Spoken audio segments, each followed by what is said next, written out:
Hey everybody, we are live again. Welcome back to my garage. How is everybody doing this Tuesday? I'm getting ahead of myself.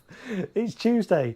It's the 24th of October, 2023, and I'm in my garage prepping fireworks for a show I'm doing on Bonfire Night, a community display over in Liverpool on the 5th of November.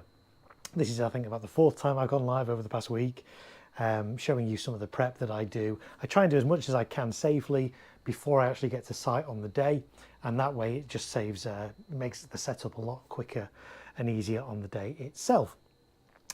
So welcome everybody. If you are just joining me for the first time, welcome back. If you've been watching some of my other streams, it's great to have your company again here this evening. Let's see who was first in the chat. Leo White says hi. Hello Leo, welcome. Samantha Lowe is here. She says hey everyone. LSU Mum Emily is here. Hello, welcome. Kamara Brocade is here. Hey Chris, welcome in. So yeah, I'm going to do a bit more prep for the next, well, I don't even know what to say how long I'm going to be going for. Last time I streamed for 4.5 hours, which is the longest I've ever streamed on my own channel. So let's see how we go. Probably not going to stream quite that long today because I've got a busy few days coming up. I've got lots of displays happening in the tail end of this week. I'm doing a primary school display tomorrow. I've got then a 2-day build, 3-day build for a big one on Saturday. So lots happening, but I thought I'd got a bit of time this evening, so let's stream again and let's do a bit more prep for my own display. So that's the plan. And 9 people watching at the moment. Welcome in, everybody. So we had a bit of a discussion on the last stream. I can't remember who it was that said it in the chat, but we were talking about what are the best brands of fireworks and which are the worst brands of fireworks. And I wouldn't really be drawn into saying which ones are the worst. I named some of my favourite brands because I don't have one particular favourite, but there's a lot that are kind of up there. And I didn't want to mention some of the brands I didn't like. There are brands that I generally avoid because I think they're pretty cheap and naff and not that great. But I didn't want to call them out. But then it got me thinking afterwards. Let me just say hello to BNJMNX. Welcome in. Thank you for being here. So I was thinking after we did the last stream, I'm like, you know what? Maybe I'm being a bit harsh on some of these brands, some of the cheap brands. So I had a bit of a rethink and I'm actually going to put some really cheap fireworks in this display. Now this display is all category 2 because of space limitations, but it's all good quality stuff. It's all brands that I rate.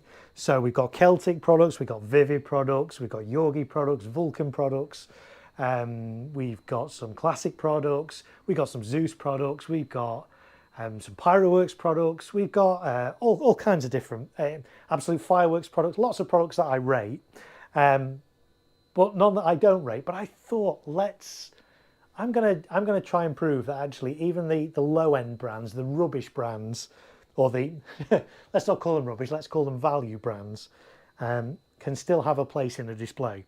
So I had a bit of a rethink. So I'm actually going to redo 2 of my fountain tables a little bit. If you saw one of my early streams, you will have seen I set up these fountain tables. They're going to be along the front of the display. There's going to be 5 of them. They're going to be about 4.5, 5 meters apart. And I've elevated them off the ground on speaker stands so that all the audience can see. Because if you do fountains kind of on the ground level, front row of the audience will see, but 2 or 3 rows back, they're going to be struggling to see what's going on. So raising them up is a great way to do that. So basically I have 5, A, B, C, D, and E. A, C, and E are pretty much identical. Slightly different Catherine wheel, a bigger Catherine wheel on the one in the centre, C. And if you were on one of these streams that we did a few days ago, you guys actually got to choose what colour Bengal flame was on each of these as well. So you guys have decided the order of those, which is quite cool. So yeah, I thought I'd redesign these sort of B and D. So the ones in between, they're still going to have some fountains on, but originally I was going to put some slightly different fountains in the middle. I've kind of changed my mind on that now because of what we were talking about on the stream the other day about low-end brands. So I went out today and I bought some fireworks from, please don't judge me on this, guys, Diamond Fireworks. Now, Diamond Fireworks are one of the lower-end brands, should we say, budget brands. They're not particularly well.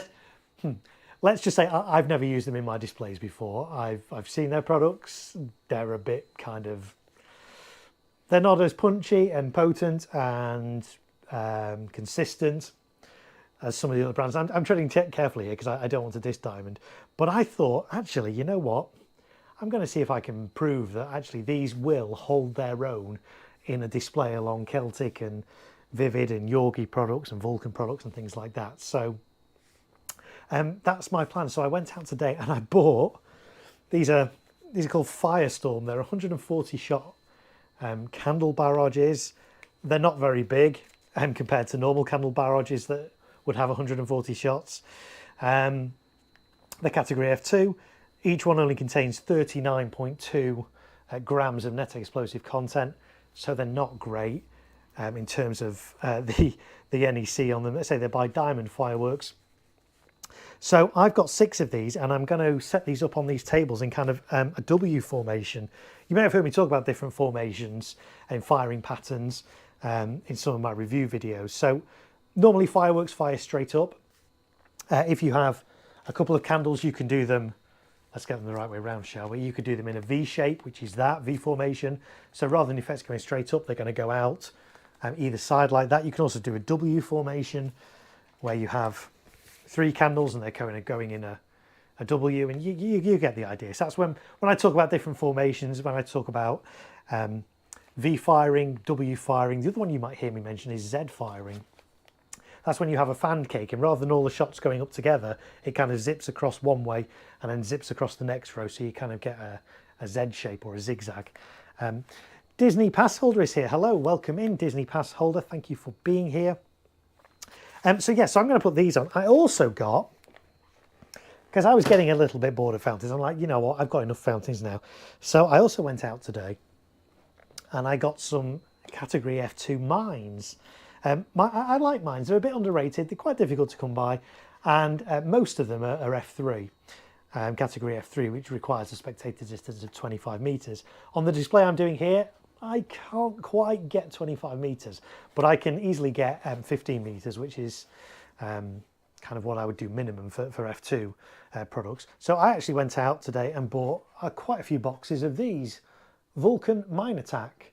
I've seen footage of these. I haven't actually fired these myself ever before, so I don't know how they're going to perform. They're fountain start mines. What does fountain start mine? What's a fountain? Well, in fact, let's go back. What's a mine? So a mine, you light it, and basically it ejects all its contents in one go. So whereas a fountain, you know, it will last 20, 30, 40 seconds, a minute, and slowly release its content bit by bit. A mine just dumps everything all in one go. A fountain start mine, however, slightly different. It starts with a fountain and then transitions into a mine. So I've got these from Vulcan. There's 2 different ones in a pack. One is silver titanium fountain with white strobe star mine, and the other one is silver titanium fountain and crackling star mine. I've seen various different bits of footage of these. Some of it looks good. In some footage I've seen, the fountain works and then no mine effect comes out of it. So, you know, I'm a little bit skeptical about how these are going to perform, but I thought, hey, it's just a bit different, isn't it, from fountains on these tables? So I'm going to do some mines on these as well, and I'm going to show you how to kind of fuse these up and fuse up the candles in a W formation as well. I mean, you could just clip a talon igniter. We talked about talon igniters on the other streams. That's what I use to electronically fire these fireworks. It's like a little clip. You clip on the fuse. Inside there is a little bit of essentially fuse wire. You put a current through there. The fuse wire glows really hot. It ignites the visco fuse. So if I've got 3 of these in a V formation, yeah, I could put a visco clip on, a talon clip on each, or I could actually fuse all 3 together and just use one clip. So that's what I'm going to do. I'm going to show you a couple of different ways that you can do that. One using some sticky match and one using some lightning fast fuse. So I'll show you different ways we can do that and what to do if you don't have any of those things and you still want to have your Roman candles in a, you know, a V or a W formation. So that's the plan. So in order to do that, I need to kind of redo these boards a little bit on B and C. Now, you may remember I put these fountains across the front, left a bit of space in the middle for more fountains that were going to arrive, and I'm still expecting them to arrive, but I've decided I'm not going to use them now on these boards because I'm going to use these candles and these mines. So along the front of these boards, we've got a little red fountain. It starts off with a red flame and goes to silver. We've got one that starts with a blue flame and then goes to gold. We've got a strobe which lasts about 60 seconds, just flashes quite rapidly, randomly, sort of bright white flashes. And then we've got a coloured flame, and that's the flames that you guys decided the colours on a earlier stream. At the back of the moment, we've got these popcorn fountains, which were shaped like popcorn buckets. And if you saw the top of them on one of the other streams, you'll see they actually did look like popcorn as well. So they're really kind of quite cool. We've got these, which are theatrical pyrotechnics, T1 products. These are 40-second fountains that start off gold and transition into silver. They're really nice. I fired these a month or so back. Really, really nice. And then we did have these titanium thunder fountains. And I've kind of, well, I've been thinking about this. I am actually going to get rid of those. I don't think I need those, because looking at the footage of the popcorn fountain, that's going to crackle loads. These also going to crackle. Crackle's okay to a point. Okay, but if every fountain crackles, it gets really boring. Now I've organised it so that most fountains don't crackle. In fact, popcorn, I think, and the titanium thunder ones are the only ones that do crackle. But the titanium thunder ones, from the footage I've seen, they only last about 15 seconds, whereas these last a lot longer and kind of similar effects. So I'm thinking might get rid of these and not have those on, because I don't think I necessarily need them. And I could do with the space on here, actually, if I'm going to be putting candles and mines on as well. So that's the plan for this stream, to kind of redo those. We'll see how far we get. I don't want to plan too much, because when I'm streaming, I don't get anywhere near as productive as when I'm not streaming. That said, I did do a little bit last night, not streaming, do some more firework prep just to get back ahead. So I've put single shots. So you may have heard me talk about the single shots. Got these crackle mines, again, T1 pyrotechnics. I've been putting them on the other fountain boards with these angle brackets, so they're going to kind of fire outwards like that in a V. I'm going to put another one in the middle, so again, they're going to do like a W formation. All I did with those were the same angle brackets I've been using to secure all my other fountains and things onto these fountain boards. These are just zinc galvanized steel shelving brackets. They're 50mm by 50mm. I've basically bent some of those to like a 20-degree angle, if you can see, so I can screw that down in there, and that's at a 20-degree angle. How did I get that angle? Okay, well, there's a number of ways you could do it. You can use a protractor, which is what I did. You will have seen one of these from school, from maths lessons. This is proper Oxford Instruments one, proper old school. I've probably had this since I was in school. And I basically sort of put the bracket in the centre. It obviously starts at 90 degrees, and I just bent it till it was 20 degrees off the 90. That's one way you could do it. The other kind of really high-tech way of doing things is using one of these. It's a digital inclinum. Let's say this properly. I'm going to get this right. I am going to get this right. Inclinometer. Yeah. Do you know what? It's easy to say when you're not under pressure, but when you're on stream, it's simple words become quite difficult.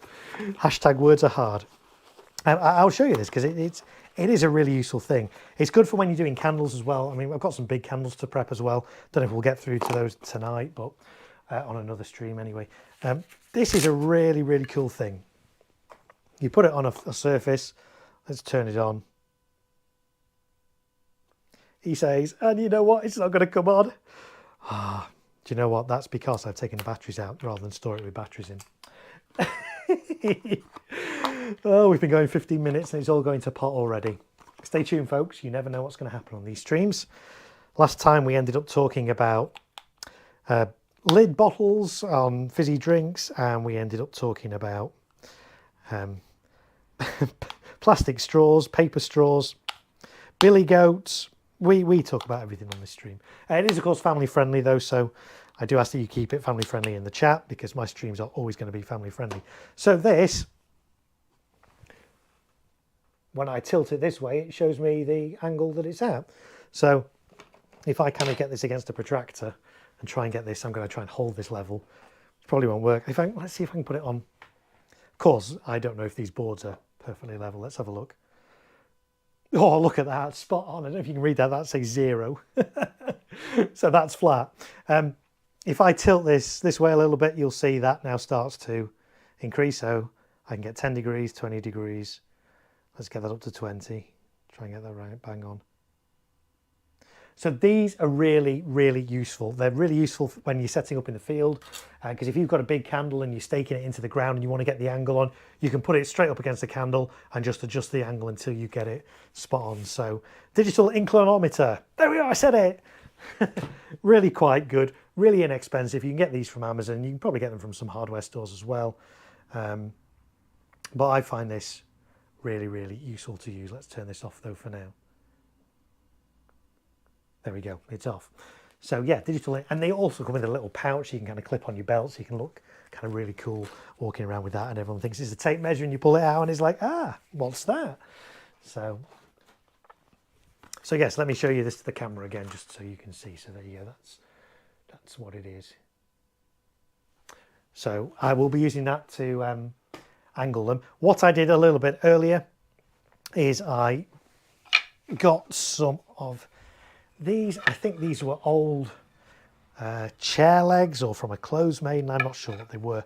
Solid bits of wood battens. And I measured a 20-degree angle on these. So the idea is these are going to kind of attach to the board. I can then strap or attach the candles to it, either with tape or with cable ties, zip ties. So I've got two going like that and a third one that can go straight up so I can get my W formation.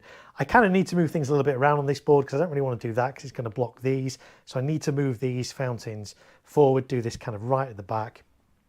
So not quite fully worked out how we're going to do it, but that's what we're going to do on this stream. So hope you'll stay with me. Even if you're not watching and you're listening, you're more than welcome to stay and be here. Also, I started building this board and actually I kind of thought, actually, I'm not going to connect anything at the front because I connected all the things at the front and then realised I've got these wires going right over across the centre of the board where I'm going to put things. So I thought it'd be easy to do everything else and then kind of wire these ones up. So I may have to redo a little bit of those as well. So I'm going to first of all take off this thunder fountain for now. Am I still in shot there? Yes, I am just about. Because as I say, I've decided to take this out of this display. I don't think it really adds anything to it. I've already got the crackle I want from the popcorn fountain. This is just giving me more crackle and only for 15 seconds, so don't really need it. So that's going to come out like so. We'll unclip it from here. When I say here, this is the slat at the back. I will turn one of these around and show you the slat. This is where I connect all my fireworks to. You can see there, they're all connected. 12 different queues on here, so I can fire sort of 12 individual fireworks, or I can put multiple fireworks on the same queue and fire them all together. And then this just connects to my firing system with a standard Ethernet network internet cable. There, so that's that. So I've unplugged this now, and this thunder fountain will just wrap this. I'm not going to bother. I'm going to keep the talon on because next time I use this, there's already talon on. So there's that. Let's see. 12 people in the watching at the moment. Thank you for joining me, everybody. It is appreciated. I'm going to just undo this T1 as well. And you see how much easier it is to kind of remove these with tape around them rather than if I'd put a couple of cable ties around, I would have had to kind of cut them off. So there's the T1. That is going back on, but it will go back on in a slightly different position. Popcorn as well is going to come off. So let's just take popcorn out of the slat. This is a bit wobbly. I'm going to just tighten this up a little bit so it doesn't move quite as much. It's better.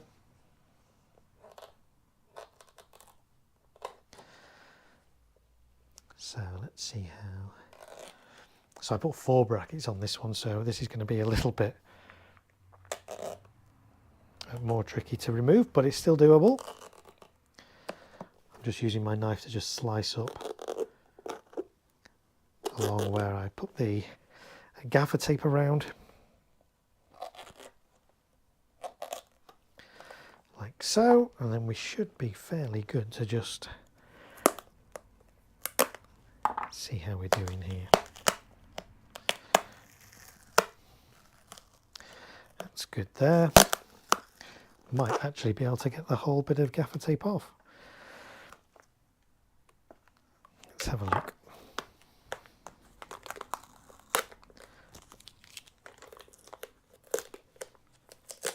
So let's see who else is in the chat as well. Leo White, what's your opinion on Firework rockets, Marco? I don't use them in my displays.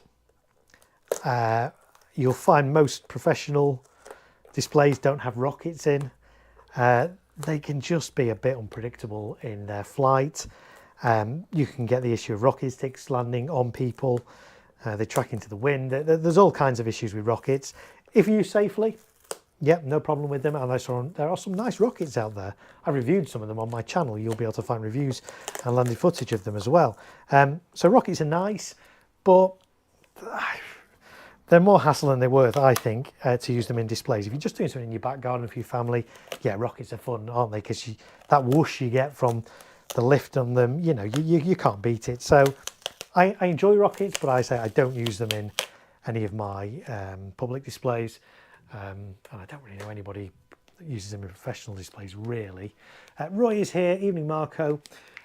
Roy was just watching Dynamite Fireworks live in Bradford, and they said Dum Bum is getting banned. Is that confirmed? It's not banned as such, but there are lots of issues with HSE, basically, a health and safety executive, to the point where the people that import it into the UK have decided it's too much trouble. It's more hassle than it's worth. So it's not illegal. It hasn't been banned. There are still retailers with stocks of Dum Bum products. But again, no more product of that nature is coming in the foreseeable future, to my knowledge. So if you like that kind of product, then get it while you can, would be my advice. There we go. Popcorn fountain is out. Right, so I need to just take all these brackets off again. I know this is a bit of a faff. I know I probably should have thought about this earlier, but I say it was only because we streamed the other day and we were talking about brands that are not quite as good as other brands, and I thought, you know what, I'm going to give some of the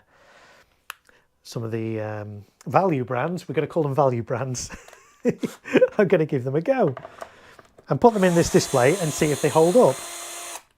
See if they can hold their own amongst fireworks of a more professional, semi-pro kind of calibre. So we shall see. So I'm going to take some of these brackets off, clear a bit of space at the back of this board.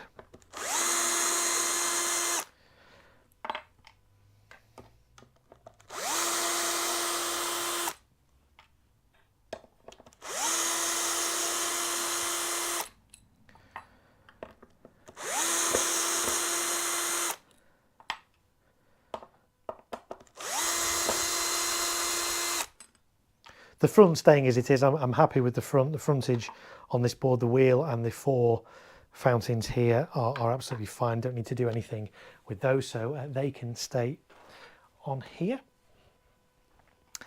And we're going to work out how we're going to attach these diamond Roman candles. As I say, I'm a bit sceptical about them. Diamond products are not, you know, they high-end consumer stuff by any means. So, but we'll see. I'm confident that by using them in quantity, they might actually be okay. If I was using one of these on their own, yeah, it'd look a bit poor. But that's the good thing about this display I do, because I am limited to category F2 fireworks, so small garden fireworks essentially.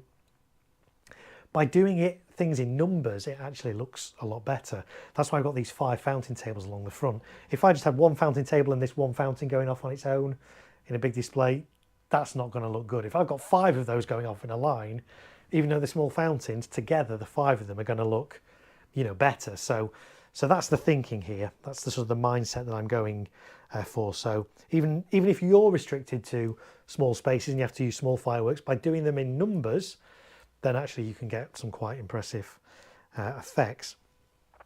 So where did I put my wooden battens? As I say, these are just, I think, chair legs or from an old clothes maid. I'm not entirely sure what they're for. They've been knocking around in my garage for a bit. I measured them so I can get 20-degree angles on them.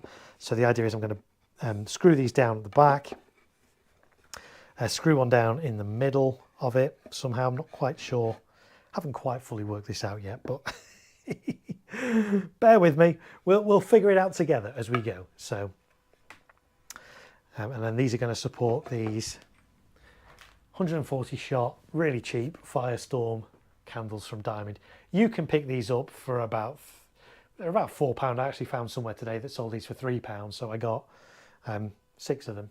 So I'm going to do 3 on each board. So cheap and cheerful, not great quality on their own, but I'm hoping that by firing 6 together on 2 different like W formations on these 2 different platforms, they might look kind of okay. We'll see. It's not a big deal if they don't, but I thought I'd try it because, as I said on the other stream, I don't think there's no such thing as a bad Firework brand. So I want to kind of prove that.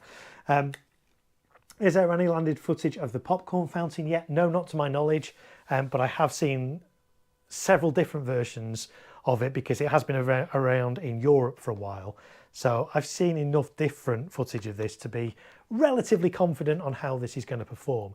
But no, I haven't actually seen any UK landed footage of it yet. And sadly, I didn't get it in time to be able to film and review it for landed footage on my channel, which I've done loads of other products this year. I think I've done about 40 odd products, brand new products that have landed in the UK in 2023 from Vivid and Celtic and Evolution and all kinds of different brands. I've been the first to fire them and film them and get some landed footage and review them as well on my channel. So if you like that kind of thing, do go check out my channel for some landed footage of some brand new fireworks for 2023.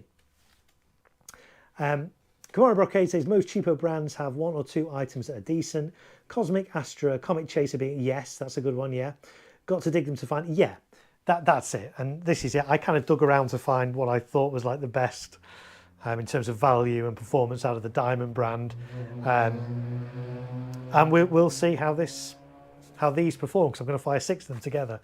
But yeah, it's all about hunting around and seeing what's good. But again, for that, you need to have some sort of knowledge of it. If you're just an everyday consumer and you go into a fireworks shop, you're not necessarily going to know what's good, you know, sorting the wheat from the chaff. You're just going to see fireworks and think, wow, and quite often you'll think the bigger the firework, the better. And that's not always the case, because fireworks can have a lot of air in them, a lot of packaging, and sometimes great big fountains can just be actually quite small inside. So yeah, let's see. So I'm going to work out how to do these. Now again, with Roman candles, you always attach, however you're attaching them, they need some sort of support. You can bury them. We talked about this on the other stream when we talked about cakes and where to bury cakes. The instructions on here are to bury to this line. So you would have to dig a hole that deep. Let's measure that and see how deep a hole you would have to. So that's about 9 inches. You'd have to dig a 9-inch hole in the ground to put that. It's not practical. It really isn't. So it's easy to get a stake, hammer the stake into the ground, securely attach this to the stake. Jobs are good. Again, because these are quite small candles, I'm going to be putting them on these as well to raise them up, because again, performance of these not great. I'm not expecting these to reach great heights. You know, these are not going to go 20, 25 meters into the sky. They may go 10, it may go 15 if I'm lucky. But by raising them up on my fountain tables, I'm going to get a bit more height on them. So that's the plan here. So yes, you always attach the stake to the audience side, so you have your candle or your firework behind, and that way the candle cannot fall forward and start shooting towards the audience. The only way it could fall, if it was to come detached, would be to fall backwards. So I'm thinking of kind of doing that like that. And then attaching the candle behind it. And then, I say I haven't fully worked this out. This is kind of, it's something I've been sort of thinking about today, but I'm working it out kind of as I go along. So I'm thinking, yeah, that would kind of work, wouldn't it? Yeah, let's do that. So I guess the first thing is to screw the bracket actually on to here. And for all these other ones where I've just been attaching fireworks, I've just been using a single screw. These brackets do have space for 2 screws. I tend to just use, for little fountains like this, just one screw to hold it in the ground. I don't mind about a little bit of wiggle room. It allows me to just move the firework a bit. You don't really need to do 2 screws for 2 little fireworks like this. So, but I am going to use 2 screws on these because obviously these are going to be vertical. There could potentially be a bit more movement. I may even use a bracket on both sides on this. We'll see how we go. We'll see how strong I think it feels. So, where's my drill? My screwdriver, here it is. So let's get this on here.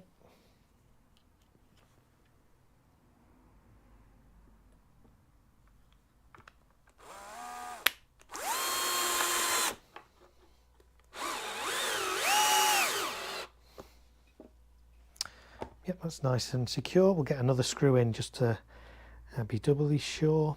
So there's not a lot of weight in these candles. You couldn't do this with bigger candles. It's only because these are really quite small and quite lightweight. They're only 39.2 grams of net explosive content, so not a lot of weight in these. So I don't really have any concerns about mounting these this way. Some of the bigger candles I've got, which I will be setting up or prepping in another live stream, will be on the ground. So they're not going to be on these kind of tables. So that looks pretty good to me. So let's screw this in and see how we go.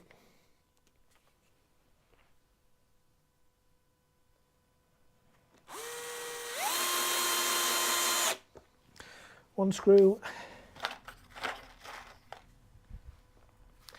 And let's see who's in the chat. JLK Pyro Nut says, where are you based, Marco? So I am based in Manchester in the UK, South Manchester, fairly close to Manchester Airport is where I'm based. Obviously I don't give out my exact location, as you can understand, this being the internet and all, but yeah, South Manchester.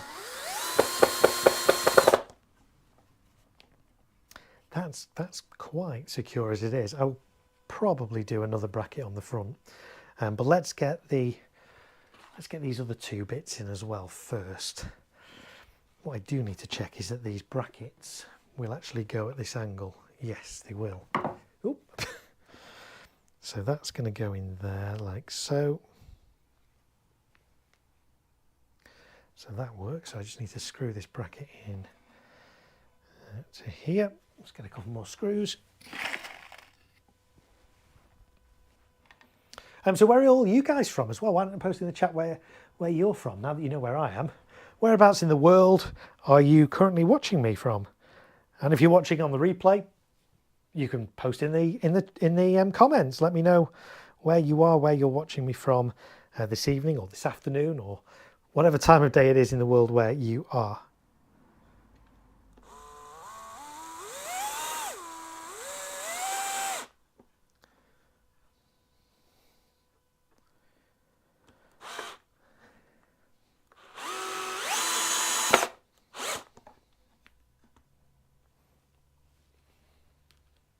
We've got 10 people in the chat as well right now, 10 people watching.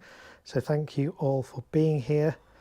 Whatever you guys are up to, thanks for checking me out. There we go. So that one's on there. That's going to go on there quite nicely. Yeah, I'm liking that. That's looking good.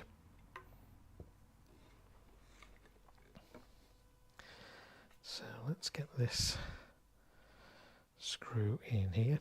Probably should have turned this around so you guys can see, but then I'd have my back to you, so.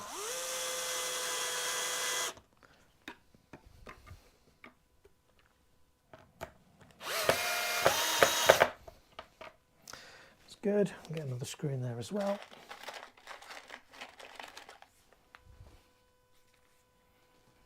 So yeah, they're really versatile. These little 50mm brackets, really useful. I use them all the time on fireworks. I think we worked out we were using about 18 on a board at a time on 3 of these boards. So really useful. I think I got these from Amazon, but you can get these in hardware stores. And actually these ones came with screws as well, which is a bonus.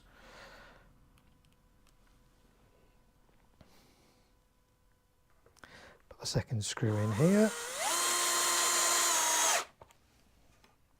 There we go. We got 2 in. Let's get the 3rd one in. That's going to look good. Need to get a bracket on here though. Let's work out which way around that's going. That's going to go like that.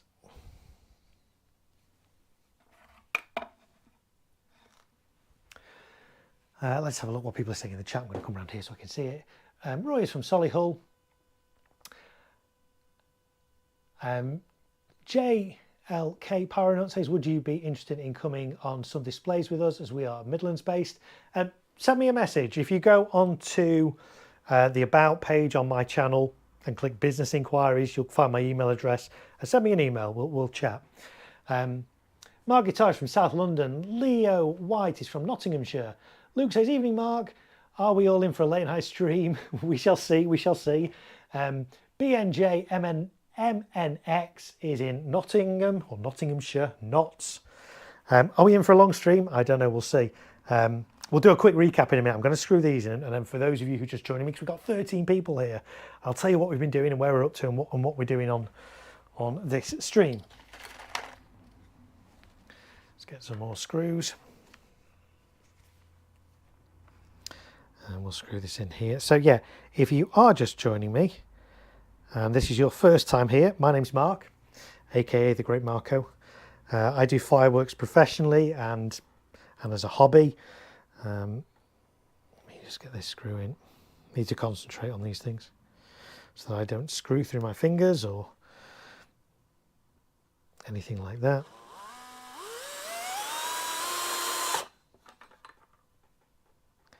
Make sure this is in the right place as well. That's good. Yeah, and I'm currently setting up, I'm prepping for a display I'm doing in Liverpool, community display on Bonfire Night, which is the 5th of November, so a week on Sunday. I try and do as much prep for my displays, my own displays, as I can in advance, safely, that is.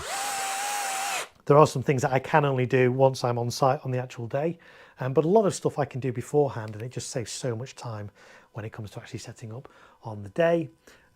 Motor Dolphin is in Warrington, that's only just down the road from me, 20 odd minutes away. Andrew Smith is in Newcastle, Luke is in Norwich, so all over the UK. Thanks guys for joining me on this Tuesday evening. Right, so that looks good there. Let's screw that in.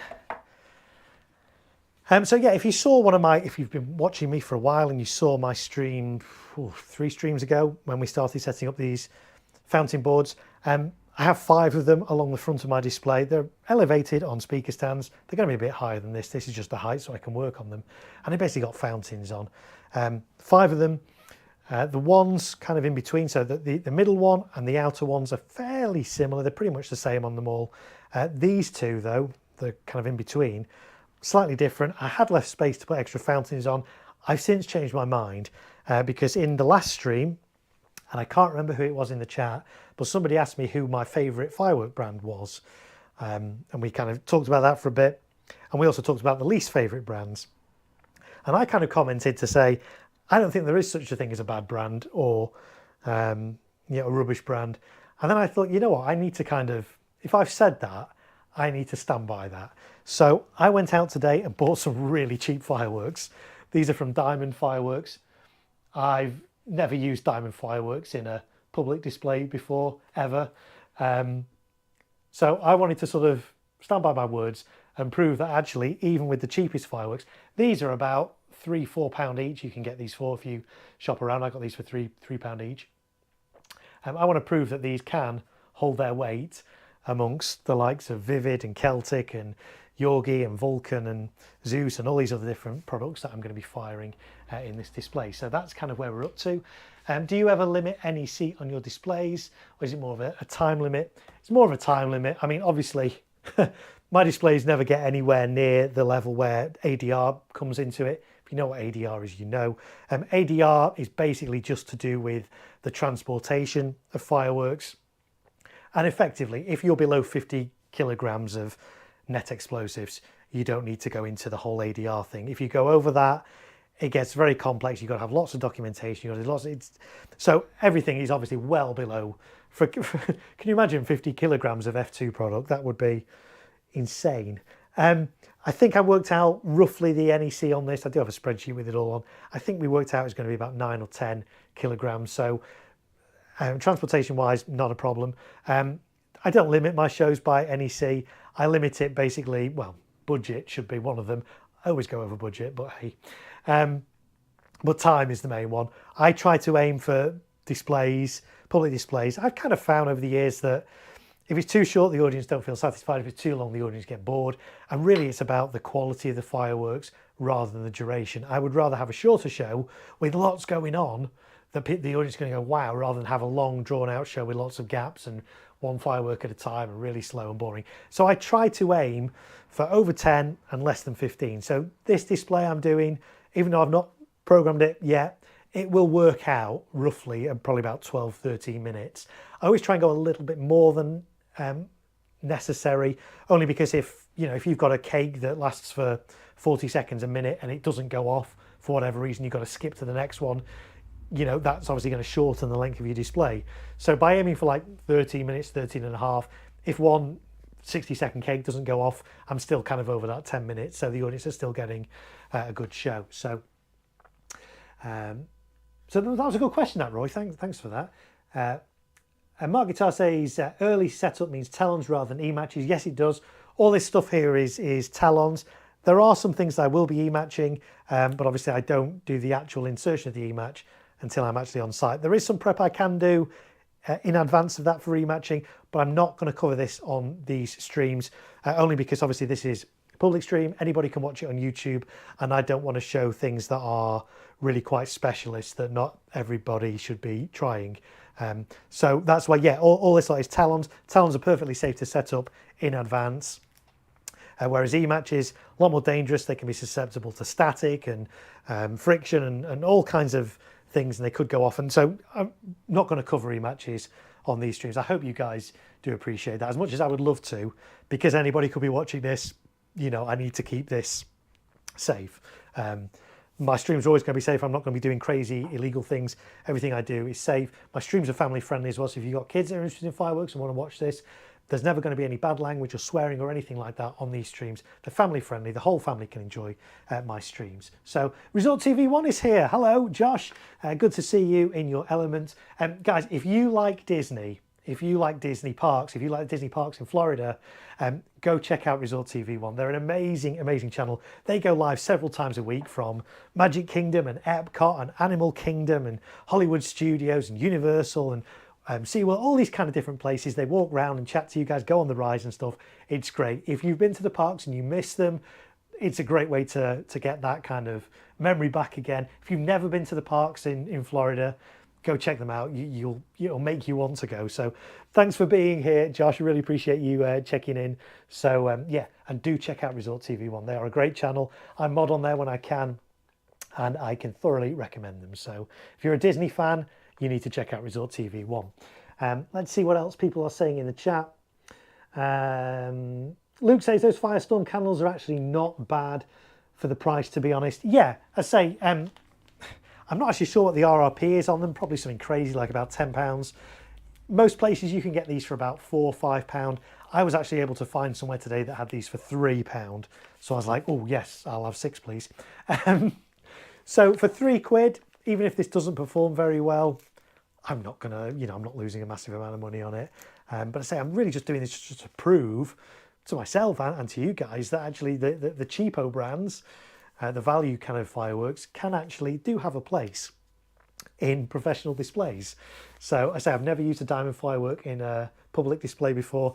This is going to be the first time. So this I kind of looked through Diamond's catalogue and thought this kind of looks about the best out of their products. So we shall try it and see.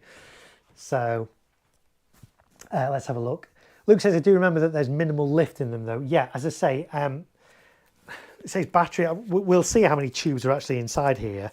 Well, actually it's battery of 20 shots. So what's 140 divided by 20? 20, 40, 60, 80, 100, 120, 140. So there should be 7 tubes in there. So very small bore. We'll measure it with a ruler in a bit and see. So yeah, I don't imagine these are not going to go up to 25 meters high like, you know, some larger bore candles will. I'll show you a larger bore candle so you can see what I'm talking about. Let's grab one of these. So this is a Yorgi Storm 4. I've got some Storm 4s and some Storm 3s and some various other things. These have got a bigger diameter. I mean, that's, I think, 21 mil, 22 mil, something like that diameter, whereas here these are only going to be like 7 mil. And you can see the difference in length as well of those. So yeah, they're not going to be amazing performers, these fire storm candles, but firing 6 of them together in 2 W formations, you know, they might be passable. So we shall see. T-Town Mary Ellen is here, says, hi Marco, happy Tuesday. Happy Tuesday to you as well, T-Town Mary Ellen. Mark Guitar says, I'd love to try 50 kg of F2. That would be a proper giggle. Yeah, it would. That said, it would be doable to do because there are now some big barrages. In fact, you can even get compounds. You can get F2 compounds that have got, you know, a couple of kilogram of NEC in them themselves. So, you know, get 20 of those. Well, I say get 20, that'd be quite expensive, wouldn't it? But it's possible to get 50 kilograms of category F2 fireworks. But yeah, there's nowhere near that in this display. There's only about 10. So, and Jack Lee says, how do you mount Roman candles? So I am going to be doing another stream, probably maybe the weekend, maybe early next week, because I do have a load of other candles to prepare. I'll show you some of them now, and then you guys can see what we've got coming up.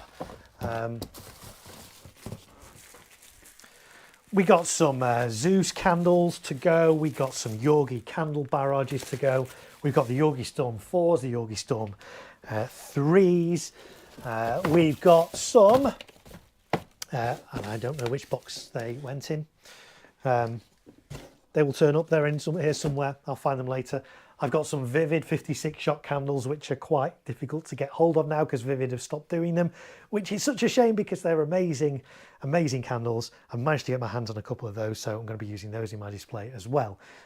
So we will cover mounting of those candles, the bigger candles, in another stream. This one we are going to look though at mounting these. I'm going to be mounting them in a W formation, so 3 at a time, kind of making a W. So I'm going to show you how I fuse these as well. So yeah, there's going to be some tips and tricks coming up in this stream as well, and then we'll do the other candles in another stream. So yeah, so stay tuned, Jack, and we'll talk about mounting those very soon. Andrew Smith says, do you know whereabouts the fuse is on the Yorgi candles? It might just be mine, but I can't find the fuse.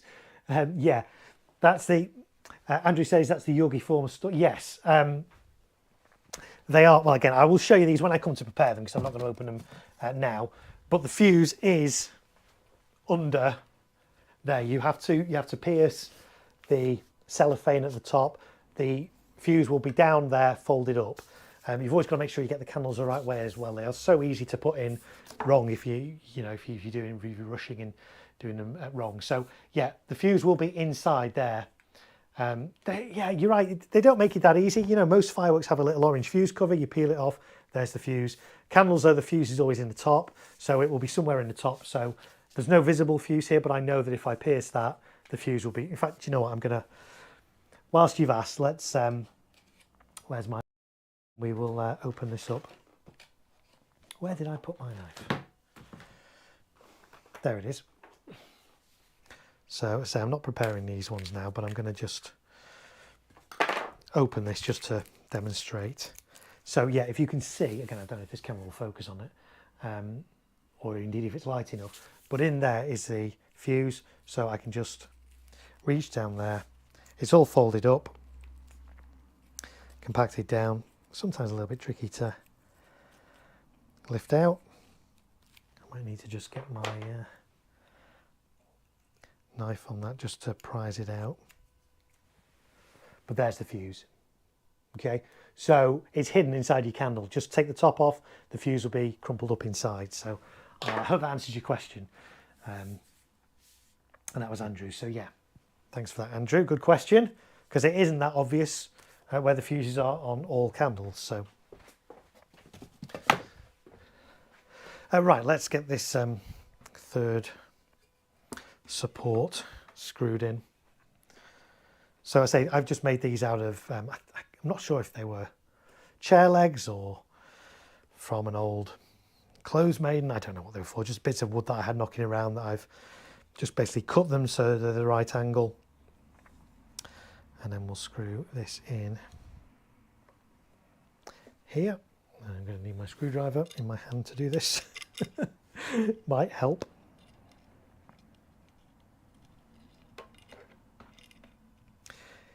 I always need more hands when you do this. But let's see if we can, I'll tell you what, there I can use my shoulder to just support this whilst I start the screw off.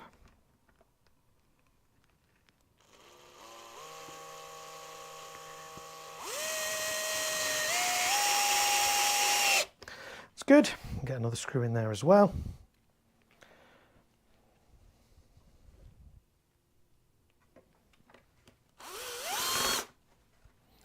Again, because these are small bore candles, there's not going to be a massive amount of recoil from them. You can get more recoil on the larger bore candles. So Andrew says, cheers mate. Yeah, well, I'm happy to help. And so hopefully now you can find the fuses on your candles. But that is a really good point because they are really well hidden. I should do a little separate video on where to find your fuse on your Roman candle. Might do that in the next couple of days if I get a chance. Put that up on my channel. That said, there are lots of other little tutorial kind of short little videos on my channel of various different things like how to waterproof fireworks, how to fuse them, why does your rocket stick have a hinge in it, all those kind of useful, kind of helpful, hopefully, little tutorials. So that's those. They are actually pretty secure as they are. I am going to be extra safe and just put another bracket in on the front of those as well. Probably doesn't need it, but you know, when it comes to fireworks, it's always better to err on the side of caution and support things more than they need rather than less. So we'll put one in here.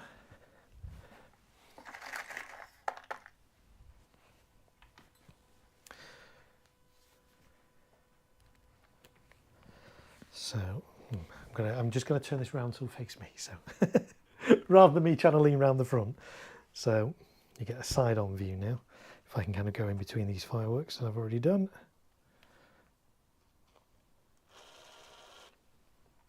Of course, it has occurred to me that this screw might actually go through and meet the screw on the other side.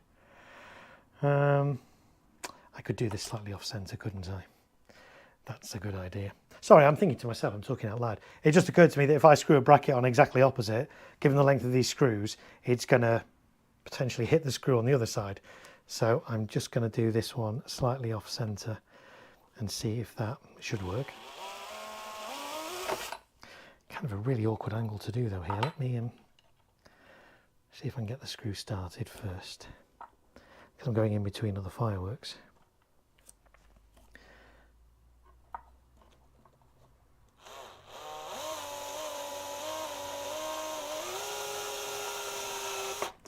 That's going in.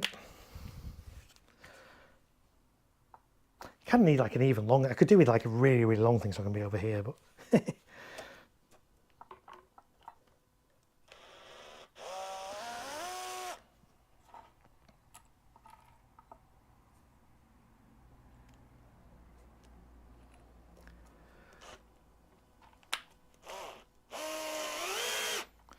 we are, that's going in now.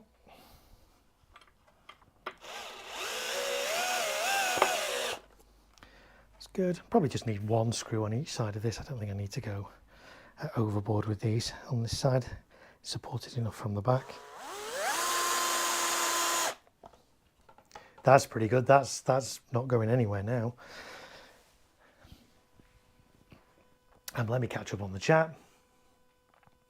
Clive says, good evening to you. I didn't know you was on.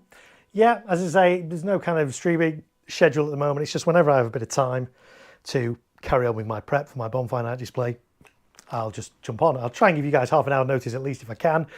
So if you're subscribed to my channel, if you enable notifications and set those to all notifications, then when I do go live, you should get a notification about half an hour before. You'll then get another notification when I actually do go live. So if you don't want to miss any of this exciting action. Kamara Brocade says, are those candles going to overlap a bit at the bottom so you won't be able to get those angles? Maybe an optical illusion on the stream though. Yeah, so I did consider that. I think they're going to be okay because, I'll try and show you on the ones because I was originally going to kind of do them like that and sort of cut a notch in this one in the middle, so the middle one sat in between, if that makes sense. I can show you there. But I decided not to do that and actually mount that sort of next to each other. So there is the width that these are going to, I think, when I laid them out on the floor and tried them and it seemed okay. So we shall see. So we're just getting these extra brackets in now, if we can, just to get a little bit of extra support. I say I don't think it's needed, but we're going to do it nonetheless, just to be doubly safe. And actually, I mean, the safety distance on these candles is only 8 meters. These are going to be a lot more than 8. These are like 15 meters away from the front of the audience. So even if one of these was to fall forward, in theory, it wouldn't reach as far as the audience. But of course, I don't want to take that chance. So, okay says, yeah, that makes sense. Yeah. James says, saw you cling filming the fireworks the other night. Is it safe to set them off when it's still covered with the top? Yes, absolutely. The fireworks will shoot through the cling film. No problem. Fireworks will shoot through several layers of cling film. If you've not got cling film or sarin wrap in your part of the world, if you guys are watching from America, you can use bin liners, pedal bin liners, refuge sacks. They'll shoot through that, no problem at all. Fountains as well will go through that. So fountains, candles, cakes. The only thing I wouldn't put cling film on is rockets. You don't really need to waterproof rockets anyway, generally. I say I don't use rockets in any of my public displays. I do, I fire rockets in my garden, of course I do. But I don't use rockets in my public displays. They're just a little bit unpredictable, to say the least. Right, this is a really awkward angle with these.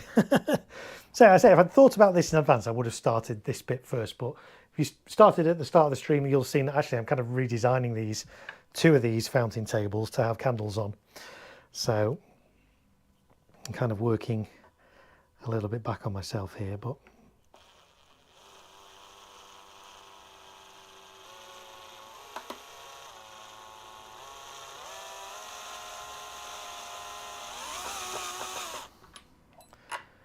it's going in.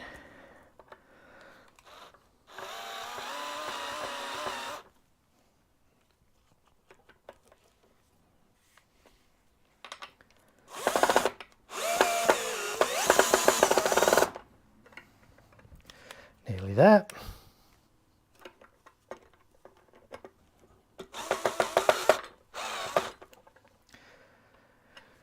Right, let's screw the other bit down on that. So yeah, I've done 2 screws at the back and 2 screws on the side at the back. Just on the front, I'm just doing one on the side and one on the bottom. Should be enough.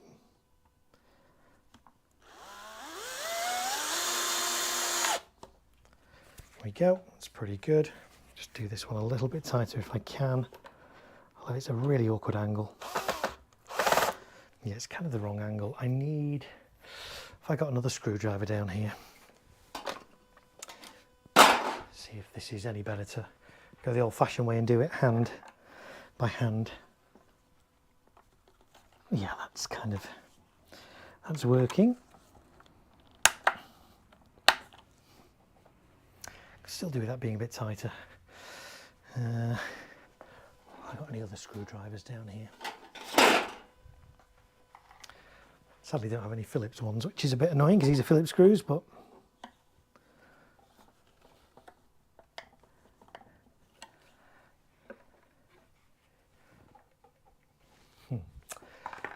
where did I put my electric one again? Down here. Let's see who else is in the chat. Verna Marie says, hi, hello. What's the brand of slats you are using on each of the stand? So my firing system is WPS, or Wireless Pyro. Sadly, it's now a defunct brand. It was a British-made brand, really good brand. I really liked it. Really good value for money. The guy who ran it moved to the EU with Brexit and decided not to make them anymore, which is a real shame because they're really good. Cost per Q wise, really, really good. And back in those days, before we had systems like the Ignite system from Cobra, you know, if you wanted to get an electronic firing system, you had to fork out quite a lot to get Cobra or Firetech or things like that. Whereas this one kind of put electronic firing systems in the hands of consumers, really. And that was, of course, before Ignite and things like that came along. So, yeah, real shame that it's no longer made, no longer supported either, which is also a shame because the support was really good on these things. There we go, that's in. Right. But yeah, good question. Clive says, so if it's ping it down, you still let... Oh, I see, right. So yeah, rain is not an issue for fireworks. The main one is wind.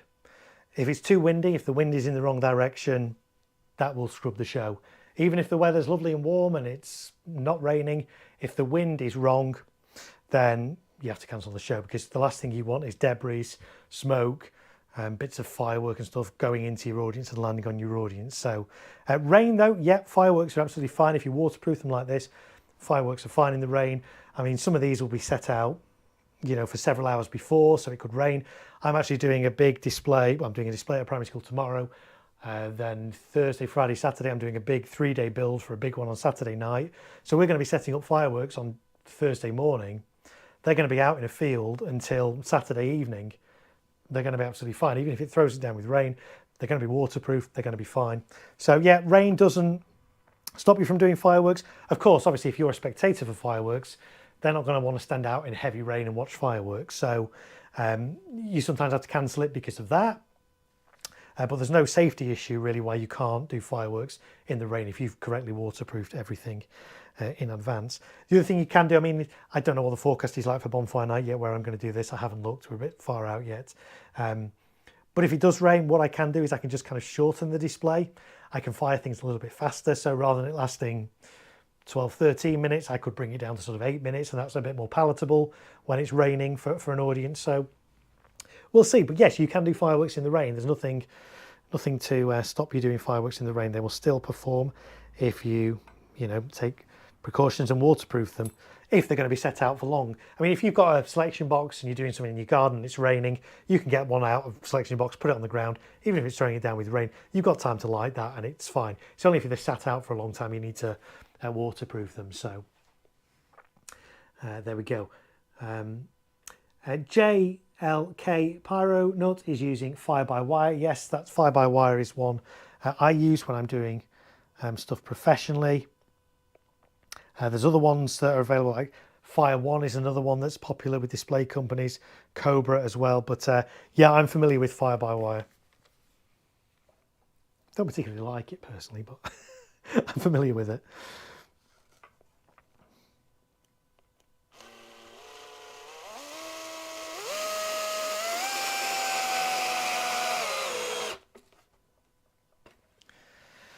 That's good.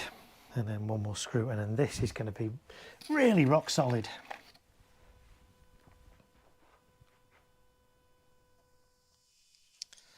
So we just do one screw in here.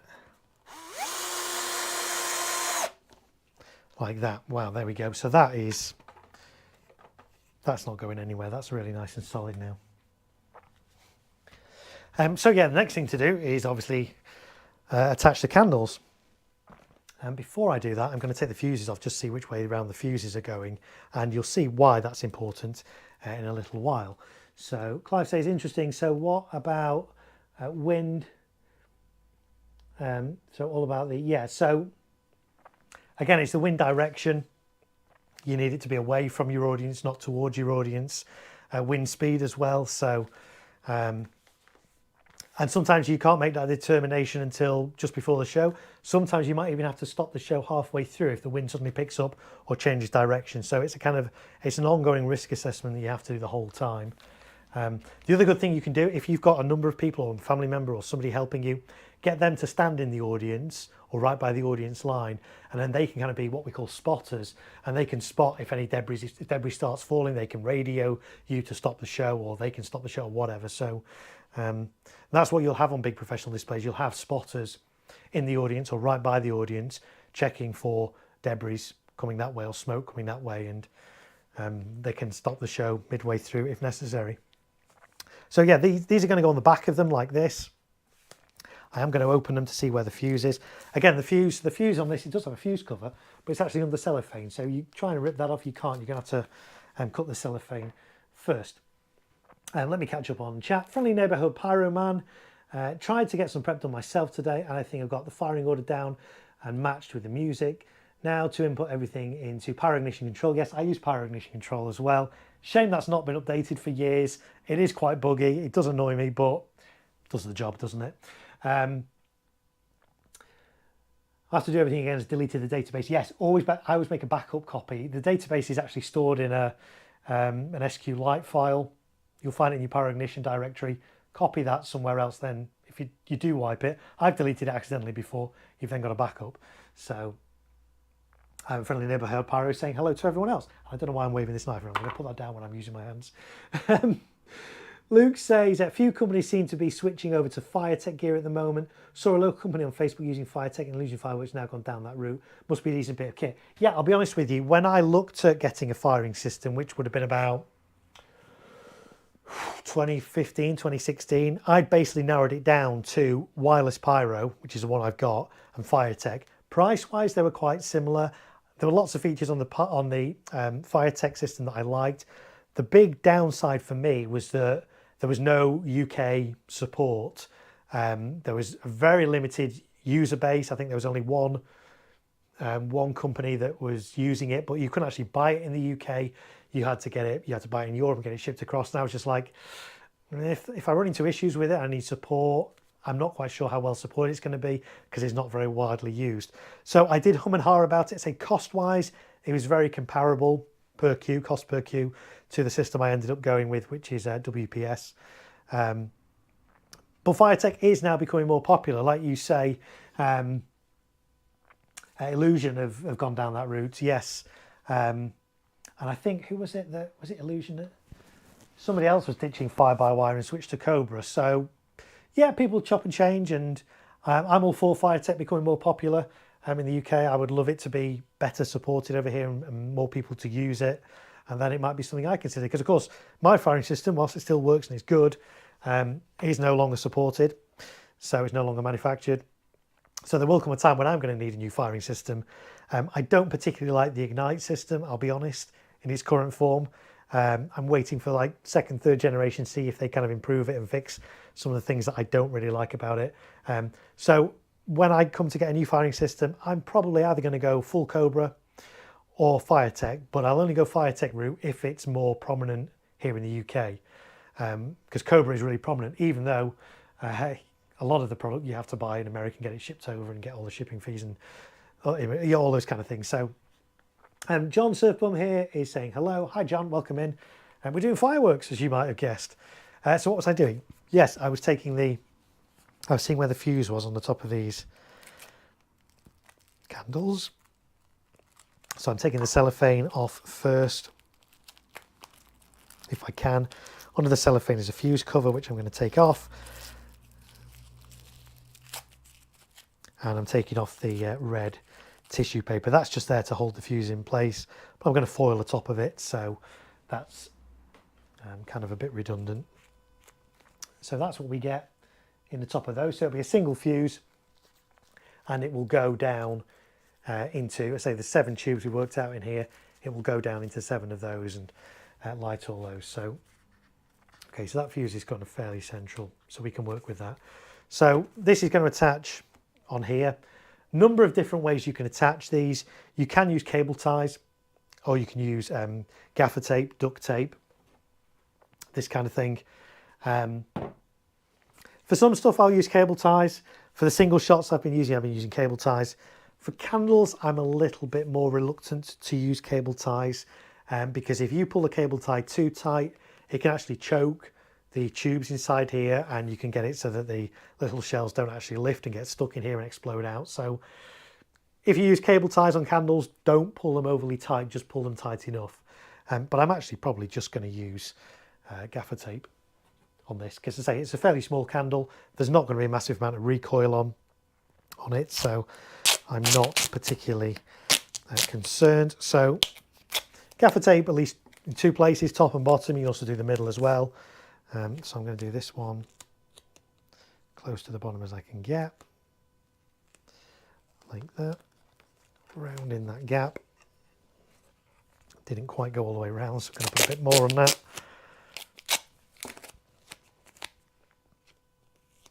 And the other reason I like using gaffer tape, duct tape, is that it's a lot easier to get the fireworks off at the end of the night with minimal effort and minimal rubbish. So when I come to get this candle off, all I need to do is just take a knife and just slice down there, slices the tape off, this candle comes away. If you've got cable ties on, you need wire cutters, you've got to cut it, you've then got the leftover zip tie, cable tie to then dispose of as well. So it gets a bit messy, a little bit more time consuming. It's a lot easier to just go down here with a knife and off it comes. So Donna is here. Hello Donna, welcome. Let's see what Luke says. Luke, I'm not keen on with the Ignite system as a quick plug. Yes, that's one of the things I don't like about it, the quick plug option. I wish it had spring terminals, speaker terminals, like these kind of things. Make life so much easier. I know you can get breakout boards for it or make your own, and I get all that, but don't really like that about it. So Cobra may be producing some adapters to convert the plug terminals. Yes, which will be useful. Pyro Buddy says, hey Mark, what are your main issues with Ignite? Was looking to try it possibly for a New Year's display. Listen, there's nothing, it's good value. It's a great introductory system. If you've never used an electronic firing system before, then the Ignite system is affordable. It's affordable, it's good in that respect. Things I don't like about it, as Luke mentions, the quick plugs. You have to get special igniters for it with the quick plugs on, or you have to chop them off and make your own or make adapters. And you know, when you buy Talons, they just come with wires like this, and so you want a system that you can just kind of put these into, not ones you've got to get special ones with quick plugs. I get why they've done it. Cobra have done it to make you buy their igniters, their Talons with quick plugs on. I get all that, but it's a bit fiddly. That's one of the things I don't like about it. I also don't like that you're limited to 6 modules, which I know they've brought out now a 36 channel, 36Q module, because prior to that there were only 18 channels, so 18 times 6 is whatever that is. Somebody can work that out for me. This system that I've got, the WPS Pro, I can have 144 Qs, 144 channels basically on this. On the Ignite, one is just for 18. So again, if you're just doing something in your back garden, little family display, whatever, an Ignite module, fantastic, great. But for doing bigger shows where you need more than 100 and whatever it is Qs, then you're kind of a little bit limited to that. The other thing I don't like is that the Ignite modules themselves are plastic. You need to get a special protective case to put them in. You can't just put that module out in a field and leave it next to a firework. I have seen pictures of people that have done that, put them right next to the fireworks, kind of like on this board or whatever, and they've just kind of melted with the heat from the fireworks and stuff. So there's a number of little design issues. But in terms of their price and putting electronic firing systems in the hands of consumers, they are great for that. So I'm not going to be too hard on them because they do have a place, but I'm not, until I see the quick plugs gone and spring terminals, until I see them actually come in a better kind of case, and until I see them remove this arbitrary 6 module limit. The other thing as well, I don't really like firing things from a mobile phone. I prefer something that works off its own separate frequencies rather than over Bluetooth or Wi-Fi and things like that. I just think it's a lot more safer. That's the thing I like about the WPS system. It's wireless, but it's all encrypted. It's over its own frequency. It doesn't clash with anything. You don't get interference. You know, if you're doing a public display and everybody's got the phone on, everyone's got the Wi-Fi on and their Bluetooth, would an Ignite system, how reliable would it be? I don't know. So there's just a few of the things I don't like. But I say, it does have its place. And if your first time introduction into electronic firing systems, it is a good option there. So a nice question though. Thanks for that. Vernon Marie saying hi to people. Donna saying hi to people. JLK Pyronut saying hello to everybody, saying hello to each other. That's great. That's what I like to see. So we've got one piece of tape along the bottom here. I'm going to do another piece of tape across the top. This to say it's just duct tape, gaffer tape. You can get this in DIY stores. You can get it online. This is good quality stuff. This is 3M stuff. Cheaper stuff isn't quite as good. This isn't fire retardant, but it doesn't melt the same way as parcel tape. Parcel tape's the other thing you could use, but parcel tape does melt very quickly, so I tend not to use that for securing things. So I would recommend either gaffer tape, duct tape, or cable ties, but just be careful with cable ties. You don't pull it too tight because these are just cardboard tubes. You could reduce the diameter of the tube and cause all kinds of problems there. PyroSure is a good one as well. I've used it a few times, considering getting one. Yeah, that's absolutely right. Luke says, PS Mark, Firework Crazy made me some custom length E-match complete quick plugs. Yes, I'm using Ignite this year as well, so if anyone needs quick plugs. Yes, I know this is it. A lot of retailers now that are stocking the Ignite system are also making their own custom little breakout boards because the quick plugs are just not great. So, yeah. Okay, so there's two of those on there. Do I need to do a third one? I'm going to do a third one. It doesn't need it because, to say, it's a very lightweight candle, but I'm going to just do a third strip of tape around the middle of this as well. I say these are on speaker stands, tripods. I haven't got the tripods fully open at the moment. On the firing site I will open, and that will give a lot of stability to this platform. It will go to a height of about 1.82 meters. I'm not going to be doing it that high. It doesn't need to be that high. It'll be a little bit higher than this though, just so that audience can see. So there we are, 3 of those. Let's get the next candle in. Let's just take the top off this as well, see where the fuse is lurking. And once we've got these secured, we'll look at how to fuse them, different ways that you can fuse them if you've got 3 candles and you kind of want them all to go off together. So I've taken the fuse cover off, taken the polythene off. So again, this looks exactly the same as the other one. I could take this paper off as well, but that's such negligible. I'm going to keep that on, and I will foil the top as well just to protect it. So this one's going to go here. And Chris, yeah, Kamara Brocade, yeah, you're right. These do fit in quite nicely, actually, like that. No overlap, then go right to the bottom. That's the other thing, actually, with Roman candles. These, not so much, because they're quite lightweight, but thicker ones. Because you can get a recoil, you do need to support them there. I could theoretically kind of tape that on there, but then the recoil from this, if this was a larger candle, could kind of move this down and break away, slide out of the cable ties, you've got cable ties, and come out of the gaffer tape, you've got gaffer tape. So always kind of do your candles right against a firm base. So this one's going here. I'm gonna need a piece of tape and really another pair of hands, but we'll give this a go. So this is going to go here. Do this near the top, like this.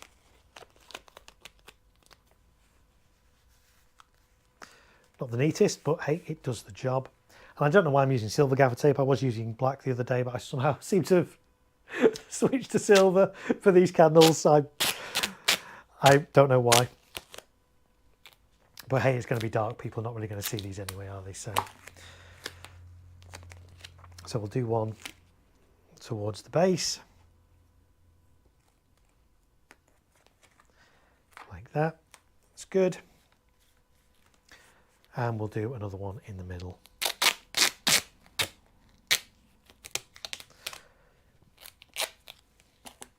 And really, whilst the one in the middle probably doesn't need, candle in the middle doesn't need tape around the middle, because this one's at an angle, having this extra piece of tape around the middle is just going to give it that bit of extra support to stop this falling down. But really, with 3 bits of gaffer tape on, with such a lightweight candle like this, that's not going to fall this way.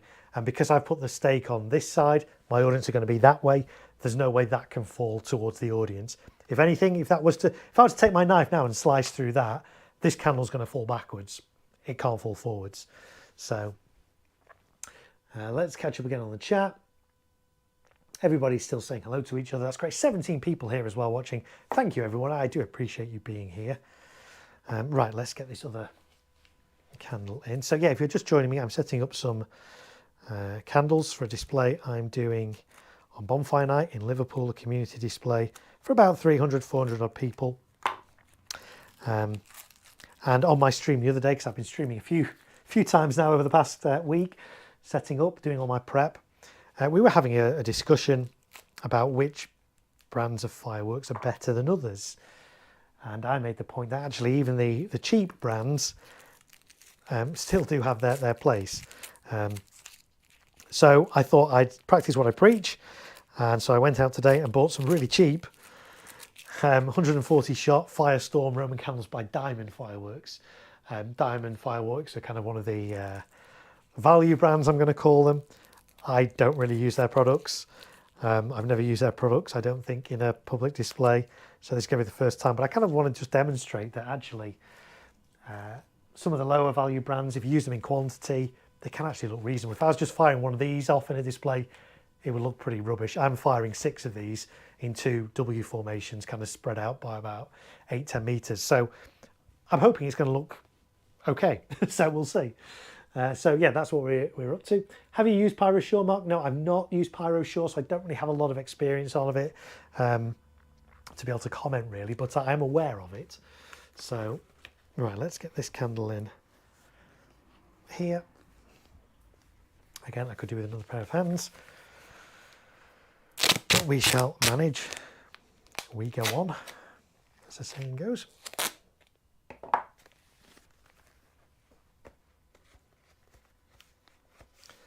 Get that in there.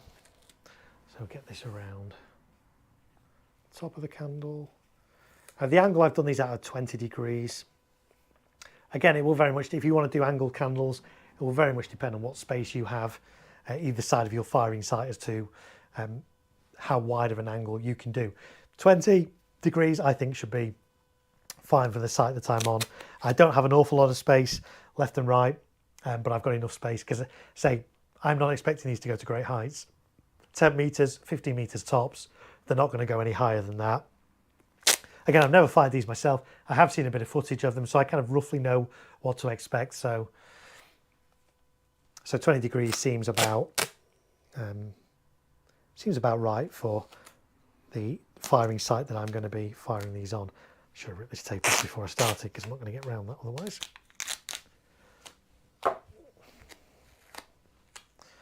So let's go around like that. But yeah, if anyone else has used PyroSure kit, why don't let me know in the chat what you guys think of it. I'd be curious to know.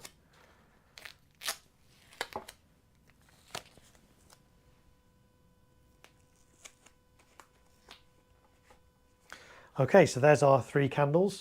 You're seeing the back side of them because when I do these on the site, they're going to be there, so the audience are going to be this way on. These are going to be behind these stakes. They're not going to go anywhere. I'm quite liking that. That's worked out okay. That. So now, right, how do we fuse these? Now, all these other fireworks, all these other fountains, I have been fusing by connecting Talon igniters. These are little clip-ons that clip onto the existing fuse. A little bit of wire inside. It's actually a coil, a spring. You put an electric current through here. The spring, the coil glows really, really hot, red hot. It's enough to light the visco fuse, and your fireworks go. So I could do 3 of these. I could do 1 on each and then put them all in the same channel, do them in parallel. Remember, we talked about this on another stream as to whether to do these in series or do them in parallel. Talons always do them in parallel. So you could do 3 of these. There's other ways you could do it. Let me get see what we've got over here.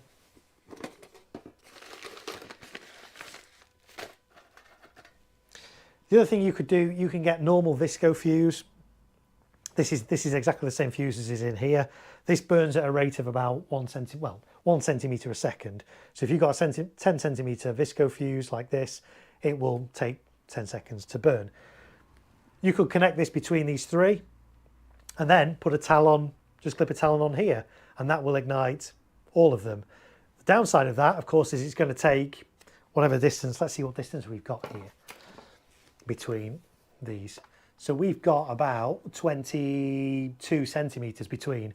So if I was to do that and clip a talon on here, it's going to be at least 25 seconds before this candle lights. Not really what I want. I want them to all light together. So say one way you can do it, just clip 3 talons on, put them all in parallel, it will fire them all together. That's one way. Another way, using normal visco, but that's going to take quite a while to burn across. The other thing you can use, and we did talk about this on one of the other streams, is tape match, sticky match. You kind of really need to know what you're doing to be able to use this, but you can, it's basically sellotape, effectively, sticky tape with a layer of black powder in. And you could tape that across all 3, fold it over on itself, and that would work. I find this a little bit flimsy for that, especially because I'm going to transport these. If I was doing them on site, might consider using that. This is also very prone to sparks as well. So if a spark lands on this, it could set all these candles off as well. So that is one way you can do it. That's one way I have done it in the past. And if my candles are close together, I might consider using that. That's tape match. It's a little bit more specialist, but that's that. The other thing you can use, and it's probably what I'm going to use, I've got a whole tub of different fuses here, is, well, actually I'll show you a different fuse as well. So there's all sorts of different fuses you can get. So the one I showed you is normal visco. This burns at a rate of 1 centimetre a second. You can get fast visco, which is this, which burns at a rate of 10 centimetres a second, so 10 times as fast. So that would be an option if you can get some fast visco across there. That'd be a bit better. You can also get lightning fast fuse. This burns at a rate of, I think, 100 meters a second. So this is pretty powerful stuff. Again, only get this if you know what you're doing and you're confident, you're comfortable using it. If not, the safest way to do this, 3 talons on there. Okay, 3 talons, connect them in parallel, connect them into your firing system. You are good to go. There we are. Mark says he used fast visco, burns at 10 centimeters a second. Yeah, pick as well. Yeah, you can use pick as well. So I'm going to use some of this. This is lightning fast fuse. How am I going to do it? Well, let me work out which side of the firing field this is going to be on. This is going to be B, so it's going to be this side, right? Yeah. So basically, get all your fuses going in the same direction, like that. I'm then going to measure a length from the first one to just past the second one, like so. So actually, this might actually work. Just kind of cut in half. It's going to be a bit too long because of course, I've got another one of these to make as well. So yeah, we'll go there. Get my scissors. I'm going to just cut this fast visco like that.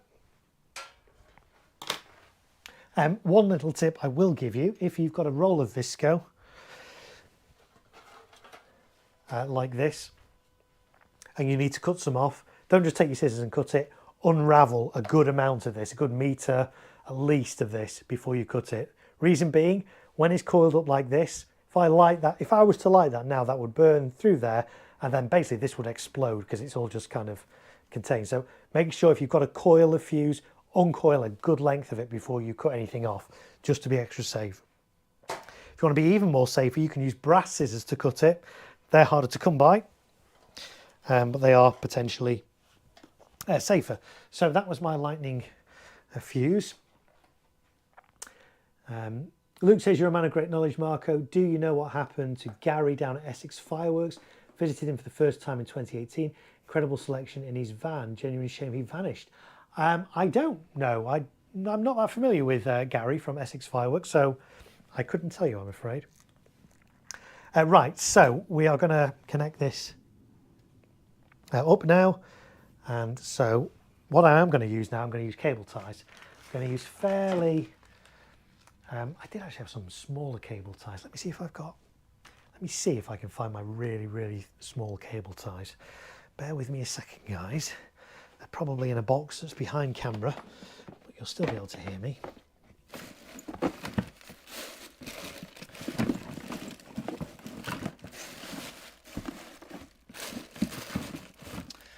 Yeah.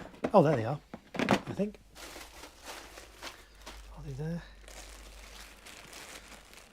Oh, I've got a few here, yes. So I say cable ties, even though I discourage use on candles and things, they do have uses in fireworks, and one of them being to connect fuse to fuse. So these are really nice. These are nice little kind of small and cable ties. These are going to work better. So hopefully, is it still in shot? This is still in shot. You can kind of see what I'm doing. I'll try and turn this around a little bit so you guys can see. Don says, good advice, Mark. Best to err on the side of safety. Yep, absolutely. As I say, all the prep I'm doing is safe to do in advance. There is bits I need to do, but I can't do those until I'm actually physically on site on the day, because it's just not safe to do it in advance. But this is safe to do in advance. So I'm going to decide which one is my last one. We're going to decide, let's say this is the last one here. Is it still in shot? Just about. Let's move this in a little bit, then you guys can see.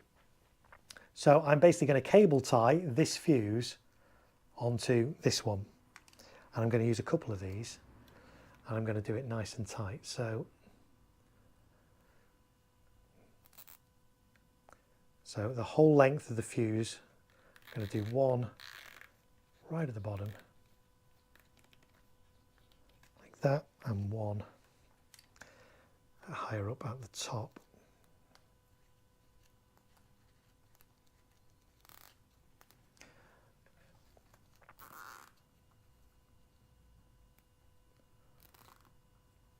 And these can be pulled really nice and tight. And when you've got fuses touching like that, when this one burns to that one, it will ignite that one. 2 of these is enough. If you want to make doubly sure, put a third one on, use slightly thicker ones, whatever you want. I'm happy that 2 of those is going to be enough.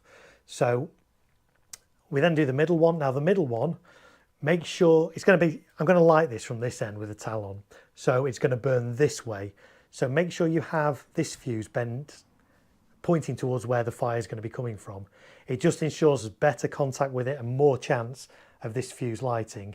Whereas if you do it the other way round, it might not light. So always have this pointing towards the direction that the fire is going to be travelling along the visco fuse. And again, I'm going to use a couple of these really diddy cable ties, zip ties, to make sure that this fuse is nicely attached to this one. So like that. And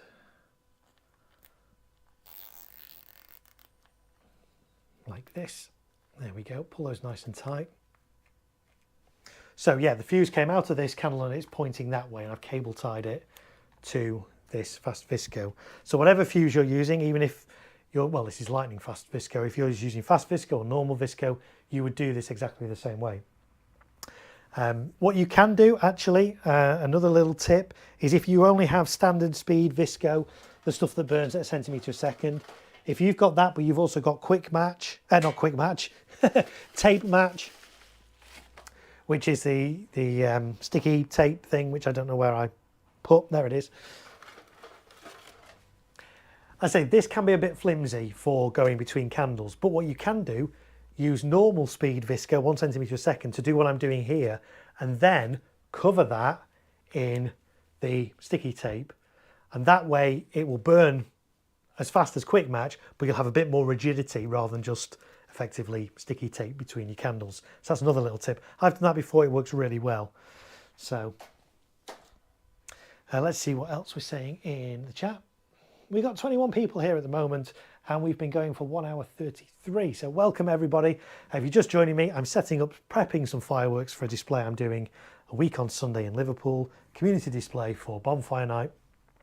And I'm just fusing up some candles, some Roman candles. So we've got the last one to do here. Again, make sure the fuse is on this one going this way. So the fire's coming this way, it's going to go down that one. I need a couple more of my mini tiny little cable ties. They're really useful, these, for fusing. So I could actually, what I could do, yeah, I was going to clip the talon on here, which I can do.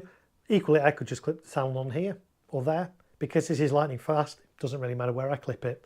So I may do that. We'll see.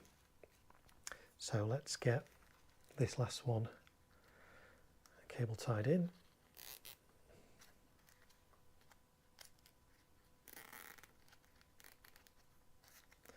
Nice and tight. So we're doing a couple of these on here.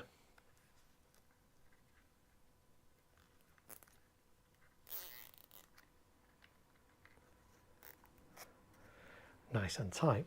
There we go. Are you bagging those to waterproof? Yes, I am. What I do, you'll have seen on my other stream, I kind of waterproof cakes individually, and then once they're laid out in the field, I put a big tarp over them, a big polythene sheet. For these things, I use these. I got these off Amazon. Used them last year. They're really good. They are heavy duty refuse sacks. These are clear, so they're see-through. 100 litre, so they're really big. If you get like the 40 litre ones, they're not going to be big enough to go over this. These will go over this nicely. Just one will just sit over this whole thing, keep everything nice and waterproofed. Used these last year, really good. I say I got these from Amazon. Other products are available. I'm sure you can get these from otherwhere else as well. But these are heavy duty, so it means they don't rip, because of course there's lots of sharp corners on these things. These don't rip. They're see-through as well, which is great. So these work really well. And just before the start, I just rip them off. Mark says, I've had great success feeding fuses into paper drinking straws rather than cable ties. 2 fuses just fit them. That's interesting. Yeah, that's a way to do it. I mean, you can, to be fair, you can just get 2 fuses. You can gaffer tape them together. You can use electrical tape around them. It's enough. You know, if you've got the 2 fuses, as long as they're touching, then in most cases, they will be fine. Obviously, lightning fast fuse like this burns a lot quicker, so you do need to make sure there's a lot more contact, because this will shoot through here really quick. But I'm happy that that's enough there. I'm then, of course, going to neaten it up, because at the moment I've got all these cable ties sticking out, so I'm just going to chop off the excess of these, like so.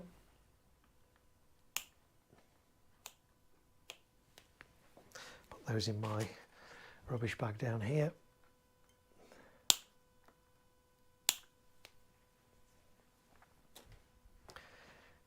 There we go. So, talon, we need a talon next. Where did I put my short talons? Here we go. Might need a slightly longer one on these. Let's see. Yeah, we're going to need a bit longer, because of course we got the height. So they were the 50cm ones. I do have a box of 1 metre ones somewhere, I think. Hopefully I brought that with me. Yep, there we go. So yeah, talons come in a number of different lengths: 50cm, 1 metre, 2 metre, 4 metre. I use the 50cm, the 1s and the 2s. Don't really use the 4s because they're quite a bit more expensive. And really, you can just, the 2s are okay for most things. And the things they're not okay for, I just extend them with fuse wire, because you can actually buy this igniter wire on a big, like 50-metre reel or whatever. So 1 metre will be fine for this to get to my firing system. I need to see what number this is going to. Oh, Love Pugs is here. Hello, Love Pugs, welcome in. Let's see what this is going to go to. This is going to go into number 6 on my firing system. So, as I say, because this is lightning fast, I could clip this igniter on pretty much anywhere along the length of here. If I was using normal slow visco, try and clip it on fairly near the centre, and that way, you know, yes, this one's going to light first, but the outer two should light fairly similar times. If I was to clip this onto the end and this was normal visco, this is going to light. It's going to be 20 seconds before this lights. It's going to be another 20 seconds plus before that one lights. I want all 3 of these to light as close to simultaneously as I can. I say, if you don't want to bother with this, the simplest way, just clip 3 talons on to the 3 visco fuses, wire them in parallel to your firing system. Most firing systems will have no issue firing 3 talons at once. So, right, but I'm going to clip this on to the fuse here. Squeeze its jaws nice and tight. And then that can go into my firing system in a second. What I am going to do is just tape this to the side of the candle. I'm going to use some parcel tape for this. Parcel tape's good for holding igniter wires down and in place. So we'll just do a couple of little bits of this. Let's do one there. We'll do another one at the bottom in a bit when we work out where this is going to route. So that's done, but of course we've got exposed fuse here. There is a chance, because there are going to be fountains on here as well, there is a chance that sparks could ignite this fuse. So how do we protect it? Again, that's where our aluminium tape comes in. Really useful stuff. I am now basically going to tape across the top here. Not only is that going to protect the candles themselves, it's going to protect this fuse from any stray sparks. So that's the theory. Let's cut a length of this. See how we go. It's not going to look the neatest, but it's going to do the job. Of course, there's backing and paper on these as well, which is really tricky to get off at times.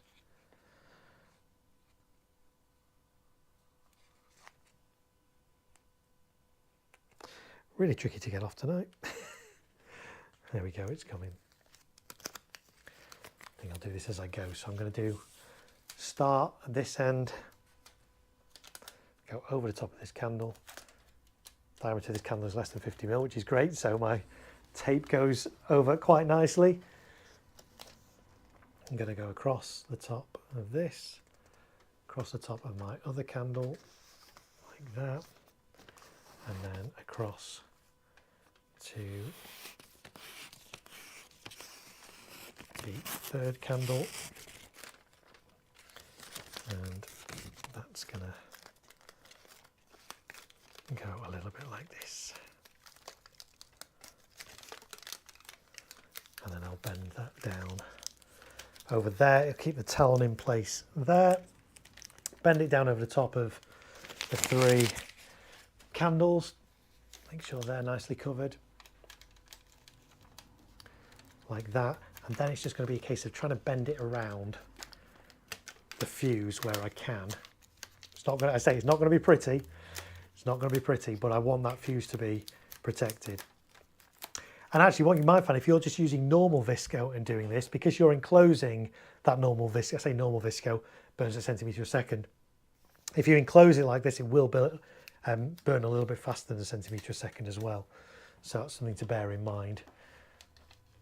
So let's get this bent around here.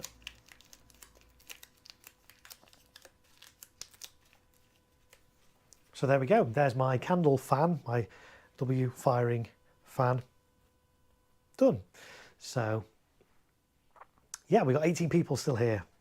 Welcome everybody. If you're just new or joining me for the first time, I'm preparing some fireworks for Bonfire Night. So that's my candle fan done there. So the other things I need to get on here now, if you were here at the start of the stream, you would have heard me talking about mines.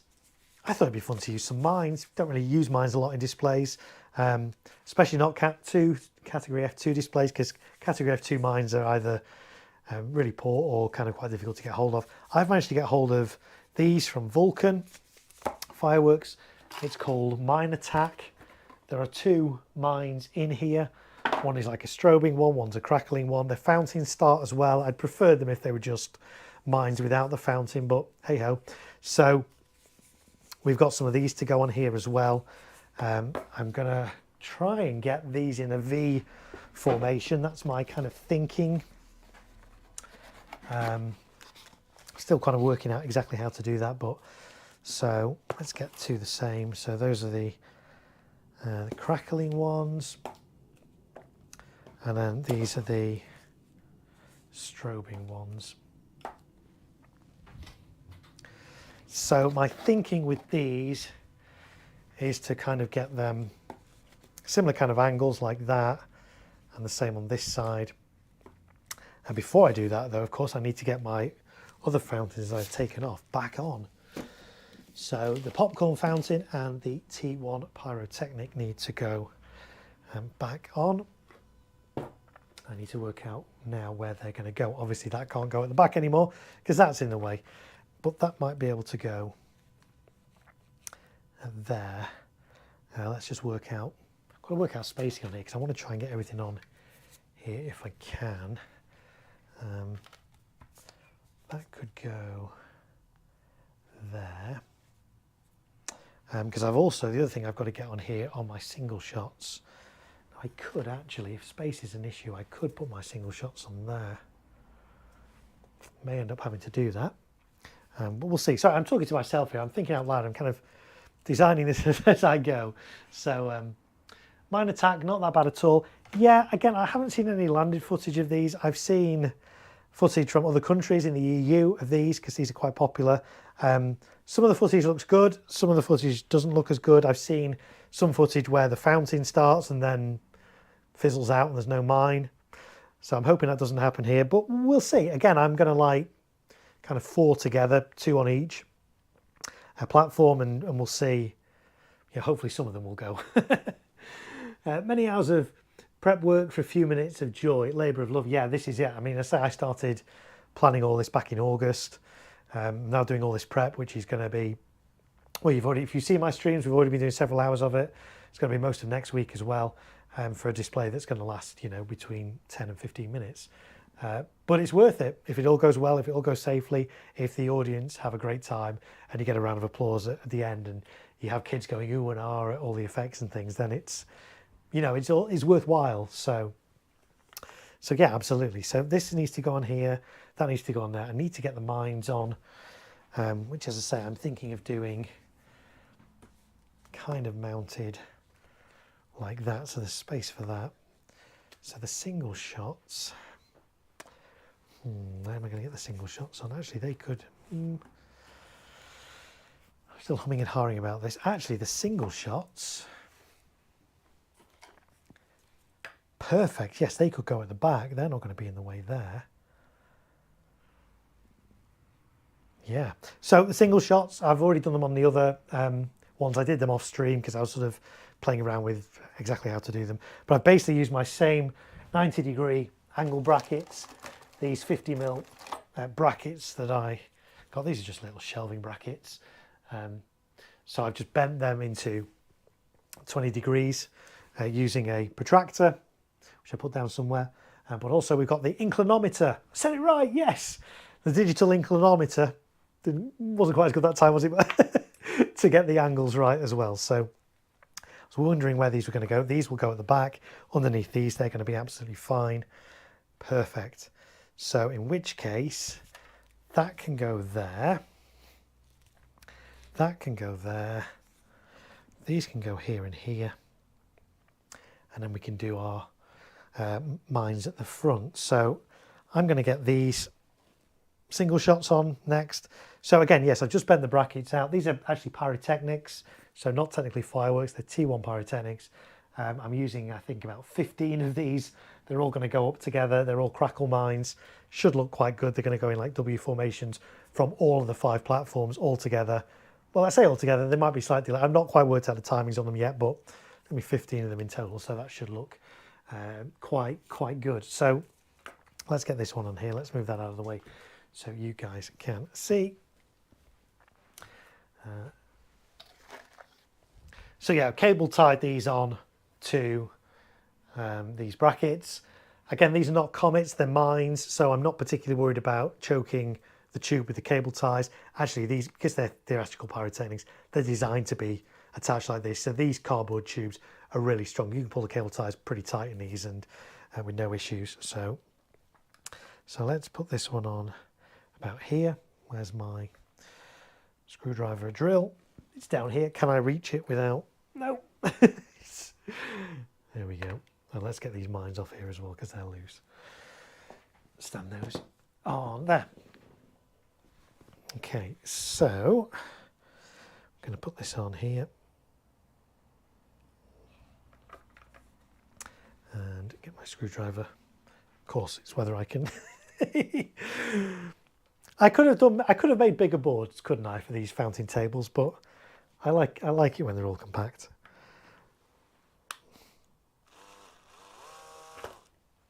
Yeah, this is going to be a bit of an awkward angle to get. We shall figure it out.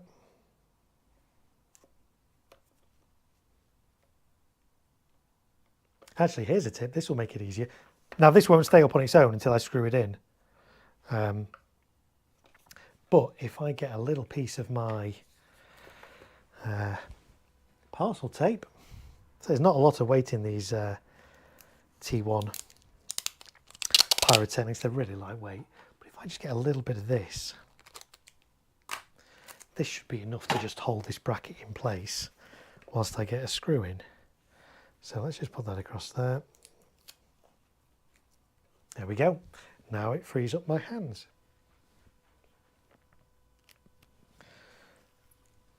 Still don't know whether I can get the angle I need though on this. Let's have a look.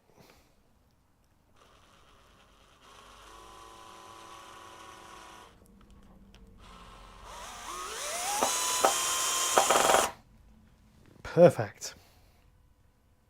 That's great. That's going to work nicely.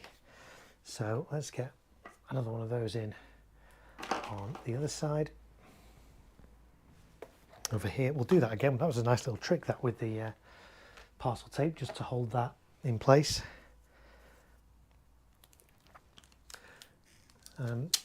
Luke says best consumer brocade mine came from Celtic, Stealth Rising, and seems to have, I missed the end of that. I've got a little heart that's covering that up. Seems to fall apart. Stealth Rising, that seems to fall apart. Okay.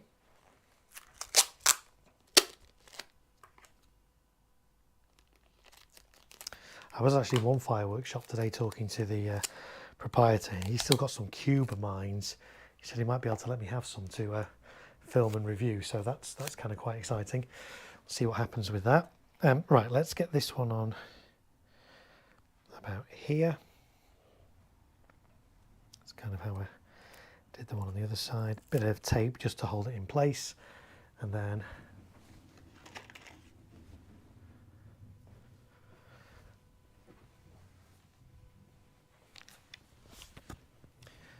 we will attempt to screw this in here.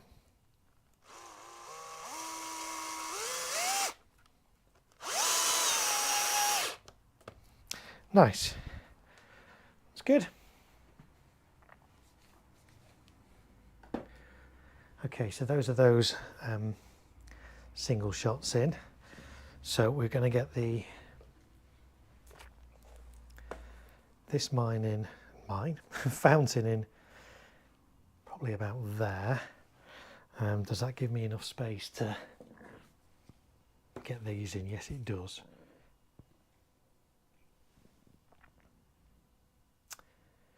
What I'm just thinking about now, you're thinking, well, what's he thinking about? So I'm just thinking about the order that things are going to fire in on this board. Obviously, I have covered these up to protect them from sparks. This is quite a vigorous fountain. It is quite close to this. Potentially the sparks from that could burn through that, could ignite it. But I'm thinking that the firing order through in my head, even though I've not kind of programmed it yet. These candles are going to fire before this fountain, so it's not an issue. So that's something else to think about when you're sort of setting out your fireworks and thinking about the layout. What order things going to fire in? If this was firing before that, I'd be a little bit more concerned, this being quite close to this. As it happens though, these are going to fire first, so I'm really not that concerned. So that can go there. I've got space to get those in there. Mark Guitar says, I remember the old Vulcan 75mm mines. Yes, they were nice, weren't they? Kim Bolton did some nice mines as well. I think there's still a few of them knocking around, but nobody's really making mines anymore. It's one of those things that they're just not that popular with the average consumer. You know, us pros or specialist enthusiasts like mines and single shots and things like that. But the average firework consumer wants a firework that's going to last, have a bit of duration in it. So something that's just a single shot that might be quite expensive, they don't want. They want something that's going to last a good. I get that. I do get why, like Vivid has stopped doing the 56 shot candles, which is a shame because they're amazing products. I do hope they're bringing them back. And Vivid, if you're watching this, please bring them back. The 56 shot candles, they're great. And also the slices as well. They do slices, which are really good, but again, quite a niche product that the average consumer is probably not going to want. So yeah, so this one's going to go in there. I think I need to do the brackets on that again. This is another T1. This is a gold, 40-second gold to silver fountain. Lovely, absolutely lovely. I fired a couple of these that were really nice. So that's going to go back here as well. Quite a well-contained fountain. It doesn't sort of spray out lots of the sides. It's quite narrow, so that will work quite well there. And then I do have then space to get these in. So I'm not quite entirely sure yet how I'm going to mount these. We'll see. It might be a similar kind of thing to what I've done with these single shots, like an angled bracket or perhaps 2 angle brackets.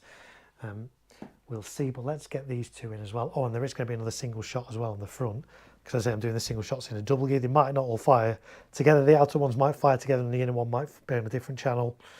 Still kind of still figuring that out. It will all come together. But yeah, that needs to go there. So I'm going to need some brackets.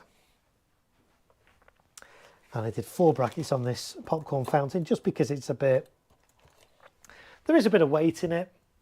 And it's a bit of an awkward shape and it is quite tall. So I just want to make sure that it can't fall anyway. So 4 brackets around it. That's what I've done on all the other ones. There's basically 5 of these, 1 on each of the plinths. They're obviously all going to go off together. Same with these T1 gold to silver fountains. They're all going to go off together as well. So 5 of those. JLK Pyronut says Jubilee do 60 shot candles, F3. Yeah. But that's the thing I loved about the Vivid ones. They were only F2. I say I have managed to get hold of a couple. They're in one of these. Let's see if I can find them. Oh, I just kicked all my screws over. Let's pick those up before they go everywhere. So don't mind me for a second, guys. I'm still here. There we go. Right, where did my Vivid oh, I know where they are.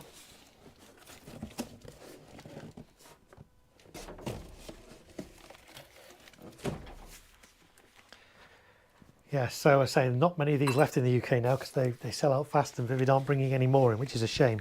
But these are Vivid 56 shot candles. These ones are the special white strobe. I think there's about 7 different varieties of these they brought in. Some really, really lovely ones, really lovely. I'm gutted that they don't do these anymore. The closest thing to these really are probably the Zeus ones. I've got a couple of Zeus ones as well. Zeus ones are 56 shot as well. In fact, they're identical size, so they work well. That's the Twilight one. I think they do like a Brasilica one and a Britannia Waves one or something. Zeus do about 3 different ones. They're good. Vivid ones are really good. Celtic do them as well. Celtic do 56 shot ones. WAP and BAM and Boogie and a few different names. Let's Go as well, although Let's Go they seem to have stopped doing that, which is a shame. Not many of those left in the UK at present. So yeah, say a few years ago, Vivid and Celtic brought in loads of 56 shot candles. For whatever reason, I guess they've decided that it's not worth them doing that anymore, so which is a real shame. But anyway. Christopher is here. Hello, Christopher. Welcome here. Welcome in. What are your earliest memories of Bonfire Night? So my earliest memories of Bonfire Night will have been as a kid. Back in the days when you used to be able to buy selection boxes in your local newsagents, your corner shop. My dad would go in, I'd go in with my dad. We'd look at all the fireworks in the cabinet there and we'd pick out a selection box. He would obviously buy it. We'd take it home, but then I'd get it out on the dining table and I would open it up. I would take all the fireworks out and meticulously read each one and look at them and just be like amazed at all the packaging and the colours and the different shapes and things. And then my dad would, we'd go in the garden, he'd light them and it was great. And we'd have sparklers as well. And I remember you could get coloured sparklers in those days. I don't even know you can still get coloured sparklers. But they were great. You'd light one, it'd be blue. You light another one, it'd be green. And you wave them around and make shapes in the air and write your name and stuff. And I remember the blue ones always had like a really weird smell that kind of hit the back of your throat as well. Maybe that's why they don't do them anymore. The blue ones were really bad. Really great. So those I think are my earliest memories.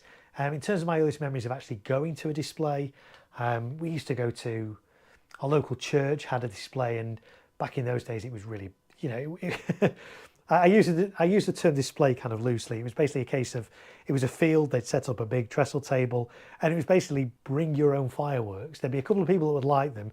you would come along and bring a box of fireworks, give it to them. They will put it all in a great big chest, and then just they'd be getting them out one at a time, putting them on a table, light it, and really unsafe. You really couldn't do that these days. Just people just turning up and giving you pyro, and they all light it. But you know, yeah, those are my fondest memories, my earliest memories, if you like, of fireworks, really. So what about your memories, guys? Let me know what your earliest memories are of fireworks and Bonfire Night and those kind of things. So Luke says, never got to try the Vivid Mines. Really wanted to try some of the Vivid Pro F3 range, but couldn't find much stock. Pretty sure a Pro company used the majority. Yes.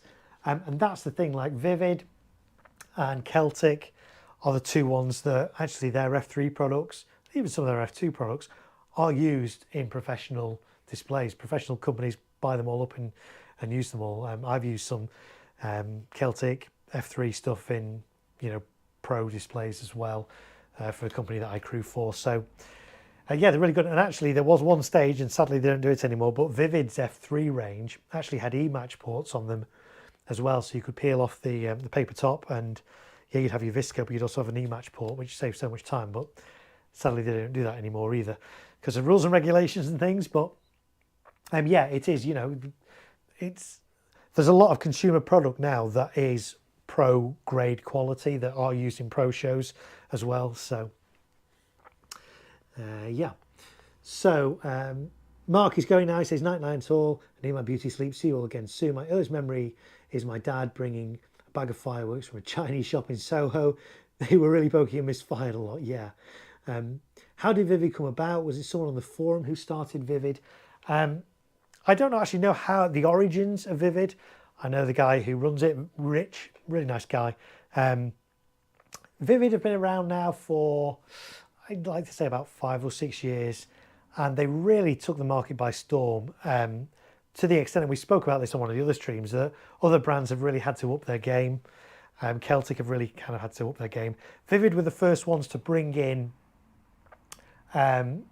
products that had, I'm going to say, really vivid colours.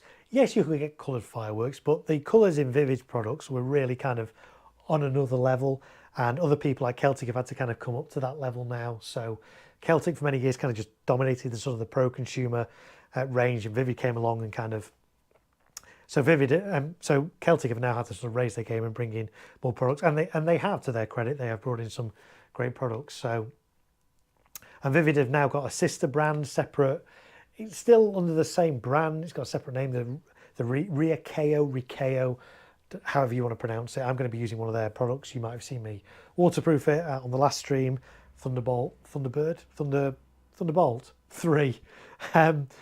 So Rikeo products are kind of an offshoot of Vivid, same brand, effectively. So yeah, they're going from strength to strength, Vivid, which is great. I would just love them to see them bring back some more slices, see them bring back the 56-shot candles, introduce some single shots as well. I think there's a big gap in the market, or there will be in the next few years, for single shots. I know Classic do them, but that's about it at the moment.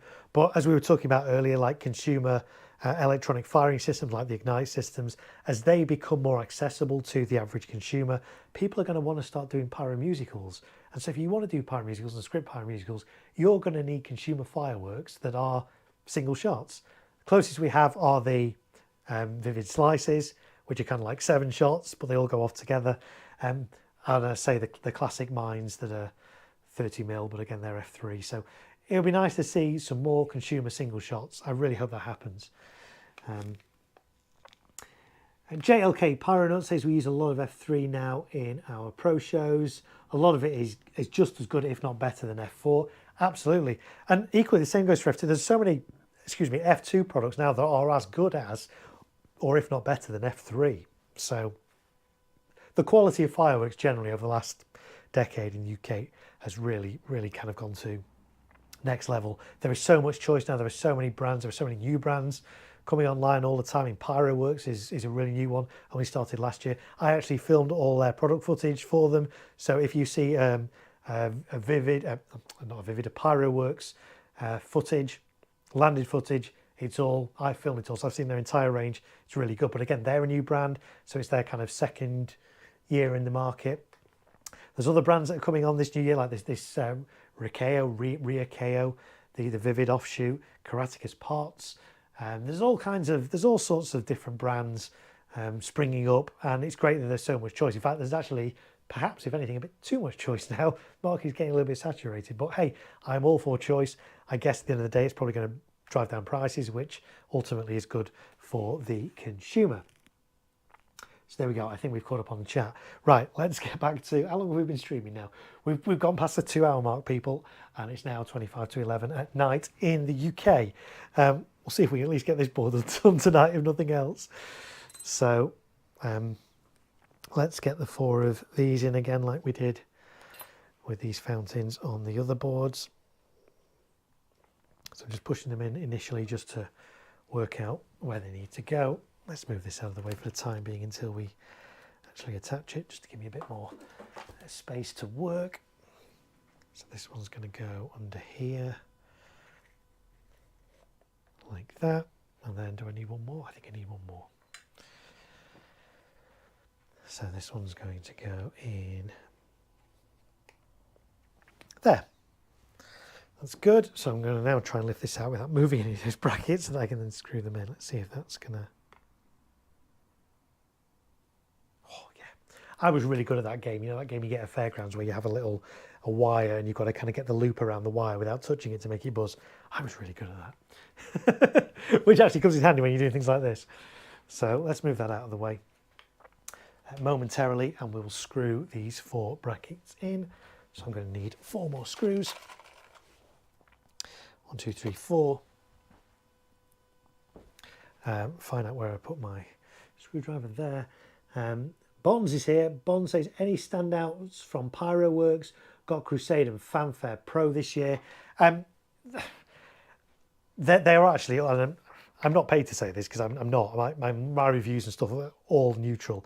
All the Pyroworks range is good, but I do especially like their low noise stuff. Some of their low noise cakes and their compounds, really, really nice. But the other stuff, yeah, I mean, Crusade is a good one. Fanfare Pro's a nice one as well, yeah. They've got some really good pieces. I say I've witnessed them pretty much the whole range. I think apart from the very biggest, apart from Perpetual Motion, but all the other products, like 40 odd products, I've seen them all with my own eyes. I've filmed them all, and my videos are the official landed product videos of those. So, yeah. The 36 shot. Yeah, I love a good waterfall horsetail. I got a couple in this because again I'm limited to F2. I've got some Absolute Fireworks night tails in this display. It's kind of, again, you know, because I'm limited to F2, I still want to get the effects, but I can't go to some of the bigger fireworks. Now, how's best? I'm going to just turn this round, then I'm not kind of at a weird angle with my back to you guys. So let's get these screwed in.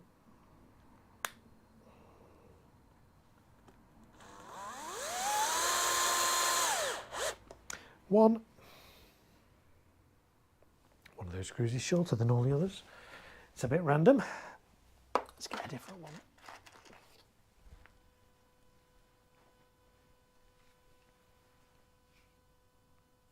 There's a nice, there's a big one from Celtic this year. There's new that I fired, not Celtic. Yes, Celtic. Pyromantic. That's got some lovely big bursts in it as well. Lovely breaks in that. But it's F3 and it costs about £90 RRP for something that lasts about 15 seconds. So, and that goes back to what I was saying a little bit earlier, that the average consumer wants value for money. They want fireworks that last, they've got a duration. The average consumer is not going to spend £90 on a pyromantic barrage that's going to last 15 seconds. As impressive as it is, the everyday consumer won't see that as value for money. So, a bit of a niche product. And that's why we're seeing things like the 56 shot candles disappear and the vivid slices and things disappear. And even mines as well disappear. So yeah, I'm curious to try these Vulcan mines. Say I've not fired them myself before. It is difficult to find good quality F2 mines. I would have preferred if they weren't fountain start, but we're going to work with that and we're going to incorporate it into the display.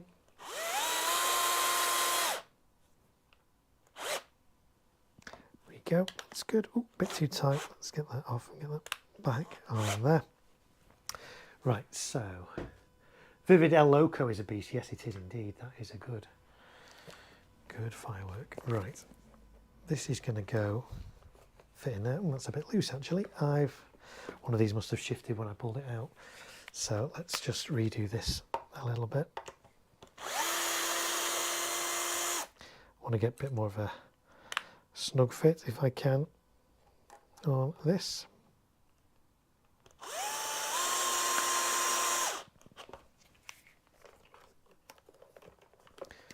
It's a bit better. Still think this one can come in a bit.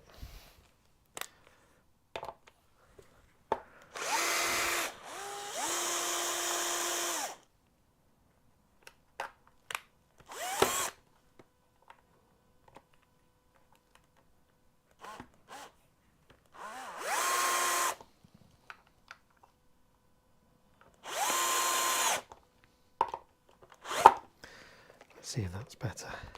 That's a better fit. Yep, we'll go with that. JLK Paranormal, I'm using 3 as a finale in a show coming up. Oh yeah, that would be nice. Are you fanning them? How are you using them?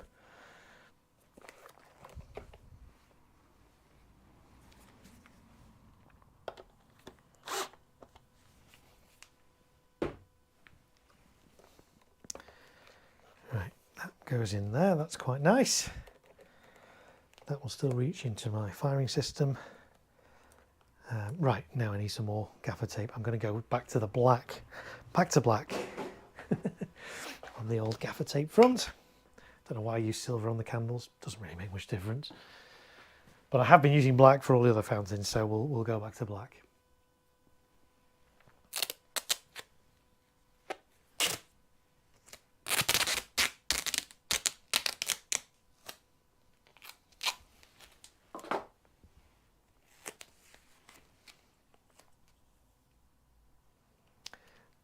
So the good thing about these little shelving brackets that I'm using is they are also 50mm, and the width of my gaffer tape, my duct tape, is 50mm as well, so it kind of all works quite nicely. Too much tape there, let's get rid of a bit of that.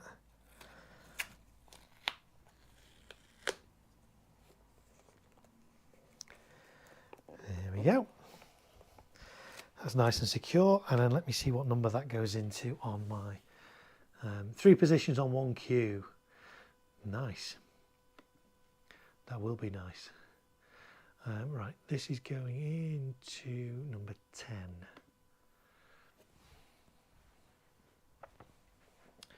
On my slat at the back. Oh, does it reach? Oh, it's tight. That is a little bit tight actually. Actually, it will reach if because I tape this to the side. Let's get rid of a little bit of that. In fact, I might even route this this way. Let's see if that helps.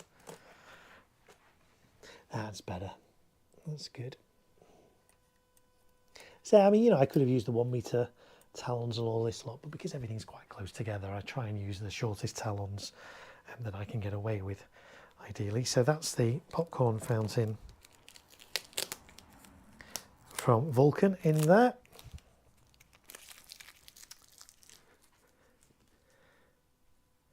Jack Lee says, still live? Yes, I'm still live. We've been going 2 hours, 13 minutes. Is that tape match on the candles? Missed that. Wish I could see. So the good thing about these streams is I've enabled DVR, so you can actually rewind this stream right now and watch that bit again. Or if you want to just carry on watching this live stream, at the end of it, you can go back and watch the replay. No, it isn't tape match. We did talk about but this is actually lightning fast fuse that I use there, and aluminium tape over the top. But I say, do rewatch that bit of the stream either now or later, because we did talk about various different ways that you can fuse these candles. Yeah, will do, he says. Great, brilliant. Let's put this in there. Right, so we've got the popcorn fountain on now. Now we need to get the T1 pyrotechnic in, which is going to go here. that needs a bracket and a screw. Again, if you just, I'm just using one bracket on this, so brackets at the front.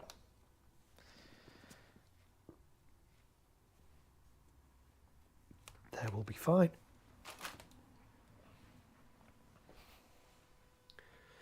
We'll screw this in.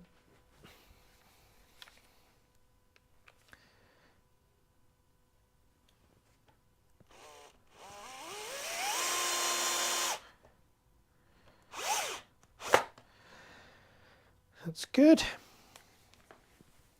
And then the T1. So this is theatrical pyrotechnic. It lasts for 40 seconds. It's a fountain. It starts off gold and goes to silver. It's lovely. It's low noise. It's a really beautiful fountain.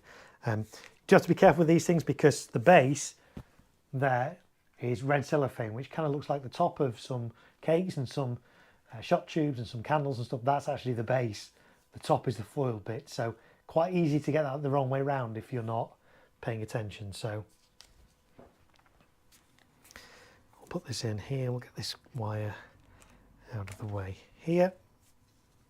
That's going to go in there nicely, and we will tape around that. Let's just get some of this excess wire out of the way. Right, let's tape around that.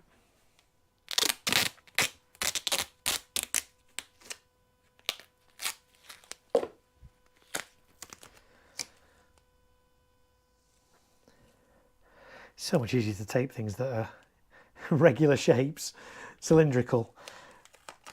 The tape goes around it so much easier. When you try and tape cones, conic shaped fountains, it's, yeah, tape. You never do it neatly. There we go, that's good. Right, so I need to get another single shot in. Where's my other box of singles? There. So yeah, these single shots, these T1 pyrotechnics come in a box of 5. They are made by, let's have a look, Imperial Lotus. T1 pyrotechnics are technically available to buy to anyone. Some firework retailers will sell pyrotechnics, T1 pyrotechnics. Most of them, though, you won't just sell them to anyone. You have to kind of demonstrate that you do know what you're doing. But actually, legally, there isn't that restriction. T1 products are available to anyone. T2 pyrotechnic products, you know, you have to have specialist knowledge for that. So they come in a box of 5 like this. They come pre-matched with an igniter wire, ready to go. JLK Pyro says, what's the rules on transporting fireworks with igniters in? Is it different for talons? There aren't actually any rules as far as I'm aware. It's more just safety and common sense. So I don't transport anything with e-matches in. So I say I'm in Manchester, I'm doing this display in Liverpool. So everything's on talons, apart from, obviously the T1 pyrotechnics, they come pre-matched. But they're like that, that's how they're designed, they're really safe. We use these in arenas and theatres and all kinds of stuff. I've got lots of experience with these. These are fine to transport as they are, because they come with the e-match in. Other fireworks, consumer fireworks, don't come with e-matches in, obviously. And I never e-match in advance. There is some prep you can do before to make it easier to e-match on the site. But as I say, because this stream is available across the whole of YouTube, anybody could watch it. I don't really want to show you guys too much about e-matching for obvious reasons, because it is quite a specialist thing. So, Luke says, watched the landed video of Vivid's Ziegelstein last night, and it automatically got placed on next year's purchase. Just need to find a site with enough width. Yeah, I was the first one to get landed footage of Ziegelstein. There is a review of it on my channel. I don't know if you've seen. I know Vivid have uploaded their version of it today on their channels, but I uploaded mine about 3 or 4 weeks back now. I was the first one to fire it, first one to get the footage. Not that it's a competition. I personally think the more landed footage there are of products, the better. When I come to designing my shows, if I've not seen a product myself, I will go on YouTube. I'll find as many different people's videos of it as I can, so I can kind of get a pretty good idea of how the firework is going to perform. So it's not a competition with landed footage, but yeah, I was the first. Ziegelstein, really nice, really big sky filling effects. The only downside I found with it was there was quite a bit of a delay between each. section of that, each compound, because there's 4 kind of cakes in that compound. A little bit of a delay, but then I have since fired fireworks, compound fireworks that have even more of a delay. And apparently, so compound fireworks, let's talk about compound fireworks for a minute. Compound fireworks are basically a number of cakes, you've seen me do cakes barrages, that are all fused together to make one giant firework. Why did they do that as opposed to not just making one giant firework? Well, it's all to do with rules and regulations on fireworks. So there is a limit to how much powder NEC you can have in a single firework. So by joining a number of those together, you're still within limits, but you can make a bigger firework. So, but the delays between each component cake within a compound, apparently the tolerance is anywhere between 3 seconds and 12 seconds. So if it's more than 12 seconds, the importer can go back to China and complain and say this isn't performing as such. But the tolerance apparently is up to 12 seconds, which is an eternity in fireworks. There's no point in being a compound if there's 12 seconds delay between the component sections. So now it wasn't 12 seconds on Ziegelstein, but it seemed a little bit long. But hey, it's still a good firework, still really good. So yeah, I did like that one. Parabody says, Luke, it looks massive. It is massive. I fired it. I've seen it. It is massive. I have a big sight, but I don't think even I can get that in. Yes, it is F3. It is fanned. You do need a lot of space. And there is quite a lot of hang time on it as well. So you have to bear that in mind with wind and things. But it is a good piece, even if it is difficult to pronounce. Can you light Visco from eMatch? Yes, you can. You can actually just literally put the Visco into the sheath of the eMatch, tape it up, and it's good to go. There are other things you can actually get eMatch to Visco connectors, little plastic things. There's all sorts of things you can do, but yes, you can. So I don't want to talk too much about eMatch, but yes, you can. JLK Pyronut says, very true, just an odd thing as we are not allowed to do it. And we have to put igniters in a separate box in the cab of the van. Oh yeah, absolutely. So yes, I don't transport igniters anywhere near fireworks. When I say igniters, I'm talking eMatch. I know some people that, so I don't want to talk too much about eMatch, but I know some people that will attach the eMatch, stick the eMatch on the side of the firework, not actually put it in the firework, but have it next to it and transport it that way and just put it on site. I do transport eMatch, but it's never anywhere near the actual fireworks. I always make sure as well the sheaths stay on the eMatch. eMatch is, it's safe if it's handled properly. Keep the sheaths on and keep it away from your fireworks until you're on firing site. Is pretty much all I'm going to say on eMatch. So, Baby Peach is ready for Halloween. Is here. She says hi. Hello, Baby Peach.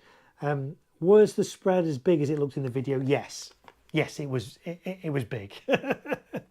It is sky filling, and I know we use the phrase sky filling a lot, but Ziegelstein was certainly sky filling. It's fanned, and the angles on those fans are really quite extreme. So, yeah, it's big. You're going to need a lot of horizontal width in your display site to be able to fire that. But it's a good piece. It's a good piece. Right, where we're up to? Right, we got that. That's right, we were doing single shots, weren't we? So, here's my single shot. I need a bracket for this. The other really convenient thing, I mean, these brackets, I know I keep going on about these brackets really convenient because I can get a single shot on there and still leave a screw hole exposed to get a screw in, which is really, really good. So, first thing I'm going to do, the igniter wire is just taped to the side with a bit of sellotape, sticky tape. So I'm just going to release that just so I can get this out of the way. So it's then going to go, again, bracket with the audience side, so this is going to go behind it. You can tape this on. I tend to, with pyrotechnics, I tend to use cable ties because these tubes are strong enough that you can do the cable ties really quite tight and you're not going to choke with the effect. And these are only minor effects as well, they're not comets. So I don't really have any concerns there. Let's see what people are saying. Baby Peach had KFC today. That sounds good. Pyro Bundy says, I keep saying Pyro Buddy. I know it's Pyro Bundy, so do forgive me. I'm reading on a tiny little screen over here and I'm really having to strain, so apologies. It's Pyro Bundy. I try to stay clear from large compounds. A 2-cake compound is my limit. I've had Sky Candy many times and the gaps between cakes have varied massively. Yeah, this is it. And once you start getting above like 3 seconds between cakes in the compound, you do kind of think, what's the point of this being a compound as opposed to being individual fireworks? So yeah, it's a fair point. I don't really use. I mean, I'm not using any am I using any compounds in this display? I'm trying to think if I'm using any Pyroworks. I am using quite a lot of. I'm basically using pretty much all the Pyroworks F2 products in this display, all being well. I'm trying to think if they've got any F2 compounds. I think they have. So yes, I may well be using a compound in here, but generally in my displays I don't. I know some people, I mean, you'll see the amount of work I'm going into, the amount of, I've probably got a good few hundred fireworks in this display, and the firework display is only going to last like 12 minutes. It would be very easy to just go out and just buy a few compounds, buy 3 or 4 compounds, have done with it. I like to have a bit more variety and a little bit more kind of, I enjoy doing this. So, but compounds have their place. If you're doing a wedding display or you want a quick gender reveal or something like that, compounds nice and easy, light it, away you go. So they do have their place, and there are some good compounds out there.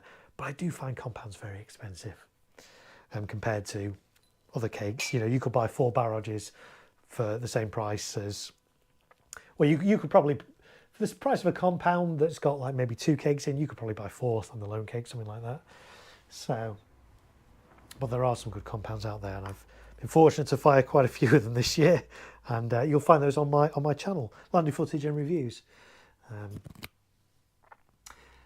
Baby Peach says Bonfire Night is fast approaching. Yes, it's a week on Saturday, not long to go. JLK Pyro Nut says I love Sky Candy. Sky Candy, look, never actually fired one myself, but from the footage I've seen, it looks really good.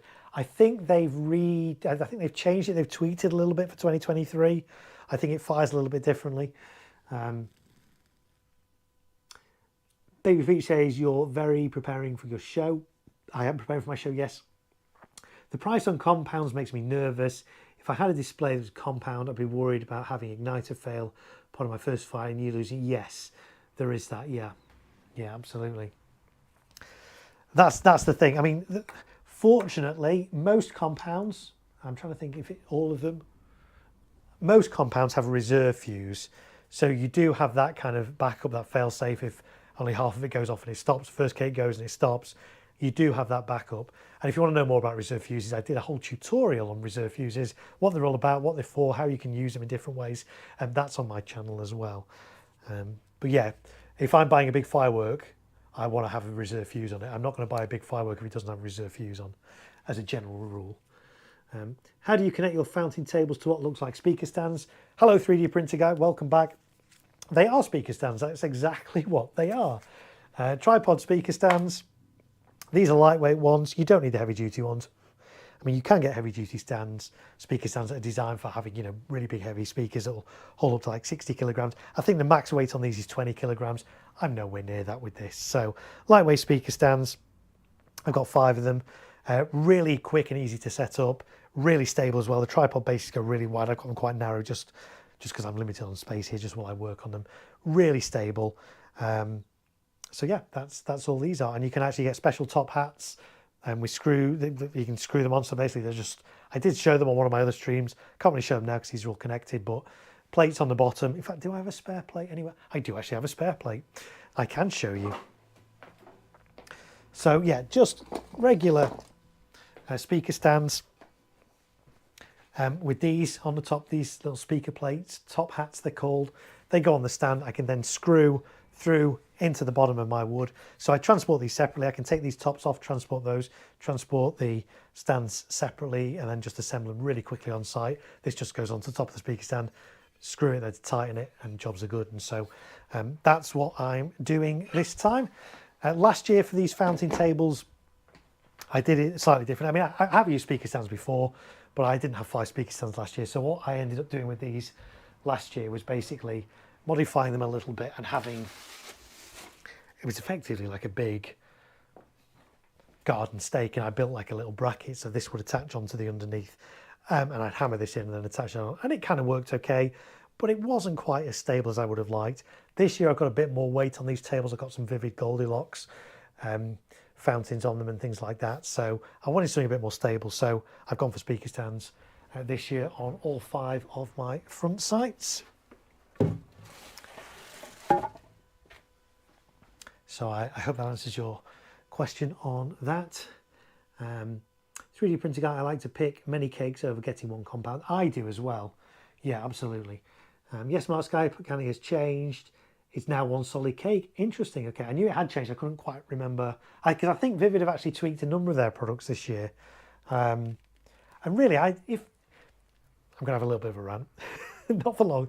I think if a Firework changes quite a lot from one year to the next, they should actually just give it a new name. If it's changed that much and the effects are different or the pace is different or whatever, call it something else. Don't have it the same name because it gets very confusing. I know Vivid has done that on a few of their products where it's quite different. I think their Asylum Barrage pack, I think one of the cakes in that used to have salutes and it's now got whistles. It's still called exactly the same. So, you've got to look at the batch number and see what batch it's from to work out what effect it has. They should have really just come up with a different name for the Firework, in my opinion. But hey, there we go. Baby Peach, apart from Sprite, do you like blood orange type of drink? I do, and do you know what? I am actually thirsty, and I do actually have some blood orange drink here. So, as if on cue, and again, other brands of fizzy drinks are available. This is San Pellegrino. This is blood orange. Again, non-alcoholic. I know it looks like alcohol. It's not. I never drink alcohol. I certainly don't drink alcohol anywhere near when I'm doing fireworks. But this is blood orange stuff, and yeah, right on cue, I'm going to have a drink. So thanks for that little segue there, Baby Peach.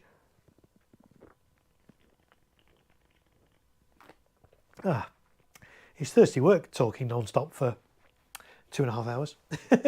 Let's put this over here so I don't trip over it, because liquid and fireworks are not a good mix. Yes, that's right. Yes, JWK Pyro Nut. Yes, it is the same as that one. Pyro Bundy, I'm trying a couple of new funk pieces this year as part of my finale. Whistling Palms and for Ornia. I have heard of it, but it's always one of those ones. How do you actually pronounce that? Which both look great in landing footage. In fact, talking of pronunciation, I always call it funky, but some people call it funk. I don't know. So yeah, funky. They look great products. I've not actually got my hands on any funky stuff yet. I know they've been around for now, what, 2 years, 3 years? Still relative newcomers. They haven't really penetrated the market that much. You can get them, but there's only certain retailers that have them. They're not as widespread as, say, for example, Vivid or Celtic, which you can kind of pretty much pick up from any fireworks shop. There's only a few at the moment that stock funky products, but I'm sure it won't be too long before I get to fire some. I do want to fire some of their rockets and compare them to Vivids and see what they're like and things. So 3D printer guy says, I like the idea. I have a few speaker stands kicking around from my old DJ days, maybe 1 or 2 for this year, especially 2 stands for fans. Yeah, they are really useful. They're really useful. I say I've used a couple for years. These are the ones I usually use. I mean, these are good. I've had these since I was 16 when I used to do PA and stuff. So these have lasted me a long time. These are Pro L ones, air cushion ones, really good quality, but these are pretty expensive. These ones that I'm using, really quite cheap because they're lightweight ones. I'm not using them for speakers, so I don't need them to, hold any great deal amount of weight. Say I think they're rated up to 20 kilograms. They go to a height, I think, of 1.8 meters, 1.9 meters, which is more than enough for fountain tables. More than enough. I'm not going to be doing them anywhere near that height. I say the base of the tripods go really nice and wide, so lots of stability in there as well. So really quick and easy to set up as well. Nothing to hammer in the ground. So yeah, right. Where are we up to? We were putting a bracket on Pyrotechnic. So yeah, I'm just going to cable tie this on, and I'm just going to put one cable tie. I'm using slightly bigger cable ties on this. 2 cable ties I find is enough for these. There's not a lot of recoil. It's a minor effect. There's not a massive recoil from these. So, and you can pull these pretty tight. So do one round that way. Do one around the base.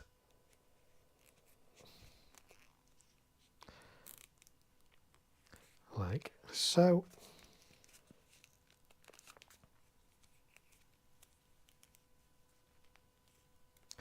That's good. I'm going to cut off the excess with my snips.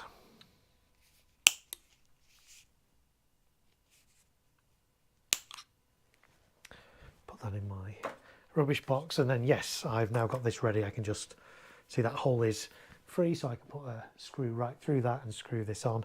Again, making sure the bracket is towards the audience. And this is going to go in the middle. Let's just undo a little bit of this igniter wire too. When we talk about transporting, it is important when these come, all E-Match and also T1 Pyrotechnics, they all come with the two ends twisted together. I don't know if you can see that, but if I get a talon, let's get a little talon here. I say I don't know if the camera's going to pick this up. It might not, but if you see the talon, the two wires on it are not twisted together. But on E-Matches and T1 products, the wires, where you can see they're exposed, they are twisted together. You need to make sure they stay twisted together until you connect them up. The reason being is that E-Match and T1 Pyrotechnics, it is susceptible to static. So by having those two wires shunted or commuted, however you want to say it, it stops static from being an issue from setting that off. So when we talk about transporting things, always make sure that they are twisted together. So little tip there. Let's have a look. BNJMNX says, funky rockets are stunning. The gold Funkin' Pack is great for its size. Yeah, they all funky rockets look great. The alpha ones look great. Super Bond. I am curious to try some myself, and it'd be nice to fire them alongside maybe some Vivid VSR4s or something like that and see how they stack up. But from the footage I've seen of the funky rockets, they do look good. Celtic Beast from the East is good, but huge gap between cakes. Yeah. Why are compounds still having lengthy gaps when surely a bit of lightning fuse or quick match from the directly into the first tube would eliminate any gap? I have a feeling it's to do, well, I say everything. My understanding is it's to do with, again, it's rules and regulations. There's a limit to how much NEC you can have in a cake. So to get around that, they join cakes together to make a compound, but legally they still have to be usable as cakes in their own right, which is why you can't have quick match between them. You can't have lightning. It has to be visco between them. So that kind of explains a little bit about why there is a delay. And I say the tolerance has to be, I think it has to be a minimum of 3 seconds and a maximum of 12. So it can't be either side of that, I believe. Someone might correct me if I'm wrong on that, but that's my current understanding on why compounds do have a minimum of 3 seconds between adjacent cakes. Baby Peach, on my home last year on Bonfire Night, the smoke from the fireworks on the road, an ash tree was covered by smoke. Drivers had their hazard lights on. Yeah, I mean, you can get smoke from fireworks. There was an incident in the UK a few years ago where there was an accident on the motorway and smoke debris had mixed with fog from a firework display that was close by and led to... Anyway, the bottom line is the person doing the fireworks had to go through loads of legal things. He was found in the end that it wasn't his fault, but that smoke and debris had potentially mixed with the fog and kind of created these bad conditions. So yeah, I mean, that was one we talked about before, about earliest memories of Bonfire Night. I remember the day after Bonfire Night was always good fun. On my way to school, I would walk on the street, I would try and spot rocket sticks because you'd see rocket sticks everywhere. And also the morning after, the air would be kind of, you'd still be able to smell the fireworks in the air, and it was always kind of, yeah, a bit of nostalgia there. So yeah, but in terms of fireworks from the road, and that's actually another point, another little tip. Did you know it's actually illegal to do fireworks close to a road? Does anybody know how far away you have to be from a road to do fireworks? Because I quite often see people Bonfire Night doing fireworks in their front garden, literally a metre or so from the road. It's actually illegal in the UK. Let's see if anybody in the chat knows. I'm sure some of you guys do know how far away from a road you have to be. Luke says, oh, that makes perfect sense. Yeah. Okay, so we're going to put this is going to be central. So this can kind of go back there. So I've got 3 single shots on each of these, firing in a W. I might put a bit of a delay on, so the first one, centre one, fires slightly different timings to the side ones. We'll see. So I haven't actually programmed this yet. This is all still in my head. So let's get this in. Can I reach to get this in here? I might have to step this forward a touch, just so I can actually reached. I should have done this before I did this fountain. Then it would have been a bit easy to get to. I will know for the other board. Because this is a really awkward angle. A really awkward angle. I'll tell you what, actually, because I'm just doing one screw, I can turn it that way until I've got the screw part of the way in, and then twist it back. Yeah, that will be okay. So let's screw that in here.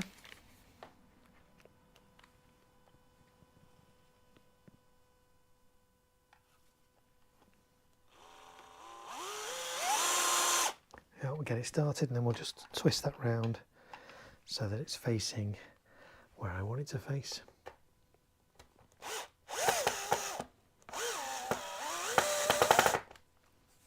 That's pretty good. Nice.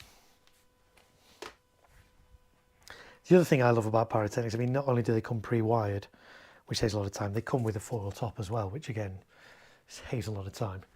So JLK Pyronut says, is it 25 meters? No. Any more guesses in the chat? I mean, I will tell you, but I thought it'd be real fun to ask. Right, now we need to look at these.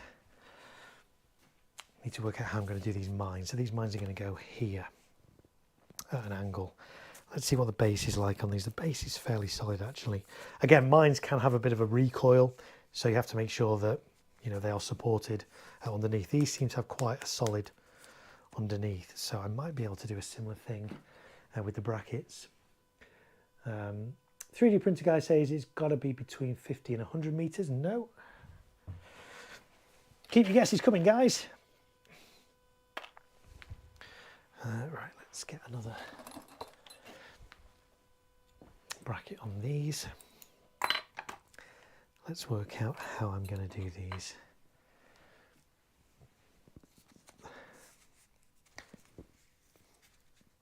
So actually that's quite a nice, these look like 50mm diameter mines as well, which are good. So yeah, these are, if you're just joining me, these are Vulcan Mine Attack. It's a pack of 2 mines, F2 mines. They're fountain start, so fountain start means they start off with a fountain rather than go with a mine straight away. They are 27.5 grams of net explosive content each. They're made by Vulcan. I haven't fired these myself yet. I've seen bits of footage. Some footage they look good on, some of them don't look that reliable in some other footage. We'll see how these are performing. I'm going to have quite a few of them going off, so hopefully some of them will work at least. So what I am now working out is how I'm going to, yeah, I think I'm going to do it. So yeah, my brackets came at 90 degrees. And I'm going to bend, just as I've bent the ones for the single shots on the side, I've bent these out to 20 degrees. So I'm going to do the same with these, if I can find where I put my protractor. It's around here somewhere. There it is.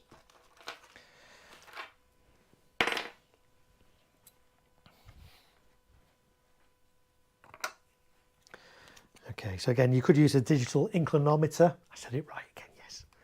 Which, if you're just joining us, let me show you that again, in case you missed it. Really, really useful to have, especially when you're setting up Roman candles, single shots, and you need to get certain angles on them on site. Get yourself one of these. Digital inclinometer. It's a little unit. Comes with a little belt pack thing as well, which is really cool. You open it up. Turn it on, put it on a flat surface. See if I can turn this around so you guys can see it. And it shows you the angle. So that's currently an angle of 1.8 degrees. It is kind of half on a carpet here. If I tilt it this way, you'll see that increases. So this is really good. You can put this against the side of your cake. So say I made these, so if I put that against there, it should be about 20. Well, 23. I mean, let's see what this one is, out of interest. 19. Give or take, it's about right. So, well, I'll say this is right, this is accurate, but My angle's obviously just fractionally off, but 23 degrees I'm not that concerned about. So really useful to have. Digital inclinometers. You can get these. Some DIY shops will have them. I think I got this off Amazon as well. Not that expensive, really useful though too. Especially if you've got multiple firing sites, you want to make sure all your candles on one site are the same angle as all the ones on the other. Really useful to have. So let's have a look. What are we talking about here? So we are talking about how in the UK, how far away or how close to a road are you allowed to set off fireworks? Bond says 20 metres, can't be too much, surely the majority of houses are near a road. Baby Peach says 30 metres, Pyro Bunny says 10. Okay, I'll put you out of your misery. Baby Peach just guessing. It's actually 15 metres, 15, 1-5, but it's 15 metres from the centre of a road. So as long as you are more than 15 metres away from the centre of a highway or a road, you can let off fireworks. So if you've got a big 4-lane motorway, the centre of that is kind of, you know, in the middle of lane 2. So it's not the edge of the road, it's 15 metres from the centre of a road. That's how close. Legally, you can't do fireworks any closer than that. People don't really know that. That is the law. And that's why you do see lots of people with very small front gardens that are only a few metres away from the road doing fireworks in them. It's like, ooh. So yeah, 15 metres, 1-5, from the centre of a road. Right, so we were going to bend one of these things out, weren't we, to 20 metres, 20 metres, 20 degrees, 20 metres, I don't know. So yeah, I'm just going to use a protractor. So at the moment it's 90 degrees, I'm going to bend it out a bit, just using some mole grips. Bends quite easily, it's just steel. And then I'm just going to put it against my protractor and see where we're up to. So I've done that about just over 10 degrees, it needs a bit more. Let's try that. It's pretty good. That's 20 degrees to me. See if I can show the camera that. Probably not. It probably won't show up. 90 is at the top and then this is down at 70, so 20 degrees. In fact, you know what? We could get the digital inclinometer on it, couldn't we? But we'd need a flat surface for that. You know, for this, it doesn't have to be exact. It's close enough. So, a Baby Peach says, but these fireworks were not launched in the road. They were launched from a local park. Well, don't get me started on that. It is actually illegal to let off fireworks in a local park. It's illegal to let off fireworks in a public place without proper license. I mean, public places are basically parks. Parks are owned and run by councils. You have to get a permit to do fireworks in the park. You legally can't go to your local park and let off fireworks. You can't let off fireworks in the street. You can only let fireworks off legally on private land where you have permission to let fireworks off. So 3D printer guy says you learn something new every day. Thank you. Right, so we've done one of these. I need another one. I need this to be at 20 as well.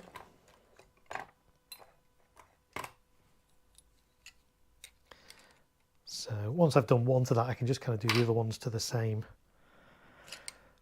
angle.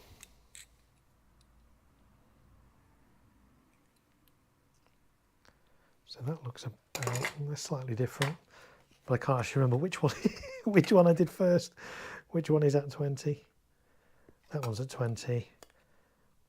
That one, yeah, they're about the same. Say they don't have to be exact, but they're pretty close. So we've got a couple of those. So, and I am going to stack these. So because these are fountain start, I'm going to have the fountains kind of going out in a V, and there's 2 different types. So I've got the strobe star and the crackle star. So the 2 strobe ones are going to go together and the 2 crackle ones are going to go together. So let me get 2 star ones. So yeah, star ones are going to go in, and then we'll do in fact, let's do the crackle ones first. That might be perhaps a little bit easier. So I'm just going to work out where these boards are going to sit. So that's going to kind of sit probably back there a little bit. I think no, maybe out a little bit. I need to work out how much space I'm going to need with the other one. So I've got two. These could actually potentially go quite close together. Don't quite want them touching because there might be a bit of movement in them, but they could go like that quite happily. Yep.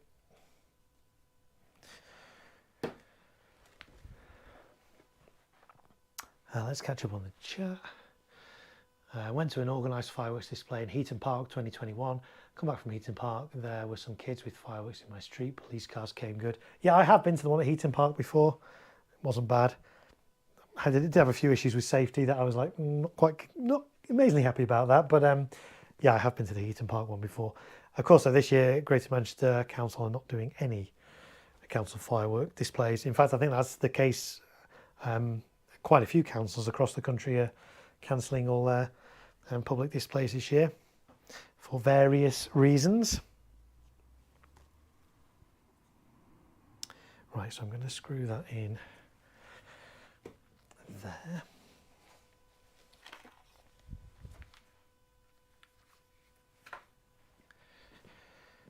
If I can get, you know, I keep forgetting I could turn this round to make it easier for me to work on. So let's do this one.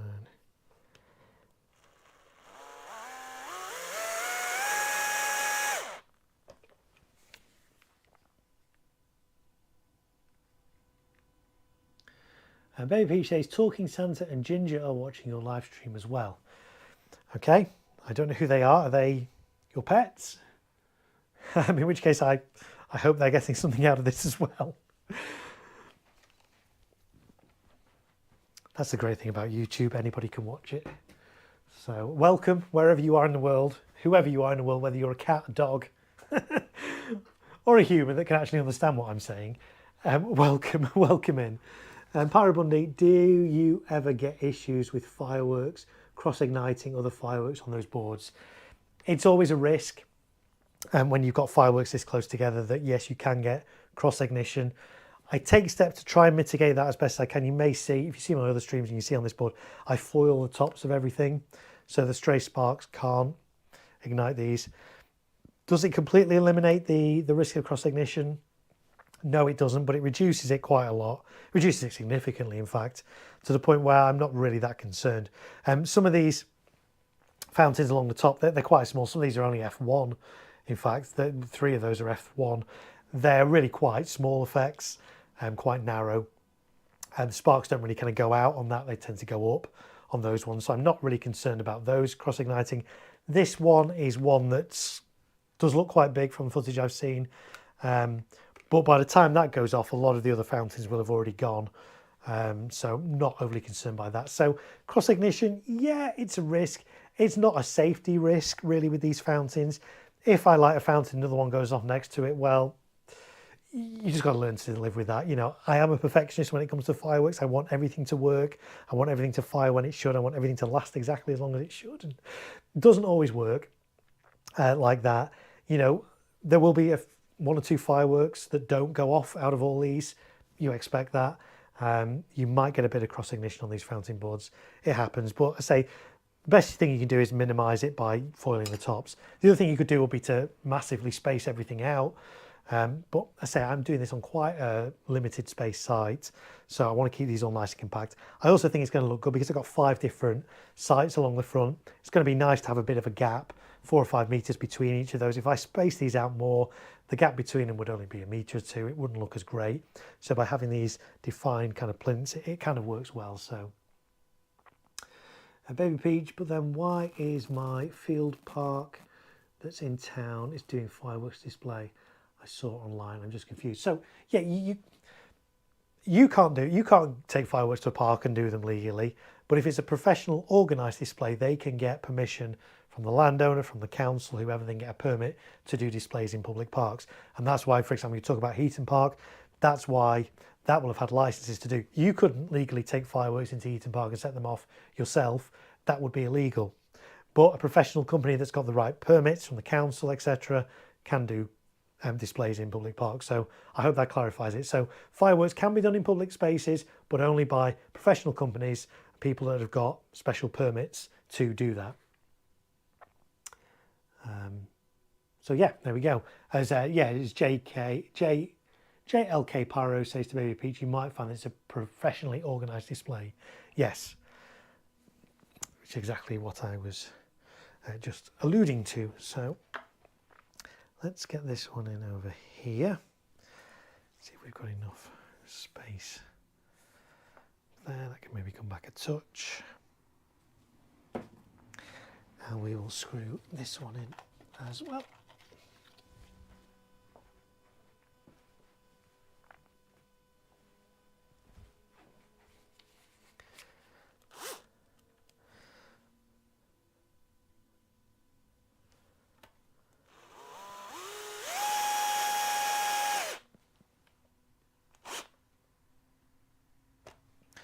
Okay, so to attach mines, how do we attach mines? Are they any different from fountains?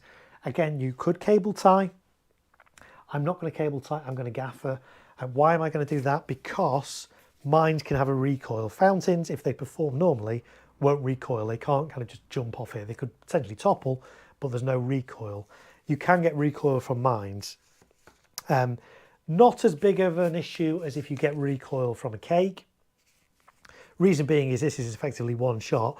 Once this mine is discharged, that's it, the firework's over with. It's not like it's going to do a second shot, a third shot. So even if this was to jump out as a result of the recoil, the firework's then finished anyway.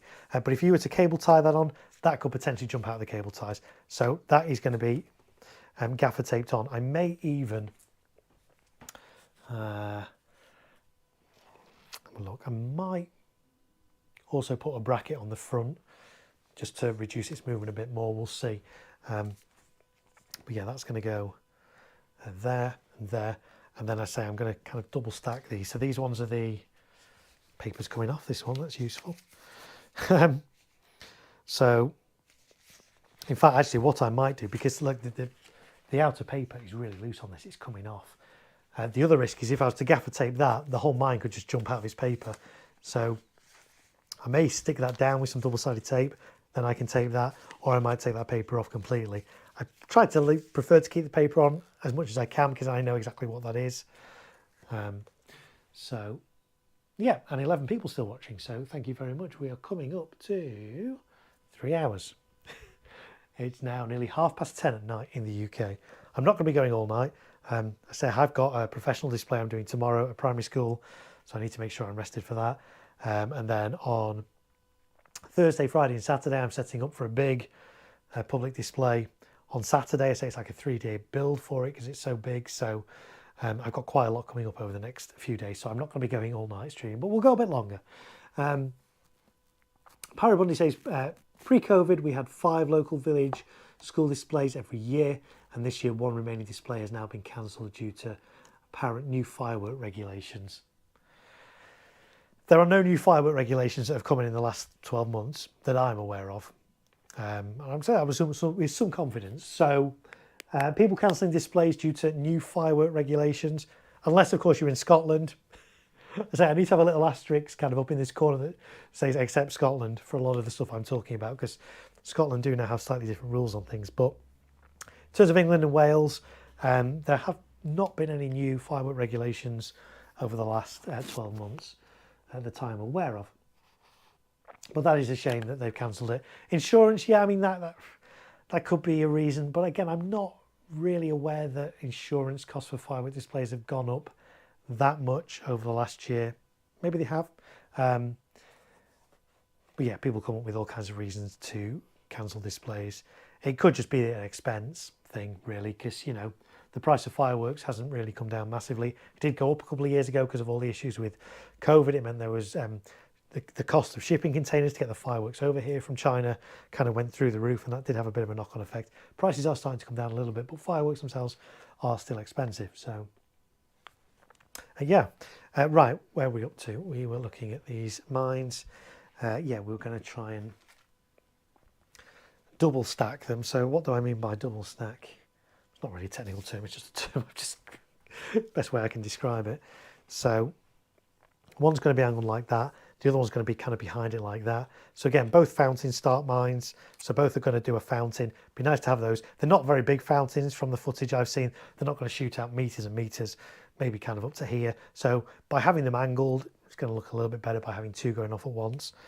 And then they're going to do their big mine effects kind of going at angles there. So I need to bend a couple more of these, like Uri Geller, aren't I, bending these?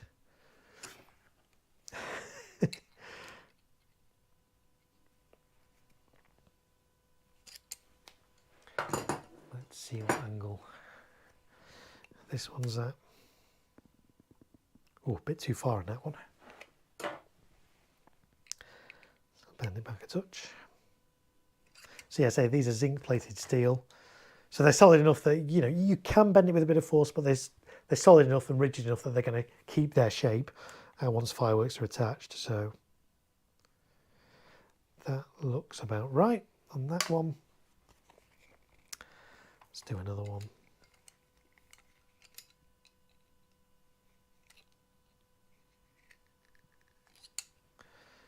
Let's see what that's like against my protractor. That looks pretty good.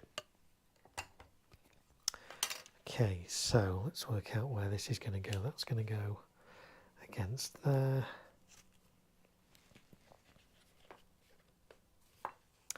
So that one could potentially go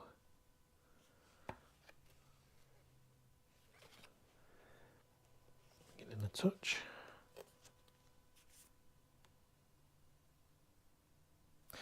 Yep, that should be all right there. So let's screw that one in. Now, Baby Peachy says, due to the Bonfire Night cancelled this year, I want Marko live in his backyard. So yes, I am going to be live on Saturday the 4th of November, so the day before Bonfire Night. I'm going to do a live stream from my garden. I'm going to let off some fireworks. Excuse me, I've been doing it every year now for a few years on Bonfire Night itself. It's been really popular, loads of people in the chat, loads of people enjoy it. I then chat to you guys after that, and I usually eat a jacket potato, and for some that's the highlight of the stream. And because I'm chatting to you at the same time as eating, it takes me about an hour and a half, hour and 40 to eat a jacket potato, by which time it's gone cold, but it's all good fun. So we're doing the similar kind of thing again this year, but it's going to be on Saturday the 4th. Not sure the exact time yet. We'll see near the time. Probably be around about early evening, let's say. But if you subscribe to my channel and enable notifications and all that good stuff, you'll get notified when I do that. So, yeah. Right, let's screw this one in.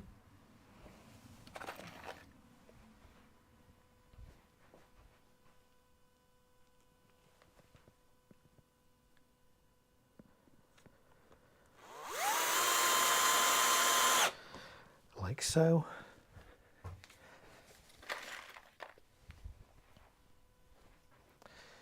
And then we need to do one on the other side. That's probably going to go in. Do that similar.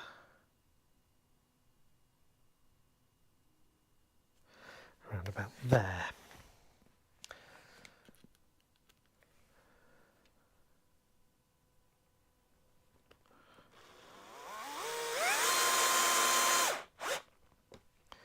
That's good.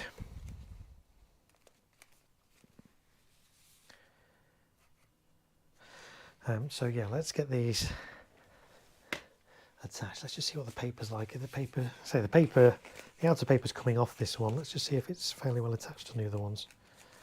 It's fairly loose. I'm just going to stick this one down with a little bit of my industrial strength double-sided tape, or wherever that went. Where has that gone? It's over here.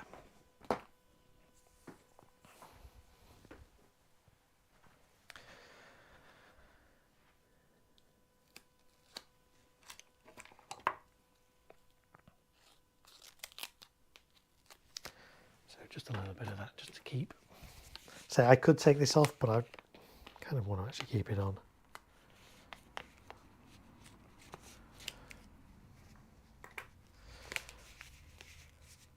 The justification for keeping the paper on, I mean, you could rip all the paper off. The justification for keeping it on, it still has all the safety information.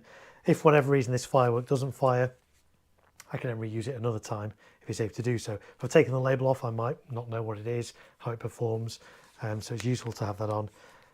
Also, if there are any issues, if you get the police coming to your site and wanting to check all your fireworks are legal, if you've got all the labels on, then you can justify, exactly what the firework is rather than just an unmarked firework.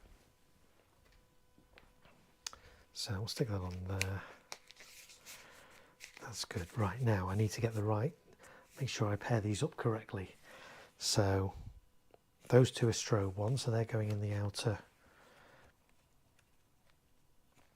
ones, and the other two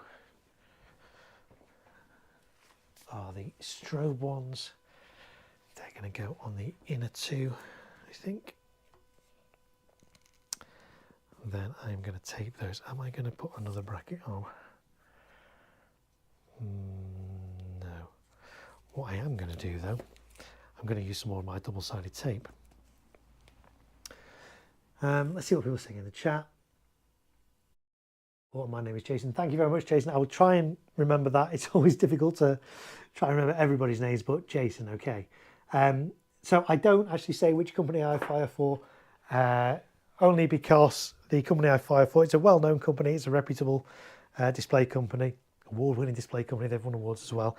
They do have a social media clause that basically, when you crew for them, you're not allowed to take photos of the setup, you're not allowed to post about it on social media without their permission, all those kind of things. So it's easier if I just don't say who it is, then we don't get into any hot water with that. But it's a reputable, well-known company. So I hope you understand that. And Northeast Pyro says, more fireworks. Yeah, so let's do a quick recap for those who are just joining us. So on the last stream, I think it was the last stream, we were talking, somebody in the chat, and I can't remember who it was, somebody in the chat asked me about which is the best brand of fireworks, or which are your favourite brands. And then that led on to which is the worst brands. And I basically made the point that actually, yeah, there are some cheaper brands that I don't really touch. But really, there's no such thing as bad fireworks. That's what I said. And then after that stream, I thought, you know what? I need to practice what I preach. So I went out today and bought a load of cheap candles by Diamond. Diamond's one of those brands that I've never used before in a display because I don't particularly rate them. But I thought, I've said that there's no bad fireworks, so I need to kind of justify that. So I've decided I'm going to put some, it's a bit of a last minute change, redoing a couple of these fountain boards to add in some diamond candles. I think, because I'm going to be using 6 in like a W formation, 3 on each board here, all fired together, I think the combination of those is actually going to look okay. So we'll see, it'll be interesting to see on that. So that's kind of where we're up to. That's why, yes, there are more fireworks than there was last time. I'm redoing a couple of my boards a little bit just to accommodate them. Also putting some mines in. I managed to get some mines, some F2 mines, and so I'm putting those in instead of, originally there's going to be extra fountains on here, but I've kind of decided don't need any more fountains, but I've not got any mines. Let's put some mines in. So that's where we're up to. So JLK Pyro says, yeah, totally understand. Yeah, thanks for that. Northeast Pyro, Vivid Pyrotechnics best. Bulldog and Cosmic I've had problems with myself. Diamond dodgy also. Yeah, Bulldog certainly, I'd say down there on the. We decided we're not going to say the rubbish fireworks. We're going to say the value fireworks, cheap fireworks, whatever you want to call them. But yes, Bulldog are not my first choice either, shall we say? So yeah, these are Diamond again. I don't really use Diamond in any of my stuff, so it's going to be interesting to see how they hold up against Vivid and Celtic products and Vulcan products and Yogi products and all kinds of other things I've got going on here. Zeus products, I've got some classic stuff, all sorts of different things going on in this display. But I'm going to have 6 diamond candles. Let's see what they're like. So yeah, that's where we're up to. That's why there is a little bit more pyro than there was last time.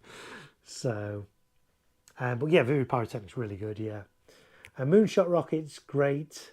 From Primed Pyrotechnics. Yeah. There are some really good small rockets. I have actually been given a pack of, we talk about Moonshot, Moonraker rockets from Zeus. Little rockets, brand new from Zeus. yet to fire them, but I've got a packet of those to fire and film and review at some point as well. So yeah, there can be some good Rockies out there. Right, so what was I doing? I was doing the mines, wasn't I? I was working out how best to attach these. So yeah, as I say, I'm not going to use, you could use cable ties, but I don't want the recoil. Oh, that's what I was doing. Yes, I was going to use some of my industrial strength double-sided tape, just to put a little bit of a strip of double-sided tape on these vertical bits for the mines to sit against, just to, you know, just to help them out a little bit, reduce their movement a little bit more.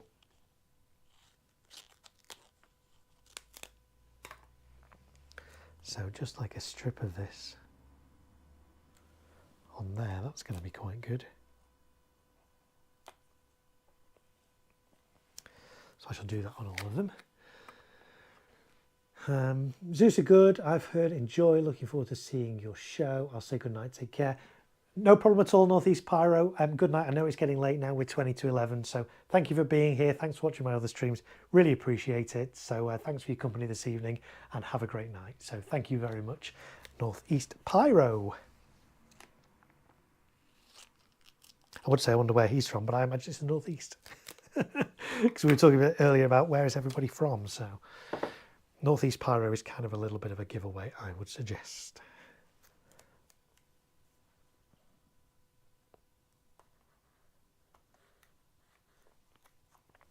Some double-sided tape there. That one's actually a little bit loose. I could do with screwing that down a touch more.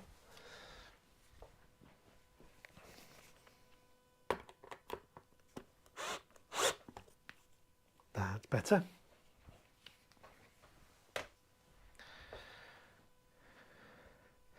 Right, double-sided tape. There it is. Got so many different tapes here. So yeah, tapes that I use when I'm doing fireworks. Double-sided tape, good quality stuff that's really secure. Parcel tape, useful for taping wires down and things like that. Taping wires to the side of fireworks. The other tapes I use are really good quality. Aluminium tape that's sticky on one side, peel the back off. Great for covering on the top of fireworks to stop stray sparks, things like that. And also they kind of double up as holding the igniters in place as well. And the other one, of course, is gaffer tape, duct tape, of which I have a number of different colours. This one's silver. I do have black knocking around. I do have black knocking around somewhere. I don't even know where the black one's gone now. Where has the black gaffer tape gone? Oh, it's underneath there. Right, yes. So, oh, and the other tape I have around as well, another one. Electrical tape. This is PVC tape. White. I just use this for numbering. Like my cakes, if you saw my other stream where I was waterproofing cakes, I can number them, label them as to where they're going to plug in when we actually get to the firing site. So electrical tape as well. Let's have a look what else people are saying. Baby Peach, is my bedtime as well. No problem. Good night, Baby Peach. Thank you for being here. Take care. See you again soon on my streams. Luke, I visited a container store a few weeks back, and naturally got chatting and expressed my positive views on Celtic, Vivid, etc. And he replied, "Don't get why people spend big bucks on that junk." Wow. I've never heard Celtic or Vivid products described as junk. But hey, each to their own. Maybe the guy you were chatting to thinks that Diamond and Bulldog and things like that are great brands. Who knows? And other brands as well, you know, Bad Boy, Spook, Firestar, Nightstar, Viper, those kind of brands. Luke says, laughable considering he's flogging purely Bright Star, but I smiled and left a smile on my face. Yeah, I mean, it's what you get used to. You know, if he only sells Bright Star, if he's familiar with Bright Star, he's never seen any other products for himself, he's only seen footage of them or whatever, then again, it's like we talked before, didn't we, about value for money and how consumers don't want to buy mines and single shots because it doesn't last very long. So it's the same with that. If you're a retailer selling Bright Star at that particular price point, you might think, well, what's the point in spending 2, 3, 4 times as much on a Celtic product or a Vivid product if a Bright Star do a similar product for, you know, a third of the price? So I get it. I do get it. So, right, let's do a couple more of these.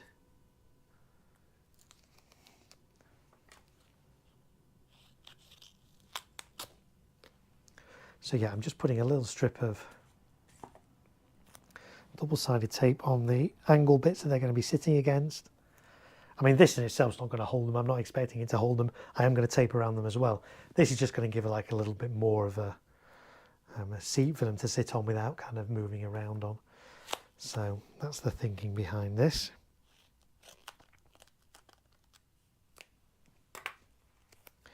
And then one strip on this final one here. Harry is here. Harry says, nice to see you back at it, fusing and prepping your way into the night. Yes. And what system do I use? What firing system do I use? I use a system called Wireless Pyro, or WPS. It was a British-made system. Sadly, no longer made, no longer supported in the UK as of Brexit. But really good system, really good value for money, cost per queue. Really good system. I can't recommend it enough, but I say you can't actually get it anymore now. So WPS. Wireless Pyro is what I use. Right, so we are just working out how we're going to attach these mines. I say I'm going to tape them. I'm just trying to decide whether I want to do anything else with them as well. Because again, I'm not doing these. I'm doing these at a slight angle, 20-degree angle, because their fountain starts. They're going to start with the fountain before they eject the main mine load.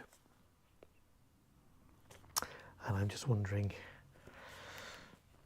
whether I need to put any more support on these. As I say, because they're like a single shot, well, after the fountain bit, just a mine that's gone. Even if this does jump out as a result of the recoil of the mine firing, it's not then a danger because its effects have all gone anyway. It's not like it's going to keep firing. So I don't really want to go overboard on these brackets. I mean, you know, I could potentially do a bracket there. I'm going to attach these as they are for now, and we'll see what they're like when they're done, and then we'll see if I need to do any more. It might be that I get like a little some kind of like wooden, like, I mean, this is too big, but maybe kind of a wedge underneath them as well. May do something like that actually. We'll see, but I'll take them for now, and we shall see how that goes. I'm just going to have a little drink first. Again, as Baby Peach reminded me, she said, do you ever drink blood orange juice? So I opened some blood orange, non-alcoholic, of course. Never drink, guys, never drink around fireworks. If you're doing anything to do with fireworks at all, never drink. I mean, soft drinks are okay, of course. I'm talking alcohol.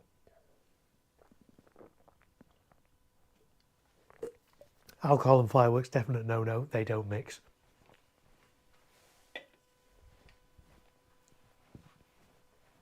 Same with drugs as well, but I'm sure you guys don't do those as well. So, yeah, right. So we're going to put this one.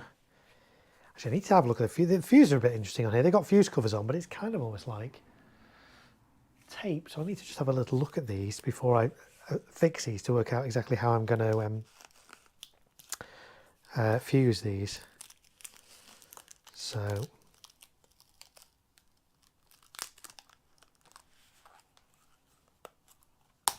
okay. Yep. So it is just a little bit of tape.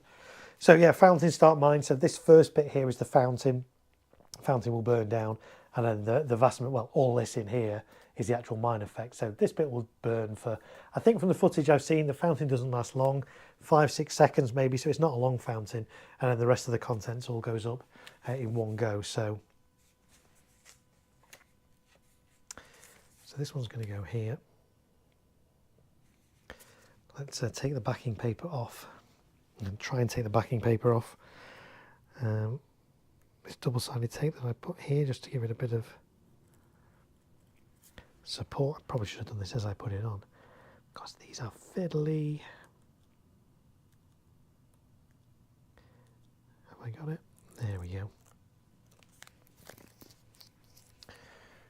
Right, so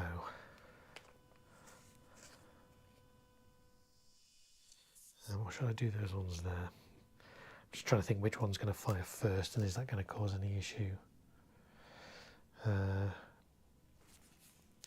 So there's, yeah, if you just try two different effects here. One is a strobe, one is a crackle on the mine effect. I think in my shot I'm probably going to fire the strobe ones before the crackle. So I'm going to put the strobe ones here. So up against that. That will just kind of hold it in place whilst I tape that with my gaffer tape. I say you could cable tie it, but then it's likely to jump out, or it could jump out potentially. You could use another type of tape. You could use parcel tape, but that melts. You could use electrical tape, but again that melts. So really gaffer tape is your best bet really on this. But I haven't got a massive amount of space to kind of wrap this around, so we'll just see how we go.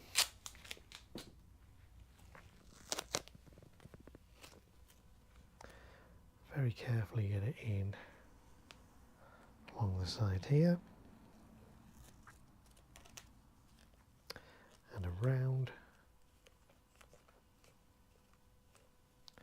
Okay, so that is in there. Yeah, it's probably going to need a bit more support of some description.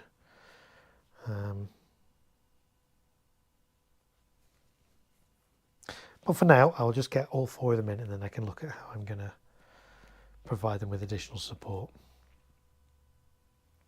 So that one's going there. That's the strobe one. This one is the crackle mine. I need to remember which are which on here. So the strobe ones are on the outer, strobe on the outer, crackle on the inner. Okay, let's take the backing off here.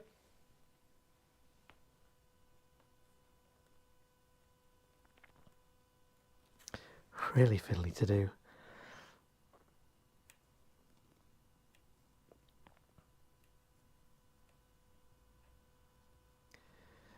Come on.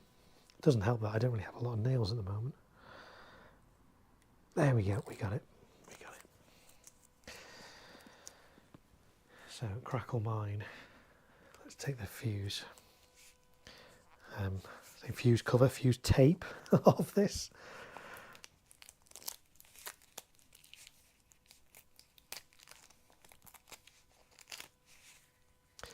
I would have preferred these weren't fountain style, they were just purely mines. And from the footage I've seen, the fountain literally only lasts like 5-6 seconds, so it's pretty, seems a bit pointless really, but is what it is. So we're going to do mine attack.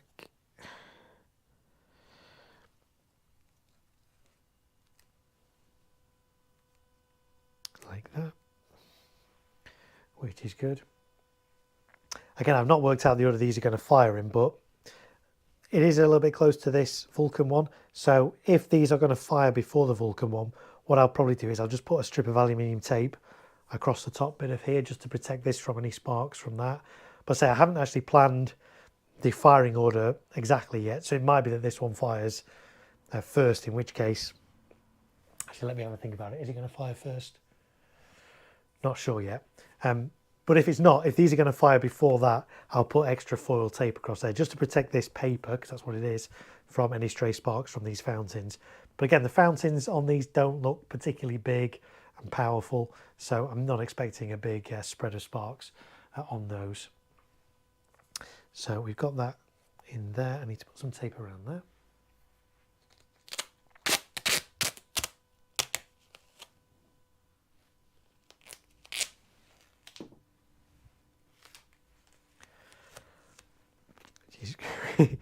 Really tricky to do right now because there's lots of other fireworks in close proximity. Let's see if we can do it like this. This might not work.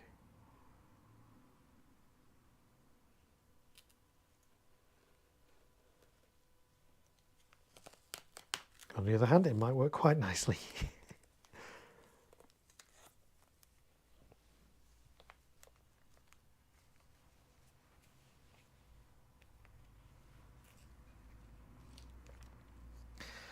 That's good. And then once I get these other ones, we need to think about how I'm going to fuse them.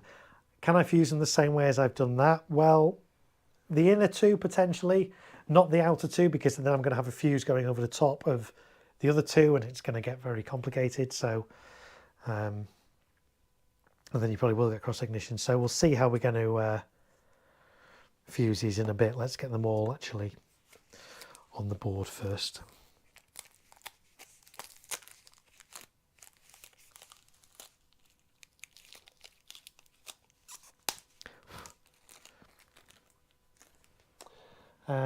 Jason says, I've emailed you, Mark, so we can have a chat about shows. Yes, thank you very much for that. So I'm really busy over the next couple of days because I've got all kinds of shows going on, but I will get back to you.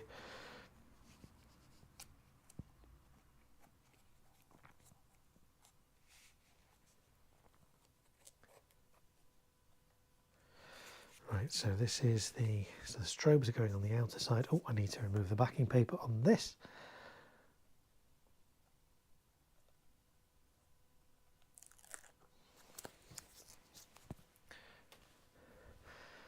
And then we'll get this one in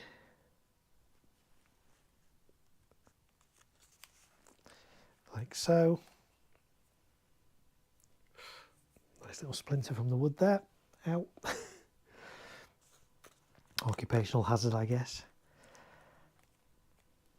So that tape is just to kind of just stop it moving against the actual bracket, and then I'll get some tape around this. 7 people still watching. Thanks everybody for being here as we approach midnight here in the UK. Thanks if you've been here the whole time, and equally thanks if you're just tuning in now. I always get people tuning in at the top of an hour, so I guess in 3 minutes time more people will come on and we'll just say hello to them as well. So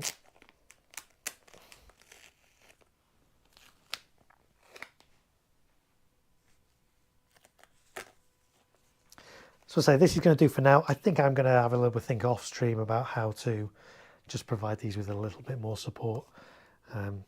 Again, these are not, they are only category F2. There is only 27.5 grams of NEC in them. So power wise, they're not going to be that powerful.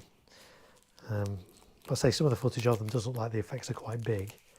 So, but the safety distance is only 8 meters on them. So kind of pleased I found them, because nice to have a, you know, in my displays, because it is for like a family kind of family friendly display, so there are going to be families and young kids there, so I like to try and have a bit of everything. Catherine wheels, fountains, candles, cakes. So the only thing I don't do in my public displays are rockets, but you can get some good enough aerial effects now, even in F2, that the kids are going to love it. Got some nice different sounds in there as well, got some nice whistles and hummers and things like that. So Rockin' Robin 4076 says, hello, new here. Hello, Rockin' Robin 4077. You are very welcome here. Thank you for finding me. Thank you for checking out my channel. I'm prepping some fireworks for a show I'm going to be doing on Bonfire Night on November the 5th in a week and a half's time, and chatting to you guys as we go. So thanks for finding me, and welcome in. So these are fountain tables. Well, I say they're fountain tables. It's kind of turning into a bit more than just fountains now. There's mines and candles on here as well. But there's going to be 5 of these along the front of my display. These 2 are going to be slightly different from the other 3. So they're going to kind of alternate across the front of the display and have different things going in. And these are just on speaker stands, so I can adjust the height of these. Somebody did ask in one of the other streams, am I going to do these all the same height, or am I going to do them all different heights? I'm still undecided, I'll be honest. Traditionally, I would do them all at the same height. But I'm kind of drawn to the idea of maybe doing, you know, the one in the middle kind of higher, and then the 2 either side of that slightly lower down, and 2 either side like a pyramid, like a triangle. I don't know. We'll see. Haven't decided yet. We may even on a future live stream over the next week or so, maybe even do a poll and let you guys decide. Because you guys have already had a design input into this show, because on each of these 5 platforms there's a little coloured flame, a different colour on each one, and you guys have actually decided the order of those colours. So You guys have had a bit of an input into the design of this show. So we may do another poll on whether to have them all the same height, or we'll see. What would you rate Ziegelstein out of 10, considering adding it to my stash? It's really difficult to add stuff out of 10 because in comparison to what? That's the thing, because that's always a relative scale. It is a really good piece. If you've got the space for it, it's worth it. The audience are going to like it, but it is very, very wide. It's very wide fan on it. So you need to have plenty of horizontal width in your display site for that. But it is a really good piece. If I had the, I mean, again, this display I'm doing, I have to limit myself to f2 because of space restrictions. If I was doing a big space, an f3 display with lots of width, and I had the budget, would I get Ziegelstein? Yeah, I'd have no hesitation of putting Ziegelstein into a display. I say my only drawback with it is there is a bit of a delay between the component cakes. But other than that, the effects in it really, really good. So I hope in a roundabout way that kind of answers your question. Yes, I would use Ziegelstein. I'd have no hesitation. How wide? 50 meters. Yeah, I mean, if your firing site is 50 meters, if you pull that central, you'd be okay. But the breaks in the sky are going to be wider than 50 meters. So yeah, you could do it if you got 50 meter space, but just check what is beyond your boundaries of that 50 meters. Because I say it is wide. It's one of the widest firing compounds I've seen in a while. So. I have done a review. Do check out my review. I was the first one in the UK to film and fire this when it came in this year. There's landing footage of it on my channel. There's an in-depth review and unboxing and all those kind of things on my channel. So just go to my channel, search for Ziegelstein if you can spell it. It took me a while just to actually work out how to say it, let alone spell it. So there's a review on there. That might give you some pointers, some useful information, might help you decide whether you want to add it to your stash or not. I know quite a few people have been contacting me and really enjoying my reviews this year of brand new fireworks and said it's really helped them decide whether or not to buy products. So that's really great. And all my reviews, I have said this on another stream, I'll say it again, I am not paid for my reviews. I am not given product in exchange for a good review. I'm given product to review and film and fire, but I'm allowed to give honest reviews on it. If somebody, there have been brands that want me to fire some of their products in exchange for a good review, and I'm not interested. I'll happily fire their product. I'll happily film it for them. I'll happily review it, but my reviews are all unbiased, genuine views. I'm not paid for my reviews. So every review on my website is genuinely what I thought of the product. I'm not paid to give good reviews, and I'm never going to go down that route. So Jack's got 200 meters wide. Yeah, you'll be absolutely fine in that. Brakes wider than 50 meters. I'd say brakes are certainly close to that. You know, the height on it is good. You're going to get a 25 meter height. So yeah, I'd say the brakes are probably in the region of 50 meters, the whole width from one end of the brake to the other. So seriously, yeah, it's big. And I mean that's the downside about seeing footage, because you can never get a true. I try and get my footage as close to lifelike as I can. I know other people kind of soup up their footage a bit and kind of do quite a lot of post-production and increase the saturation on it to make the colours look a lot brighter than they are, and then when you actually get the product you're like, oh, that was nothing like the footage. I try and get my landed footage as close to what I'm seeing in the sky as I can. But again, even when you do that, it is still difficult to get scale of fireworks across. But Ziegelstein is big. It is big. Now you're tempting me more. Let's say check out my review. That will give you some ideas and yeah, take you from there. Right, did I take the back ring off that? I did. Where's the mine? There it is. So this one's going to go on there. And we need to get some tape around that as well. And welcome into everybody that's just joined in at the top of the hour. I know we're 5 minutes past that now. But my name's Mark. I'm a professional pyrotechnician. I do fireworks professionally. I also love doing it as a hobby, so I'm an enthusiast as well. That's not a long enough piece. Let me make that a bit longer. And I've been doing fireworks for years. I started doing stage pyrotechnics when I was about 15, 16, back when you could do it at that age. And then I started doing fireworks from the age of 18. displays. When I was at university, age 18, I'd do a display there for all my classmates and stuff. They were always good fun. And I've been doing displays ever since. And I say I do it professionally as well as my own displays. I crew for a professional reputable firework company on their displays. I'm doing a display tomorrow at well, say tomorrow, it's now today, isn't it? We're now in Wednesday. Later on today, I'm doing a display at a primary school. And then Thursday, Friday, I'm setting up for a big display. So big that we need 2 or 3 days to build it. That's taking place on Saturday. And then next week, so a week on Saturday, I'm doing a live stream from my back garden with some fireworks for you guys, all live. And then the day after, on Bonfire Night itself, on the 5th of November, which is a Sunday, I'm going to be in Liverpool doing this display, community display in Liverpool. I won't be live streaming that. I know some people have said, will you be live streaming it? I won't. And the reason for that is basically because I'm firing the display. When I'm firing the display, I need to be fully focused on the display. I can't be focused on, is the stream working, people talking in the chat. I need to be fully focused from a safety point of view on what's going on in my display. That said, I will be filming my display. The display will then be put on my channel a couple of days later. I may even do it as a premiere with commentary, we'll see.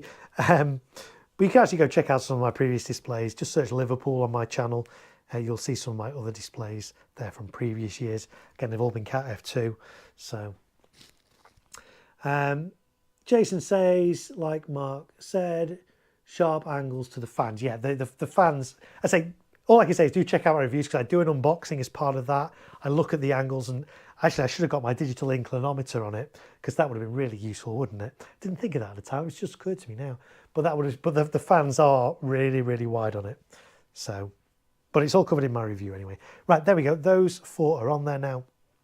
As I say, I may have a bit more of a think about how I'm going to just make those a little bit more secure, but for now, they are okay. So I am kind of toying with how I'm going to fuse these now. I could fuse the center 2 the same way as I've done that. And actually, I think I might do that. The outer 2 would be more difficult to do because to do fuse over the top, it means I'm going to have to go over these 2, which would kind of impact on those fuses. So I may have to do those.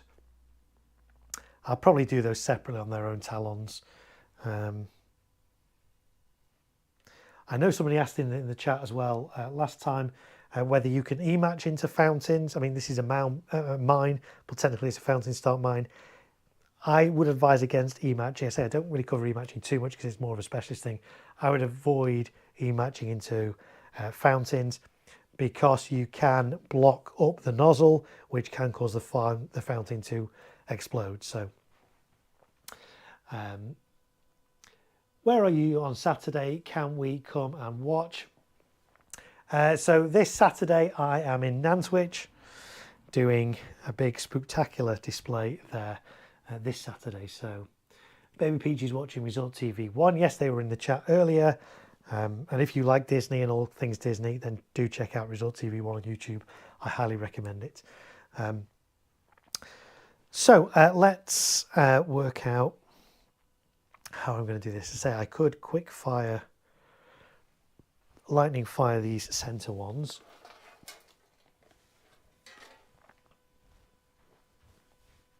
Which I think I will do. So if you weren't watching earlier, you'll be able to see me do this again. The outer ones, though, I'm just going to put on the talons themselves because I can't really fuse over the top. I could fuse around the front, but then we're getting very close to these fountains, so not going to do that. So, but I am going to this is lightning fast fuse. Different sorts of fuses available. Normal standard Visco, which is the fuse you get on these fireworks, burns at a rate of 1 centimetre a second. You can get fast Visco, which burns at a rate of 10 centimetres a second, twice as fast. 10 times as fast. This is lightning fast fuse, which burns at, I think, a rate of 100 times as fast. So this will light both of these instantly. Again, it's a shame that these are fountain start because in an ideal world, I would love, these are going to be fired together, these pair and these pair, not all at the same time. This pair will be fired together and this pair will be fired together. Ideally, I would have preferred these if there was just mines without fountains, so that I could ignite both of these simultaneously and know they're both going to go off together. Because these are fountain start mines, the mine effects might be a second or so different, so they might not launch together. It depends how quickly the fountains burn down, so not an exact science. But with 4 on this one and 4 on that one, hopefully some of them might go together. We shall see. So, right, so I'm going to cut my lightning fast fuse down, so it needs to be the whole width of that and needs to be the whole width of that. So I'm going to cut it here. I don't need that bit. As I said before, and it's worth repeating again, if you've got a lot of fuse, I mean that was just a strand of fuse, if you've got fuse in a bundle like this, if you need to cut it, make sure you unravel lots of it, don't just cut it here, because this will burn down, and when it gets to this, the whole thing will just explode. Seriously, I know. So always unravel a lot more than you need when you cut it. Right, I'm going to get my little cable ties again, my little mini cable ties.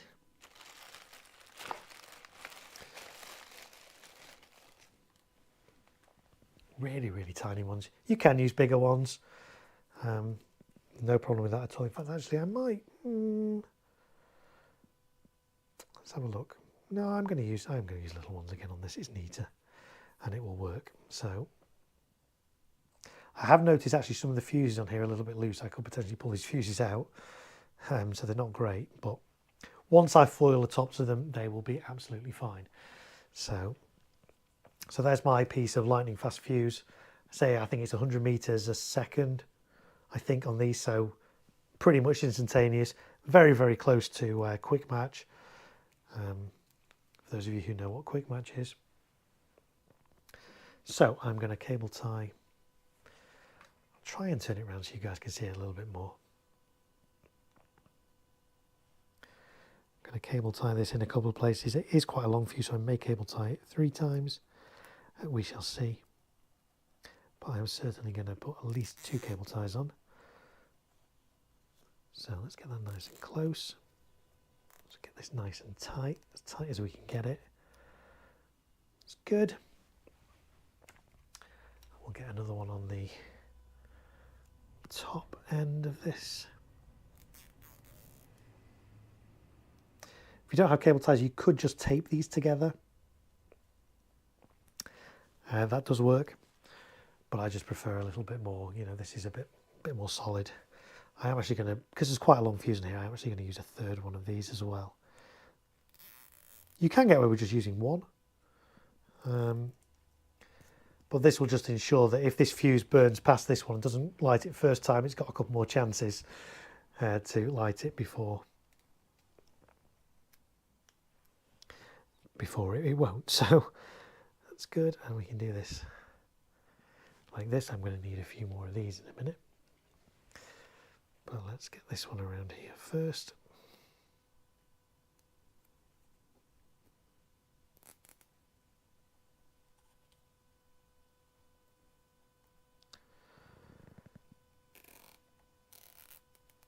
So again, I'm pulling this really nice and tight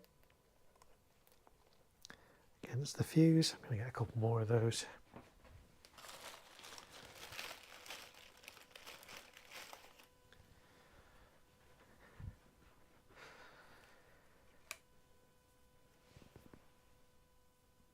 So do one at the bottom and then one in the middle.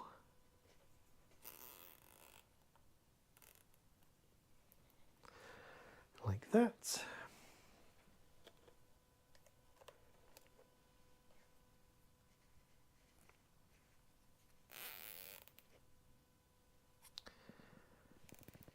And like that. So hopefully you guys can see that. I know it's not very big on camera, but I'm just then going to cut off, neaten it all up, cut off the excess bits of the cable tie.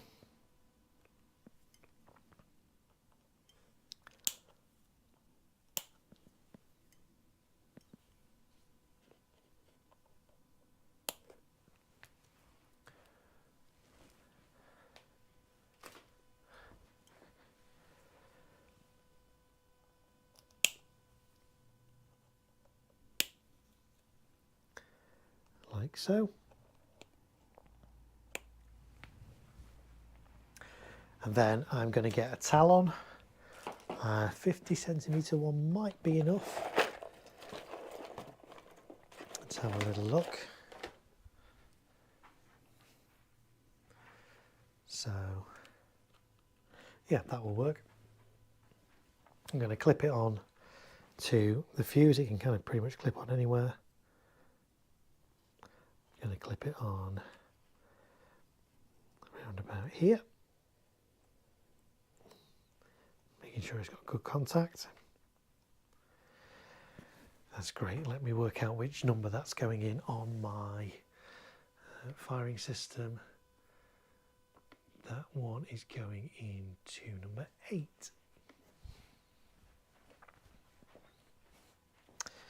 On here, so take the cover off there, bend the wires out. No, I'm still on camera here, just about. Separate the wires, bend them over because they're always really long. And then this one's going into number 8.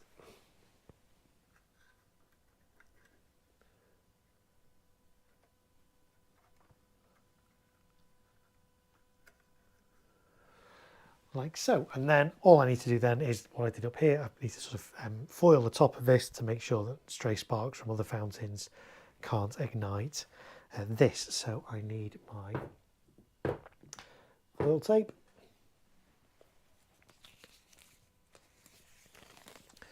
And I need a strip that's going to cover there to there.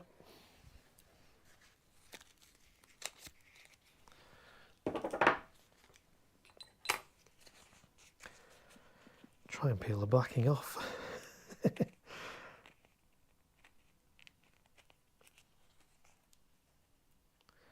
we go, it's coming.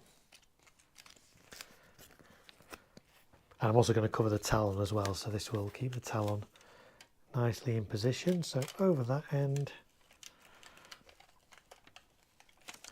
stick that down a bit more.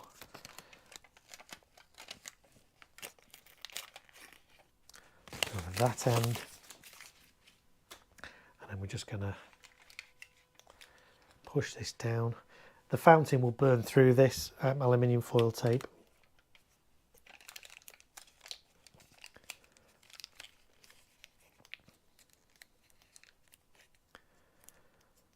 There we go. Ta-da! So the outer two, I say we can't do the same on the outer two because that would mean we've got this kind of going over the top, or we'd have to go around the front, which would then be over the top of these candles, these fountains. So that's not really going to work. So all I'm going to do with those two is I'm going to use 2 E-matches, not E-matches. I'm going to use 2 talons. And let me just work out which ones these are going into. And Baby Peach has subscribed to my channel. Thank you. About time, Baby Peach, because you've been in the chat loads over the past few streams. So thanks for finally taking the plunge and subscribing to my channel. It is much appreciated. And when you do subscribe, make sure you enable notifications. Click that little bell, set it to all notifications, and you'll be notified whenever I upload a new video or go live. Right, so I need to see if this is going to reach being 50 centimeters or whether I am perhaps, no, that's going to reach. We go around there.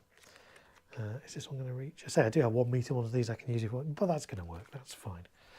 So the 50 centimeter ones are going to be fine. So we're going to clip this onto the fuse. So the fuses on here are a little bit loose. They do kind of fall out quite easily, but I want to clip that on as close as I can get it. Like that. That's going to reach there. So I'm going to plug that in and then get some foil on the top. Oh, I'm not going to plug it in. I'm going to get the other one in. So we're going to connect these in parallel. Okay, so series and parallel. If you don't know the difference, let me show you. Show you with this one. So each igniter has 2 wires. Some firing systems you plug them into like a red and a black terminal. It doesn't matter which way around you get them. The polarity doesn't make any difference on Firework firing systems. Parallel means you take the 2 wires from one, and you attach them to the 2 wires on the other. So that one to that one and that one to that one. Series would mean you take one wire from one, connect it to first wire on the other, and then you connect those two to your firing system. The reason you do talons in parallel, because inside a talon, as you may have known if you've been here a little while, a little bit of wire, a little bit of fuse wire, you put a voltage through, fuse wire glows hot, burns through and ignites the visco. But when it does burn through, it then breaks the circuit. So if you wire these in series, as soon as one of these burns through, no more in the series, in the circuit, are going to burn through because the circuit's broken. So by doing these in parallel, both of these will ignite. So that's why we do these in parallel. Baby Peach is probably going to get noticed nearly every day. Well, I'm not going live every day. I say for the next few days, I am busy doing pro shows. So it may be a couple of days before I live stream again, but there will be more live streams coming up over the next week and a bit because I've still got more prep to do, and I'm happy to show you guys and have you guys come along with me for the ride for that. So Baby Peach is ready for Halloween and subscribed, and Baby Peach is also subscribed. There are 2 Baby Peaches. What's that all about? It's all good. It's all good. Right. We're going to clip this other one on here. Give it a little squeeze. So right, these 2 are going in parallel. So I'll bring them back here. In fact, I'll spin this round. Right round, baby, like round, like a record. So you can see what I'm doing. So I'm going to take the 2 ends and attach them together. So cross them over like that. Twist, twist, twist, twist, twist, twist, twist, twist, twist. So 2 together like that, and then the other 2 together like this. Our backup channel is my second channel. Okay, fair enough. Well, thank you for subscribing from both channels. I appreciate it. Okay, and then these are going into number 7. And down here, I need to just fold these over a bit. They're a bit long. And then into number 7.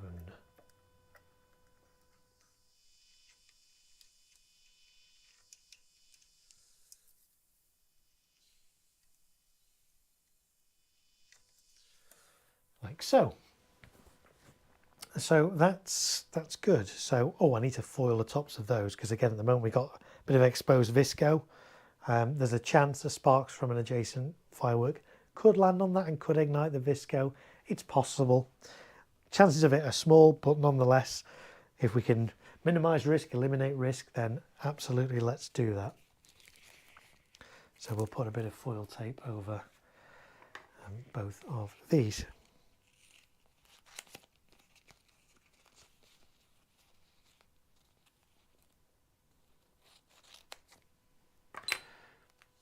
We're coming up to the 4-hour mark, aren't we, in 8 minutes time?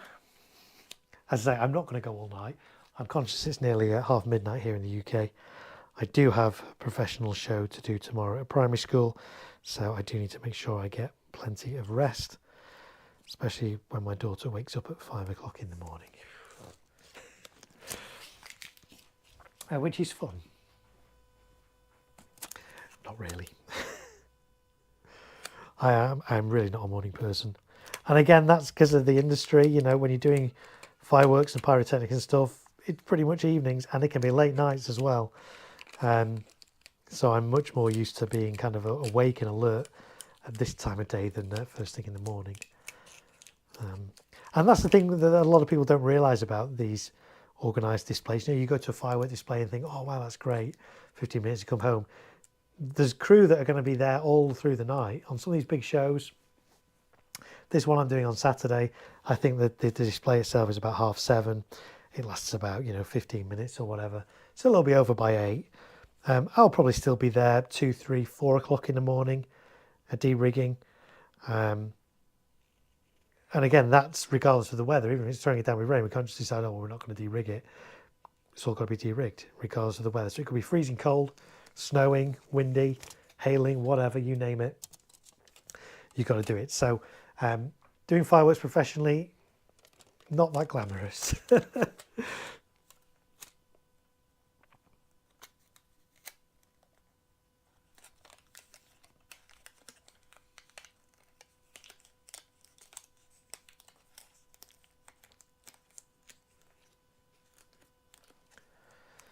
go.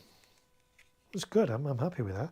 So all I need to do now is just wire up these 4 along the front of the board. So I have already done that on this board, but I'm going to have to undo that to be able to get these other bits in. I'm not going to be doing that tonight. It's taking me quite a bit of time to do this because I'm talking to you guys and I love that, so I'm certainly not complaining. But this other board is basically going to end up as a mirror of this one, but that's not going to happen tonight. I may do that off stream, may do it on another stream. We shall see how we go. Baby Pete says, good luck for the primary school fireworks. Hope it goes well. Thank you very much. Then they're generally not big shows, the school ones in comparison. So to like this other one I'm going to do that's taking 3 days to build later on in the week. So, but it's all good. It's all good.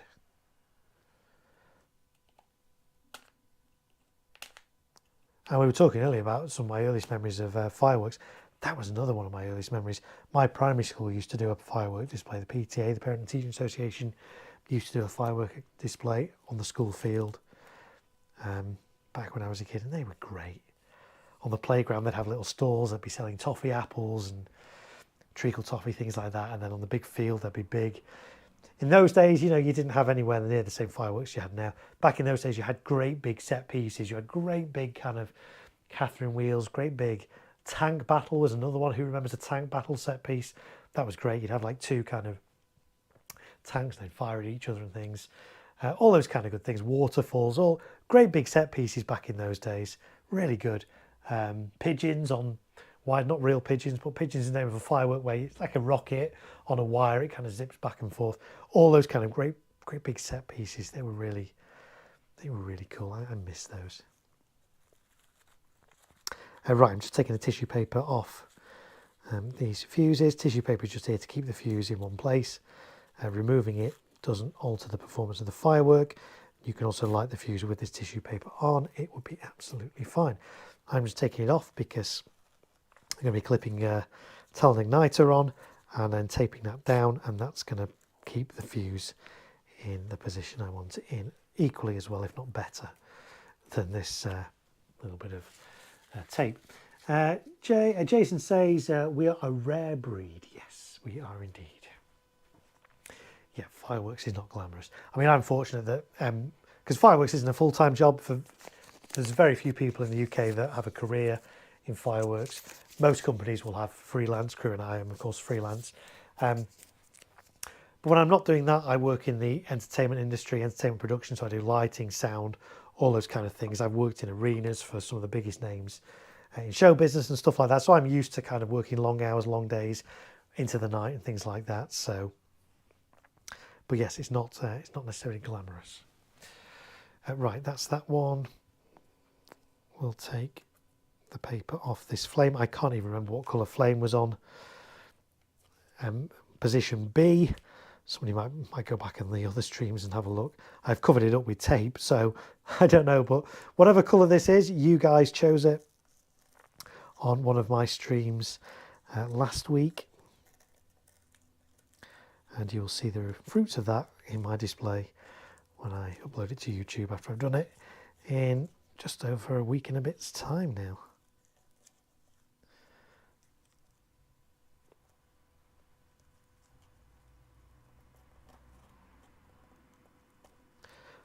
There we go, that's that one off there.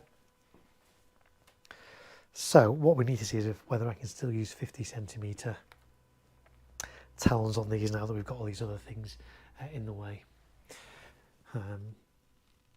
Shimmer and Shine official channel says there, I changed it. Okay, not sure what you changed, but Shimmer and Shine official channel, welcome in. Does that mean there's a Shimmer and Shine unofficial channel? Who knows? Who knows? Right, now, is this going to reach? Let's see what the blue fountain's going to plug into. BNJMNX says, I always remember the Good Night. Yes, the Good Night piece, of course. Yeah, I had a big set piece that would say Good Night, and that's how you knew the display ended. Amazing. Yes, now, of course, use lances. Lances are basically like little, almost like Bengal flames, but really narrow firework. They burn for a good long time, you know, 60 seconds or whatever. You can get available in lots of different colours. You attach them to lance work, to wood. You tape along the top of them. Used to be a quick match. You can do a similar sort of thing now with tape match, but of course lances themselves are a specialist product. I think they're some can be F4 products, in which case you can't get them. Some are T1, in which case technically anybody can get them. So yeah, right, we're going to look what this fountain is going into. It's going into number 5. So will a 50 centimetre one now reach to go into 5? Yes, it will. So red's going into 4. Will that reach to go into 4? Yes, it will. Okay, so we can carry on using our 50 centimetre ones. I always try and use the shortest ones I can, because actually these are cheaper. The shorter they are, the cheaper they are to buy. So Shimmer and Shine says, my profile picture and channel name was Baby Peach, ready for Halloween because it confused you. Okay, so Shimmer and Shine is Baby Peach. Okay, I'm following now. I'm just about. Just bear with me. It is gone half midnight now. Right, so we clip this on to the fuse.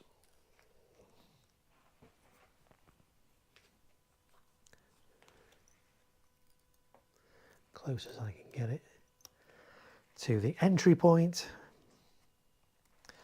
and then we said this one was going into a 5, I believe. So let's put this one into 5.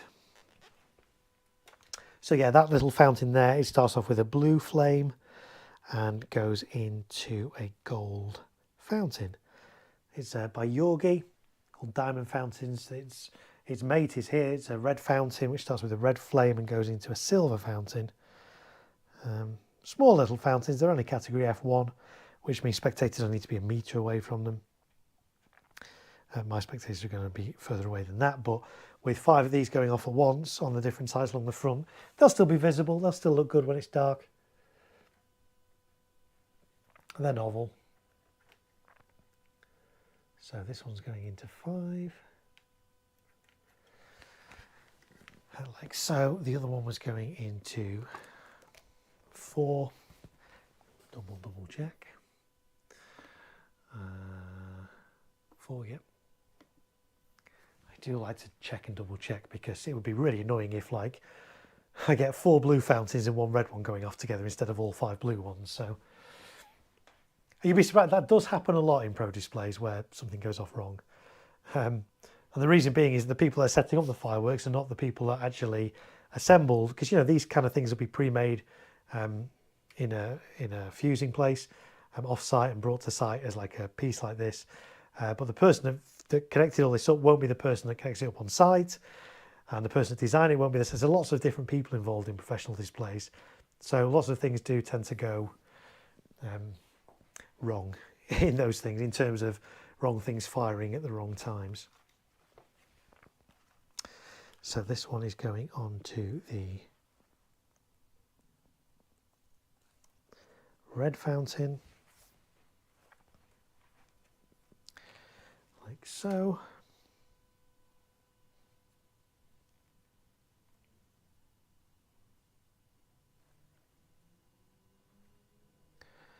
And then this one's going into number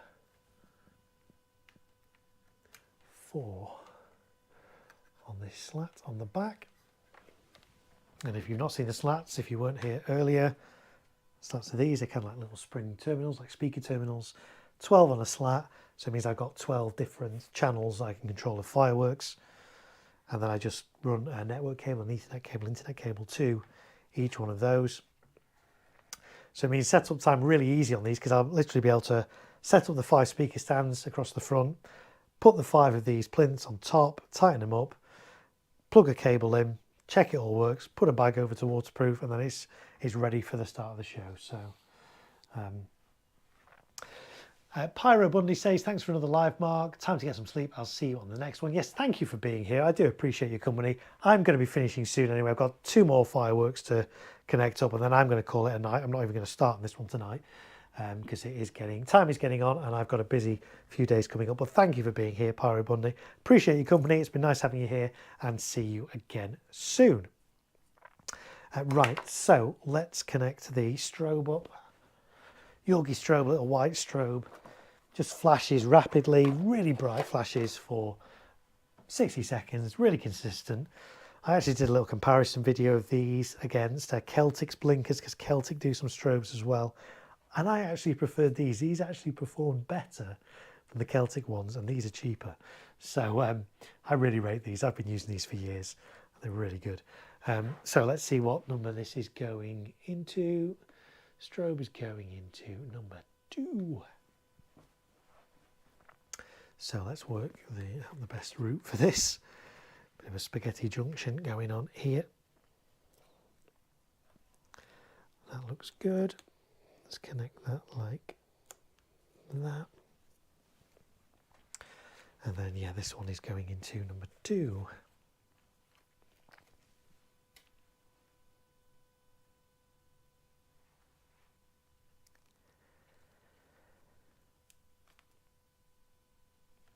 And if you're still watching and you've been here the whole time, well done for being here for over 4 hours. I really do appreciate your company. Thank you.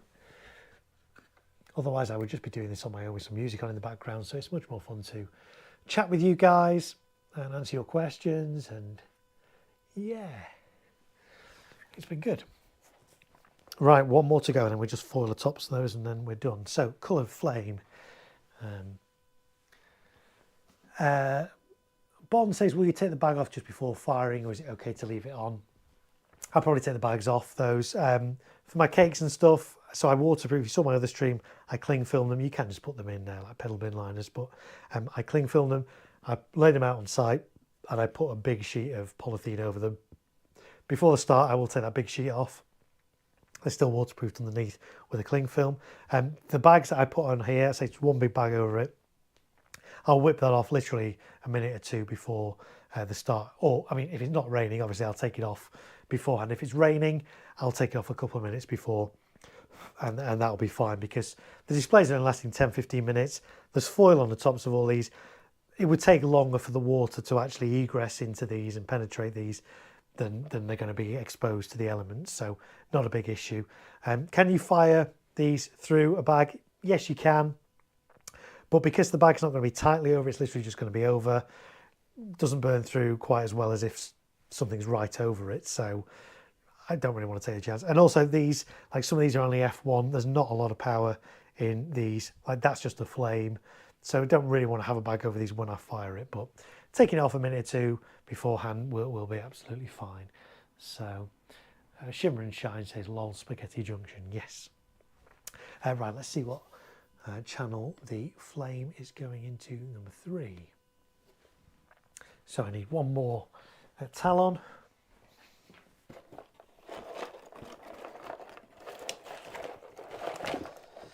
Little 50cm one will be absolutely fine. Work out a route for this one in amongst all these. And then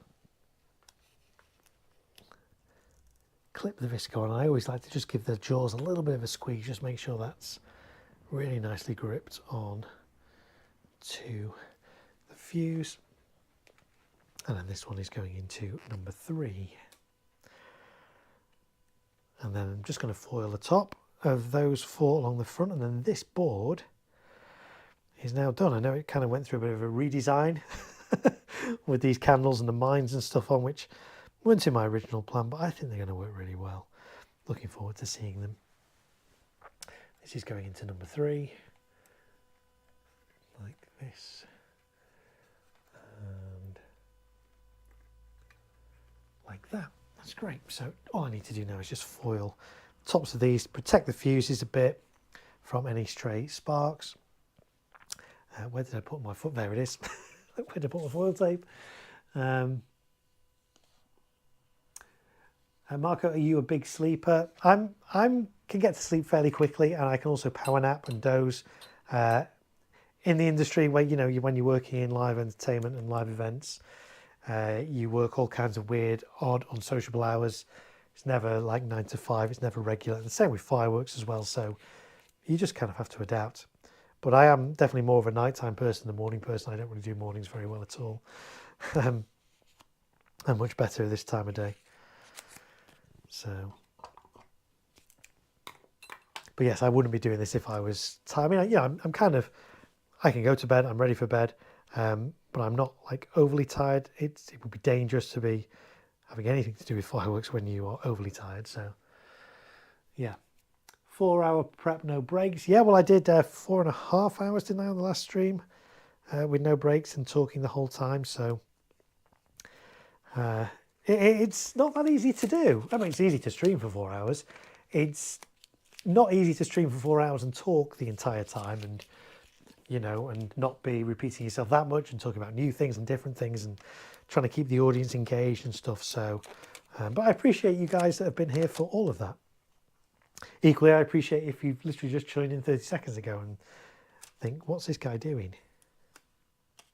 Well, I'm preparing fireworks for a Bonfire Night display that I'm doing on Bonfire Night, as it happens. So there's just a little bit of fuse still. Showing on that one is a little bit longer fuse than I'd cut, so I'm just going to do a little bit more tape, just to protect that one. Do you do firework displays full time? No, I freelance. There are very few people in the firework industry that do it as a career, a full-time job. It is quite seasonal as well. We are kind of in the season now around Bonfire Night, Christmas, New Year, those kind of things. There is work all year round, weddings, things like that, those kind of displays, competitions, events, but there are very few people that do it full time. It just doesn't, the work isn't there and the pay isn't there to justify that really. Would I love to do it full time? I'm going to be honest and say probably not. As I said before, you can be working all hours, you can be in the middle of a field in the depths of winter, 3-4 o'clock in the morning, covered in mud, covered in snow, freezing cold, dismantling fireworks. So it's not that glamorous, but equally you can be in some nice locations, some nice stately homes, doing it on a summer evening, and it can be lovely. So, I'm happy with the amount I do, but I don't know if I could do it full time. So, Shimmer and Shine says, I usually try tired. I sleep at 12 a.m. and don't usually wake up till 12 p.m. Yeah, well, back when I was a student, yeah, mornings just didn't exist. Now that I have a 2.5-year-old daughter, yeah, I'm seeing 5 o'clock in the morning, sometimes even 3:30 in the morning. So it's challenging when so much of my work is done at night time, these kind of hours. It makes the days long. But I'm fortunate that I can kind of power nap in the afternoon. If I get half an hour, I'll just go and have a little lie down, just catch up on a little bit of sleep, and I can do that. I drift off fairly quickly and feel refreshed after, a 20-minute like power nap or whatever. So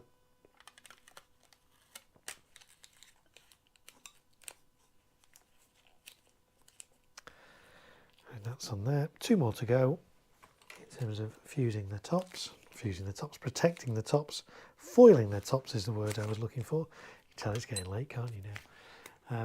What do you do as a job? So I'm self-employed. I run my own business. I freelance. So I freelance both in terms of doing pyro, fireworks. I also freelance sound engineer, lighting engineer, all those kind of things. Anything to do with entertainment production, so camera operator, vision mixer, all those kind of things. So I freelance for that, and I also do consultancy for schools and churches and places like that want to put in new lighting systems, new sound systems, live streaming systems, all those kind of things. So that's my day job, but I'm self-employed, which is great. I love it. Means I can kind of pick and choose the hours I work. I would struggle to go back to being employed again. I love being my own boss. Don't get me wrong, it's not all glamorous being your own boss. There's different sorts of pressures to being an employee. You know, my income does fluctuate. It's not always the same every month. You know, I have to do self-assessment tax, which is, yeah, fun, to say the least. So, yeah. So my background is in like entertainment production stuff, and I've worked in arenas. I've worked with all kinds of famous people. I could name drop, but I'm not going to bother, because at the end of the day, they're just people. And, you know, you could say, oh yeah, you've worked with so-and-so, you worked with so-and-so, yeah. But it's, the hours are, you know, they're not glamorous. On some of these big arena shows, you know, the production might get there 5, 6 o'clock in the morning, set up during the day, do a sound check about 4, doors will open about 6, show will be about 8, finish about 10:30, 11. There's then a D-rig, which could take till 3 o'clock, 4 o'clock the next morning. So, you know, there are days when you're in, of course, there's no windows in the arena as well, so you might go in at 4 o'clock in the morning and you might finish 3 o'clock the next morning. So you might work, you know, that many hours without seeing daylight, and it's fun for a while, but, you know, it's no life. So, yeah, all the same kind of stuff. Yeah, that's right. Right, there we go. We have foiled all that. So this board is now, dun, dun, dun, finally finished, finally how I want it. So yeah, so I'm going to do this board another time. Might do it on another stream. I'm not going to do it tonight because time is getting on. We're going to end shortly, but I'm basically going to change this board into this configuration. This is originally how this board looked at the start of the stream. It now looks like this. We've added some cheap candles on from a brand I don't particularly use. Well, I don't use at all in any of my displays. One of the lower end brands. But I thought I'd set myself a challenge and see if I can use some lower end stuff and make it look as good as some of the higher end stuff. So it'd be interesting to see that. So look out for these in my display, because I am going to upload my display. So you'll be able to look out for these candles and see what you think of the performance. And also look out for the flames, because you guys have chosen the colour flames on these as well. So so I'm going to leave it there for today, because it's 10 to 1 in the morning. There's still 9 people watching, and I really do appreciate that. If you missed part of this stream and want to go back and watch it again, it'll be available on the replay. If you're new to my channel, you like fireworks, why not check out some of my content? I've done reviews, behind the scenes stuff, exclusive landed footage that nobody else has seen before in the UK. I've brand new fireworks, some low noise stuff on there as well, all kinds of stuff. I do live streams as well. There's going to be more of these kind of behind the scenes prep streams coming up over the next week and a half or so. On the 4th of September, I'm going to be live streaming from my garden, a little Bonfire Night firework display, guys, for you. The day after, I'm going to be in Liverpool doing this display, and that's going to be on my channel. So loads of good stuff coming up, loads more content coming up on my channel over the next couple of weeks. So do subscribe, enable those notifications. If you've enjoyed this video, click like as well. It just lets YouTube know that actually you kind of like this content. And yeah, and what more can I say? Thank you for being here. If you've been here for the whole 4 hours, 17 minutes, I appreciate it. If you've not been here that long, absolutely fine. Still appreciate you just dropping in. And if you've not been watching this, you're just listening to this, then I appreciate your company as well. So thank you everybody for being here. I will see you again very soon. I've got a busy couple of days now doing pro shows, but I will be back. So thanks everybody. Have a great night and see you again real soon. I have to come all the way now around here to stop the stream. So I'm still going to be on camera for a minute and click this button. And do I want to end the stream? Yes, I do. So bye-bye, everybody, and I'll see you again very soon.